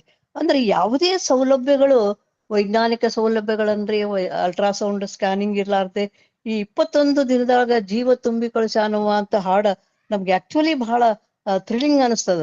ಇವು ಕೆಲವು ಜಾನಪದ ಗೀತೆಗಳನ್ನ ಒಂದು 4-5 ನಾನು ಕಲೆಕ್ಟ್ ಮಾಡಿದ್ದೆ. ಈಗ ತಕ್ಷಣಕ್ಕೆ ನನ್ಗೆ ನೆನಪಾಗುವಂತಹ ಇವು 2 ಒಂದು ಭಕ್ತಿಗೀತೆ, ಒಂದು ಜಾನಪದ ಗೀತೆ. ಅದರಲ್ಲಿ ಕೂಡ ನಾವು ಬಹಳಷ್ಟು ವೈಜ್ಞಾನಿಕ ತಳಹದಿಯ ಮೇಲೆ ವಿಜ್ಞಾನದ ಚಿಂತನೆಗಳನ್ನ, ಸತ್ಯವನ್ನ ಅವರು ತಳಹದಿಯನ್ನಾಗಿ ಇಟ್ಟುಕೊಂಡು ತಮ್ಮ ವಿಚಾರಗಳನ್ನ ಪ್ರಸ್ತುತಪಡಿಸಿದ್ರು. ಕರಡಿಗುಡ್ಡ ಮೇಡಮ್ ಅವರು ಇವತ್ತು ಅವರು ಬಹುಶಃ ವಿಜ್ಞಾನದ ವಿದ್ಯಾರ್ಥಿನೋ ಕನ್ನಡ ಪ್ರಾಧ್ಯಾಪಕರು ಗೊತ್ತಾಗ್ಲಿಲ್ಲ ನನಗೆ. ನಾನು ಅವ್ರ ಪರಿಚಯ ಮಾಡುವ ಹೊತ್ತಿಗೆ ನನಗೆ ಇರ್ಲಿಲ್ಲ, ಲೇಟಾಗಿ ಜಾಯ್ನ್ ಆದೆ. MSc PhD ರೀ. ಅದು ನಮ್ ಸೈನ್ಸ್ ವಿದ್ಯಾರ್ಥಿನಿಯಾಗಿ ಅವರು ಕೂಡ ಎಷ್ಟು ಒಳ್ಳೆ ಮಾತುಗಾರಿಕೆ ಇದೆ. ಮೇಡಮ್, ತಮಗೆ ನಮ್ಮ ವೇದಿಕೆಗೆ ಸ್ವಾಗತ. ಮುಂದಿನ ದಿನಗಳಲ್ಲಿ ಇದೇ ತರ ವೈಜ್ಞಾನಿಕ ಚಿಂತನೆಗಳನ್ನ ಒಳಗೊಂಡಂತ ಶರಣರ ವಚನಗಳನ್ನ ನೀವು ಸಂಗ್ರಹ ಮಾಡಿ ನಮ್ಗೆ ತಿಳಿಪಡಿಸ್ತೀರಿ ಅಂತ ಹೇಳ್ತಾ ನನಗೆ ಅವಕಾಶಕ್ಕಾಗಿ ಧನ್ಯವಾದಗಳು. ನಮ್ಗೆಲ್ಲರಿಗೂ ಶರಣಾರ್ಥಿ. ಮೇಡಮ್, ನಾ ಇದ ಫಸ್ಟ್ ಟೈಮ್ ಈ ಸಾಹಿತ್ಯ ಮುಟ್ಟಿದ್ದು. ಇವತ್ತ ಫಸ್ಟ್ ನಾನು ಶಶಿಕಾಂತ್ ಪಟ್ಟಣ್ ಅವರ ಒಂದ ಆದೇಶದ ಮೇರೆಗೆ ನಾ ಈ ಒಂದು ಪ್ರಯತ್ನವನ್ನ ನಾನಲ್ಲಿ ಮಾಡಿರುವಂತಹದ್ದು. ಸುಮಾರಾಗಿ ಶೈಕ್ಷಣಿಕ ಲೇಖನಗಳನ್ನ ಬರ್ದೇವಿ, ಆಮೇಲೆ ಉಪನ್ಯಾಸಗಳನ್ನ ಕೊಟ್ಟಿದ್ದೇವಿ. ಆದ್ರ ಈ ಶರಣರ ಸಾಹಿತ್ಯ ಅನ್ನೋದನ್ನ ಒಂದು ವಚನ ನಾವು ಪ್ರಾಮಾಣಿಕವಾಗಿ ಪಾಲಿಸಿಕೊಂಡು ಬಂದಂತವ್ರು ಬಸವ ತತ್ವದವರು ಅಂತಂದ್ರೆ ಕಾಯಕವೇ ಕೈಲಾಸ ಅನ್ನುವಂತಹದ್ದು. ಅದನ್ನ ಬಿಟ್ರೆ ಉಳಿದು ಯಾವುದೇ ವಚನಗಳನ್ನ ವಿಶ್ಲೇಷಣೆ ಮಾಡುವಂತಹ ಸಾಮರ್ಥ್ಯ ಆಗ್ಲಿ ಅಥವಾ ಅದರ ಆಳ ಅಥವಾ ಅರಿವಿನ ಒಂದು ಜ್ಞಾನ ನನಗೆ ಒಂದ್ ಚೂರ್ನೂ ಇಲ್ಲ ಅಂತ ಹೇಳ್ಬೋದು. ಈ ಇಡೀ ಬ್ರಹ್ಮಾಂಡದೊಳಗೆ ನಾವು ಭೂಮಿ ಹೆಂಗ್ ಹೋಲಿಕೆ ಮಾಡ್ಕೊಂಡಿವಿ, ಹಂಗ ನಿಮ್ಮೆಲ್ಲರ ನಡುವೆ ನನ್ನನ್ನ ನಾ ಇಲ್ಲಿ ಹೋಲಿಕೆ ಮಾಡ್ಕೊಳ್ಬಹುದು ಇವತ್ತು. ಯಾಕಂದ್ರೆ ನಾನು ಒಂದು ಸಣ್ಣ ಬಿಂದುವಿಗಿಂತನೂ ಕಡಿಮೆ ಇರುವಂತವಳ. ಇದು ಒಂದು ಪ್ರಯತ್ನ. ಯಾಕಂತಂದ್ರೆ ನಾನು ಸರ್ ಹೇಳಿದ ನಂತರ ನೋಡೋಣ, ಒಂದು ಪ್ರಯತ್ನ ಮಾಡೋಣ ಅಂತ ನಾವು ಒಪ್ಪಿಕೊಂಡಿರುವಂತಹದ. ನಾನು ಮೂಲವಾಗಿ ವಿಜ್ಞಾನದ ವಿದ್ಯಾರ್ಥಿ, ಅದ್ರೊಳಗ ಸಾಕಷ್ಟು ವಿಚಾರಗಳನ್ನ, ಲೇಖನಗಳನ್ನ ಕೊಟ್ಟಿರುವಂತಹಳ. ಇದು ನನ್ನ ಮೊದಲ ಪ್ರಯತ್ನ. ಹೀಗಾಗಿ ಏನಾದ್ರೂ ತಪ್ಪು ತಡೆಗಳಾಗಿದ್ರೆ ದಯವಿಟ್ಟು ಕ್ಷಮೆ ಇರಿ. ಮೇಡಮ್, ಮೊದಲ ಪ್ರಯತ್ನಕ್ಕೆ ನಿಮ್ಗೆ ಗೋಲ್ಡ್ ಮೆಡಲ್ ಸಿಕ್ಕಿದೆ. ಇನ್ನು ಮುಂದೆ ಹೆಚ್ಚಿನ ಪ್ರಯತ್ನವನ್ನ ಮಾಡ್ತಾ ಇರಿ ನಮ್ಮ ವೇದಿಕೆಯಲ್ಲಿ ಅಂತ ಹೇಳ್ತಾ ನಮ್ಮ ವೇದಿಕೆಗೆ ಸ್ವಾಗತವನ್ನ ಕೋರ್ತೇನೆ. ಧನ್ಯವಾದಗಳು. ಸರ್, ದತ್ತಿದಾನಿಗಳ ಬಗ್ಗೆ ಸ್ವಲ್ಪ ಮಾತಾಡ್ತೀನಿ ಸರ್. ಮಾತಾಡಿ ಸರ್ ದಯವಿಟ್ಟು. ಇವತ್ತಿನ ದತ್ತಿದಾನಿ ನನ್ನ ಸಹೋದರಿ ಡಾಕ್ಟರ್ ಲತಕ್ಕ ಹೆಸರೂರ್. ಬಹುಶಃ ತಮ್ಮ ಬದುಕಿನುದ್ದಕ್ಕೂ ಕೂಡ ತಮ್ಮ ತಂದೆ ತಾಯಿಯಿಂದ ಪಡೆದಂಥ ಒಂದು ಶರಣ ಸಂಸ್ಕೃತಿಯನ್ನು ಪಡೆದುಕೊಂಡು, ಅವರು ಮೂಲತಃ ಡೆಂಟಿಸ್ಟ್ ಡಾಕ್ಟರು, ಅವ್ರ ಮನೆಯವರು ಸರ್ಜನ್, MS ಸರ್ಜನ್. ಸುಮಾರು 100 ಕೋಟಿ ಆಸ್ಪತ್ರೆಯನ್ನು ಕಟ್ಟಿದ್ದಾರೆ ಲಿಂಗಸೂರೊಳಗೆ. ಭಾಳ ದೊಡ್ಡ ಸಾಹುಕಾರ ಅಂತಾರಲ್ಲ ಅವ್ರಿಗೆ. ಹೆಸರೂರು ಅಕ್ಕ ನನ್ನ ಒಡ ಹುಟ್ಟಿದ ಸಹೋದರಿಗಿಂತ ಹೆಚ್ಚು. ಅವ್ರು ನಾವು ಬಿಜಾಪುರ ಕಾರ್ಯಕ್ರಮಕ್ಕೆ ನಾವು ಗೊತ್ತಿರಲಿಲ್ಲ, ಪಾಪ ಬಂದರು. ಆಮೇಲೆ ಮರುದಿನನೇ ಅವತ್ತ ದತ್ತಿಯನ್ನು ಇಟ್ಟರು. ಅಂದ್ರೆ ಅದು ಆ್ಯಕ್ಚುಲಿ ಜನವರಿಗಿತ್ತು. ನಾನು ಅಣ್ಣ ಇನ್ನೂ 1 ವರ್ಷ ಆಗಿಲ್ಲ, ಯಾಕೆ ನೀನು ಇಟ್ಟಿರಿ ಅಂತಂದು. ಇಲ್ವಾ, ಎಲ್ಲರದು ಡಿಸೆಂಬರ್ದಾಗ ಮುಗಿಸ್ಬೇಕು, ಮತ್ತೆ ಜನವರಿ ತೊಗೊತೀವಿ ಅಂತ ನಮ್ಮ ಒಂದು ಕರ್ತವ್ಯ. ದಾನಮ್ಮ, ನಾವು ನಮ್ಗೆ ಗೌರಮ್ಮಕ್ಕಾರು, ನಮ್ದೊಂದು ಜವಾಬ್ದಾರಿ ಇರ್ತೈತಿ, ಅವ್ರದ್ದು ಎಲ್ಲರದು ಮುಗಿಸ್ಬೇಕು ಅಂತಕ್ಕಂಥದ್ದು. ದತ್ತಿ ಉಪನ್ಯಾಸ ಅಂದಾಗ ನಮ್ಗೆ ನಿಜವಾಗ್ಲೂ ಒಳ್ಳೆ ಸ್ಪೀಕರ್ಸು, ಒಳ್ಳೆ ಇದನ್ನ ಎಲ್ಲವೂ ತೊಗೊತೀವಿ, ಬಟ್ ಅದರಾಗೂ ಚಲೋ ಇರಬೇಕು ಅಂದಾಗ ಇವರು ಅದರಾಗ ಮೊದಲನೇ ಪ್ರಯತ್ನ ಅಂತಂದರು. ಬಹುಶಃ ಫಸ್ಟ್ ಟೆಸ್ಟ್ನಾಗ ಸೆಂಚುರಿ ಹೊಡೆಯವ್ರಿಗೆ ಭಾಳ ಕಡಿಮೆ.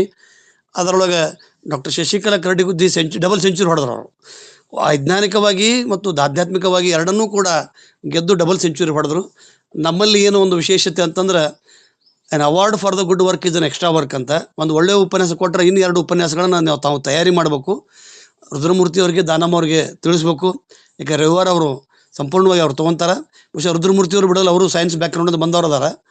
ಅವ್ರನ್ನ ಮತ್ತೊಮ್ಮೆ ಮಾರ್ಚ್ ಒಳಗೆ ವೈಜ್ಞಾನಿಕ ಮನೋಭೂಮಿಕೆ ಶರಣರು ಹೊಂದಿದ್ರು ಅಂತಕ್ಕಂಥ ಸಾವಿರಾರು ವಚನಗಳು, ನೂರಾರಲ್ಲ. ಇವತ್ತು ಮಲ್ಲೇಶ್ ಅವ್ರದ್ದು physics professor of Mysuru university, ಅವ್ರು ಬರ್ದಾರ ಕಾಮೆಂಟ್ ಹಾಕಾರ, you appreciate your sincere effort ಅಂತೇಳಿ. ಅಂದ್ರೆ ಡಾಕ್ಟರ್ KB ಮಲ್ಲೇಶ್ ಅವರು ಕೂಡ ಫಿಸಿಕ್ಸ್ ರಿಟೈರ್ಡ್ ಪ್ರೊಫೆಸರ್. ಅವರು ಹೇಳ್ಯಾರಂತಂದ್ರೆ ಮತ್ತು ಇದು ನಿಜವಾಗೂ ಗೋಲ್ಡ್ ಮೆಡಲ್ ನಮ್ಮ ಶಾರದಮ್ಮ ಅವರು ಹೇಳ್ದಂಗೆ. ಅದಕ್ಕೆ ಲತಕ್ಕ ಹೆಸರೂರು ಅವ್ರ ಕುಟುಂಬದವ್ರಿಗೆ ಮತ್ತು ಪಾಲ್ಗೊಂಡಂಥ ಡಾಕ್ಟರ್ ಶಶಿಕಲಾ ಕರಡಿಗುದ್ದಿ ಅವರಿಗೆ, ಇವರನ್ನು ಪರಿಚಯ ಮಾಡಿಸ್ತಕ್ಕಂಥ ಡಾಕ್ಟರ್ ಶಾರದಾಮಣಿ ಹುಣಸಾಳ್ ಅವರಿಗೆ ನನ್ನ ಅನಂತ ಧನ್ಯವಾದಗಳನ್ನ ಹೇಳ್ತಾ, ಮತ್ತೆ ರುದ್ರಮೂರ್ತಿ ಅವರಿಗೆ ಈ ವೇದಿಕೆಯನ್ನು ಬಿಟ್ಟುಕೊಡ್ತೀನಿ. ಶರಣಾರ್ಥಿ. ಸರ್,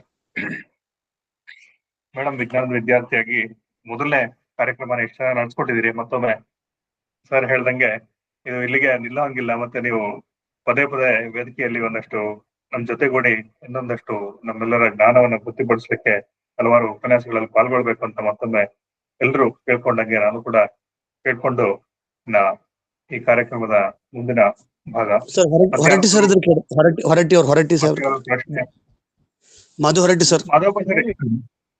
ಎಲ್ಲರಿಗೂ ಶರಣಾರ್ಥಿಗಳು. ಮಾತಾಡಿ. ಸಹೋದರಿ ಒಬ್ಬರು ವಿಜ್ಞಾನಿ, ಸಹೋದರ ಶಶಿಕಾಂತ್ ಪಟ್ಟಣ ಅವರು ಒಬ್ಬ ವಿಜ್ಞಾನಿ. ಶರಣ ಸಾಹಿತ್ಯವನ್ನ ಅರ್ಥ ಮಾಡಿಕೊಂಡು ಸುಜ್ಞಾನವನ್ನು ಹೇಳಿದ್ದಾರೆ ಅವರು. ವಿಜ್ಞಾನ ಮತ್ತು ಸುಜ್ಞಾನ ಎರಡೂ ಸಹೋದರರು. ಶರಣ ಸ್ಥಳ ಏನು ಅಕ್ಷಸ್ಥಲ್ಲಿ ಬರ್ತದೆ, ಆ ಶರಣ ಸ್ಥಳವನ್ನು ತಿಳ್ಕೊಂಡವರು ಯಾರು ಶರಣರಿದ್ದಾರೋ ಅವ್ರಿಗೆ ಬ್ರಹ್ಮಾಂಡದ ಎಲ್ಲ ಆಟಗಳು ಗೊತ್ತಾಗ್ತಾವ. ಅದಕ್ಕೆ ಅಲ್ಲಂ ಪ್ರಭುಗಳು ಒಂದು ವಚನ ಹೇಳ್ತಾರೆ. ಅದರಲ್ಲಿ ಹೇಳ್ತಾರೆ, ಸಚರಾಚರ ವಸ್ತುಗಳು ರಚನೆಗೆ ಬಾರದೆಂದು ಗುಹೇಶ್ವರ ಅನಿನಿದ್ದೆ ಇಲ್ಲದಂತೆ.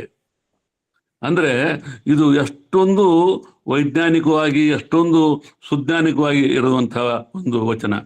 ಸೊ ಈ ವಚನಗಳ ಅರ್ಥವನ್ನ ತಾವಿಬ್ರು ಹೇಳಿದಿರಿ, ನಮಗೆ ಬಹಳ ಆನಂದ ಆಯಿತು. ಇಂಥ ಒಂದು ಚರ್ಚೆಗಳು ನಾವು ನಡೀತಾ ಇದ್ರೆ ಈ ಶರಣರ ಒಂದು ವಸ್ತುನಿಷ್ಠ ಫಿಲಾಸಫಿಯನ್ನ ಇಡೀ ಜಗತ್ತಿಗೆ ಸರಳವಾಗಿ ತಿಳಿಸ್ಬೋದು ಅಂತೇಳಿ ತಮ್ಮೆಲ್ಲರಿಗೂ ಶರಣಾರ್ಥಿ. ಧನ್ಯವಾದ ಸರ್, ಶರಣಾರ್ಥಿ. ಸರ್, ಮತ್ತೆ ಯಾರಾದ್ರೂ ಮಾತಾಡೋರಿದ್ರೆ ದಯವಿಟ್ಟು ಹ್ಯಾಂಡ್ ರೈಸ್ ಮಾಡಿ, ಅಥವಾ ಪ್ರಶ್ನೆ ಇದ್ರೆ ಕೇಳ್ಬೋದು.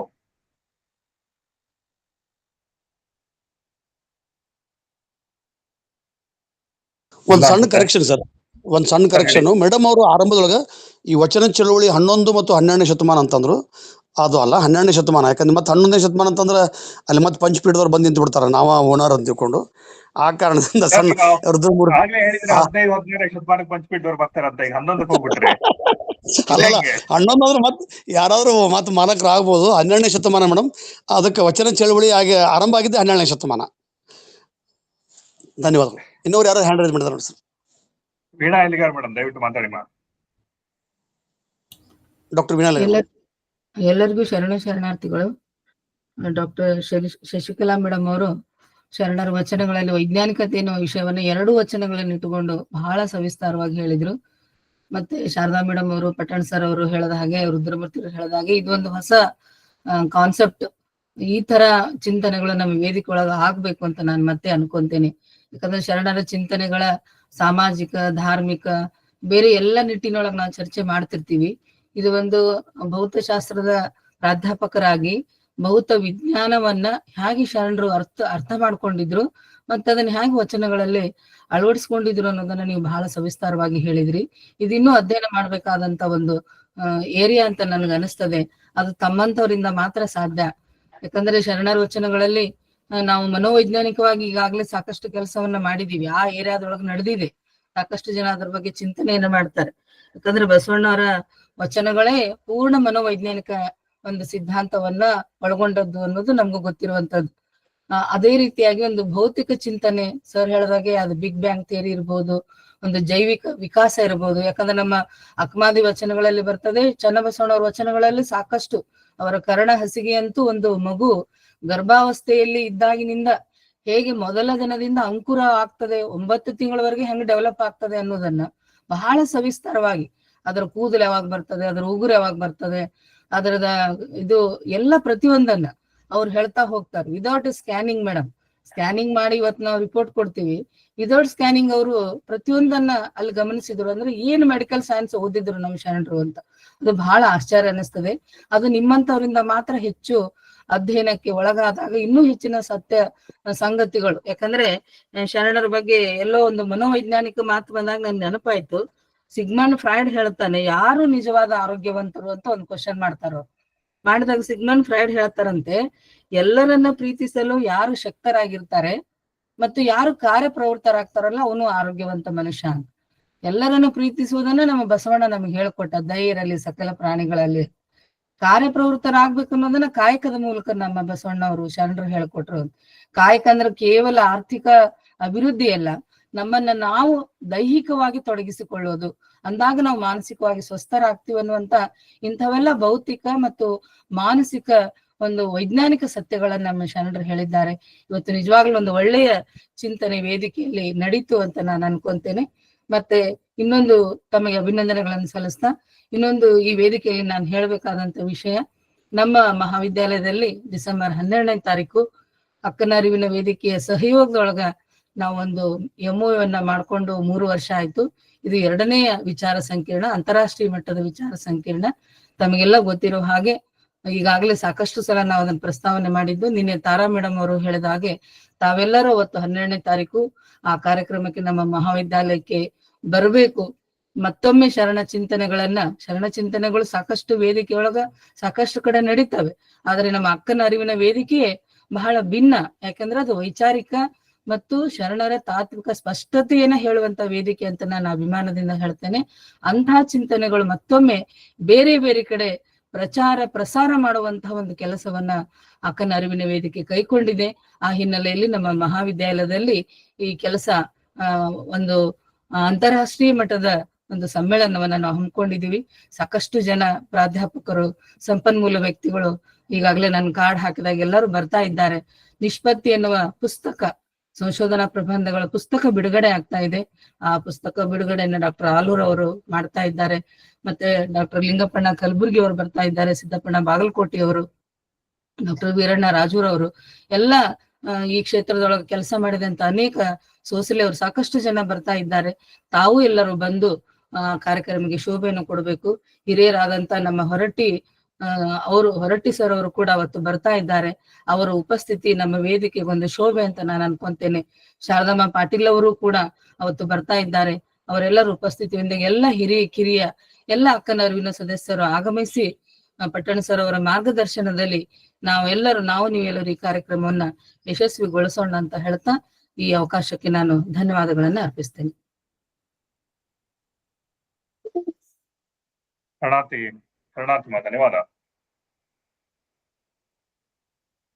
ಶಾಂತ ದುಳಂಗೆ ಮೇಡಮ್, ದಯವಿಟ್ಟು ಮಾತಾಡ್ತೀರಾ ಅನ್ಮ್ಯೂಟ್ ಮಾಡ್ಕೊಂಡು?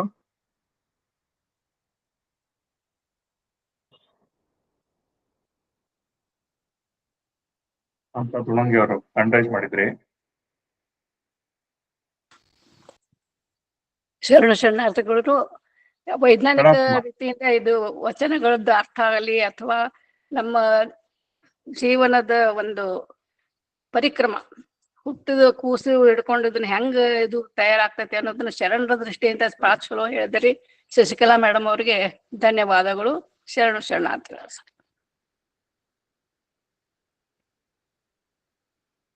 ಶರಣಾರ್ಥಿಮ. ಮತ್ತೊಮ್ಮೆ ಎಲ್ಲ ಶರಣ ಬಂಧುಗಳಿಗೆ ಶರಣಾರ್ಥಿಗಳನ್ನು ಅರ್ಪಿಸ್ತಾ ನಮ್ಮ ಇಂದಿನ ಕಾರ್ಯಕ್ರಮದ ಕೇಂದ್ರ ಬಿಂದು ಡಾಕ್ಟರ್ ಶಶಿಕಲಾ ಮೇಡಮ್ ಅವರು ತಮ್ಮ ಚಿಂತನೆಯನ್ನು ನಡೆಸಿಕೊಟ್ಟಿದ್ದಾರೆ. ಅವರಿಗೆ ಧನ್ಯವಾದಗಳನ್ನು, ಶರಣಾರ್ಥಿಗಳನ್ನು ಅರ್ಪಿಸ್ತಾ ನಮ್ಮ ಮುಂದಿನ ಕಾರ್ಯಕ್ರಮದ ಮುಂದಿನ ಭಾಗ ವಚನ ಮಂಗಳಕ್ಕೆ ನಮ್ಮ ವಿದ್ಯಾಕ ಮುಗ್ಧಮ್ ಅವರು ನಮ್ಮ ಮೈಕನ್ನ ಅನ್ಮ್ಯೂಟ್ ಮಾಡಿಕೊಂಡು ವಚನ ಮಂಗಳ ನಡೆಸ್ಕೊಳ್ಳಿ ಅಂತ ಕೇಳ್ಕೊಂಡು. ಸರ್ವರಿಗೂ ಶರಣಾರ್ಥಿಗಳು. ಹೇಳಿದ್ರೆ ಸಾರಿ.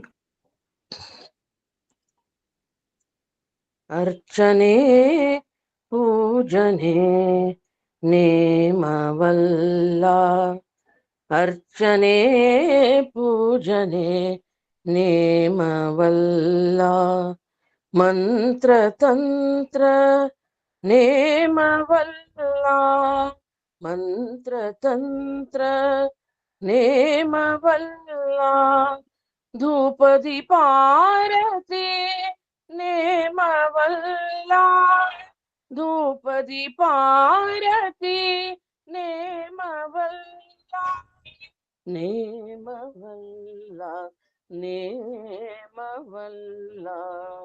ಅರ್ಚನೆ ಪೂಜನೆ ನೇಮವಲ್ಲ, ಅರ್ಚನೆ ಪೂಜನೆ ನೇಮವಲ್ಲ, ಪರಧನ ಪರಸ್ತ್ರೀ ಪರದೈವಂಗಳಿಗೆ,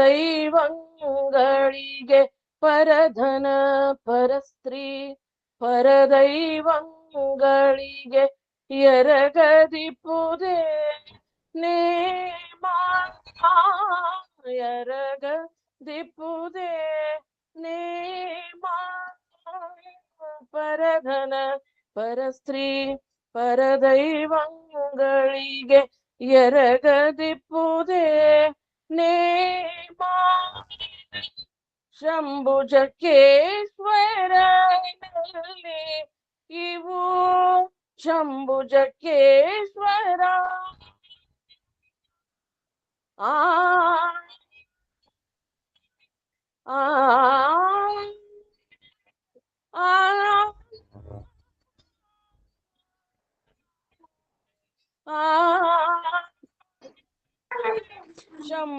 ಶಂಭುಜಕ್ಕೇಶ್ವರ ನಲ್ಲಿ ಇವು ಕಾಣಿರಣ್ಣ ಕಾಣಿರಣ್ಣ, ಶಂಭುಜಕ್ಕೇಶ್ವರ ನಲ್ಲಿ ಇವು ಕಾಣಿರಣ್ಣ, ನಿತ್ಯ ನೇಮ ಕಾಣಿರಣ್ಣ, ನಿತ್ಯ ನೇಮ, ಅರ್ಚನೆ ಪೂಜನೆ ನೇಮವಲ್ಲ, ಮಂತ್ರ ತಂತ್ರ ನೇಮವಲ್ಲ, ಧೂಪ ದೀಪಾರತಿ ನೇಮವಲ್ಲ, ಧೂಪ ದೀಪಾರತಿ ನೇಮವಲ್ಲ, ನೇಮವಲ್ಲ, ನೇಮವಲ್ಲ, ಅರ್ಚನೆ ಪೂಜನೆ, ಅರ್ಚನೆ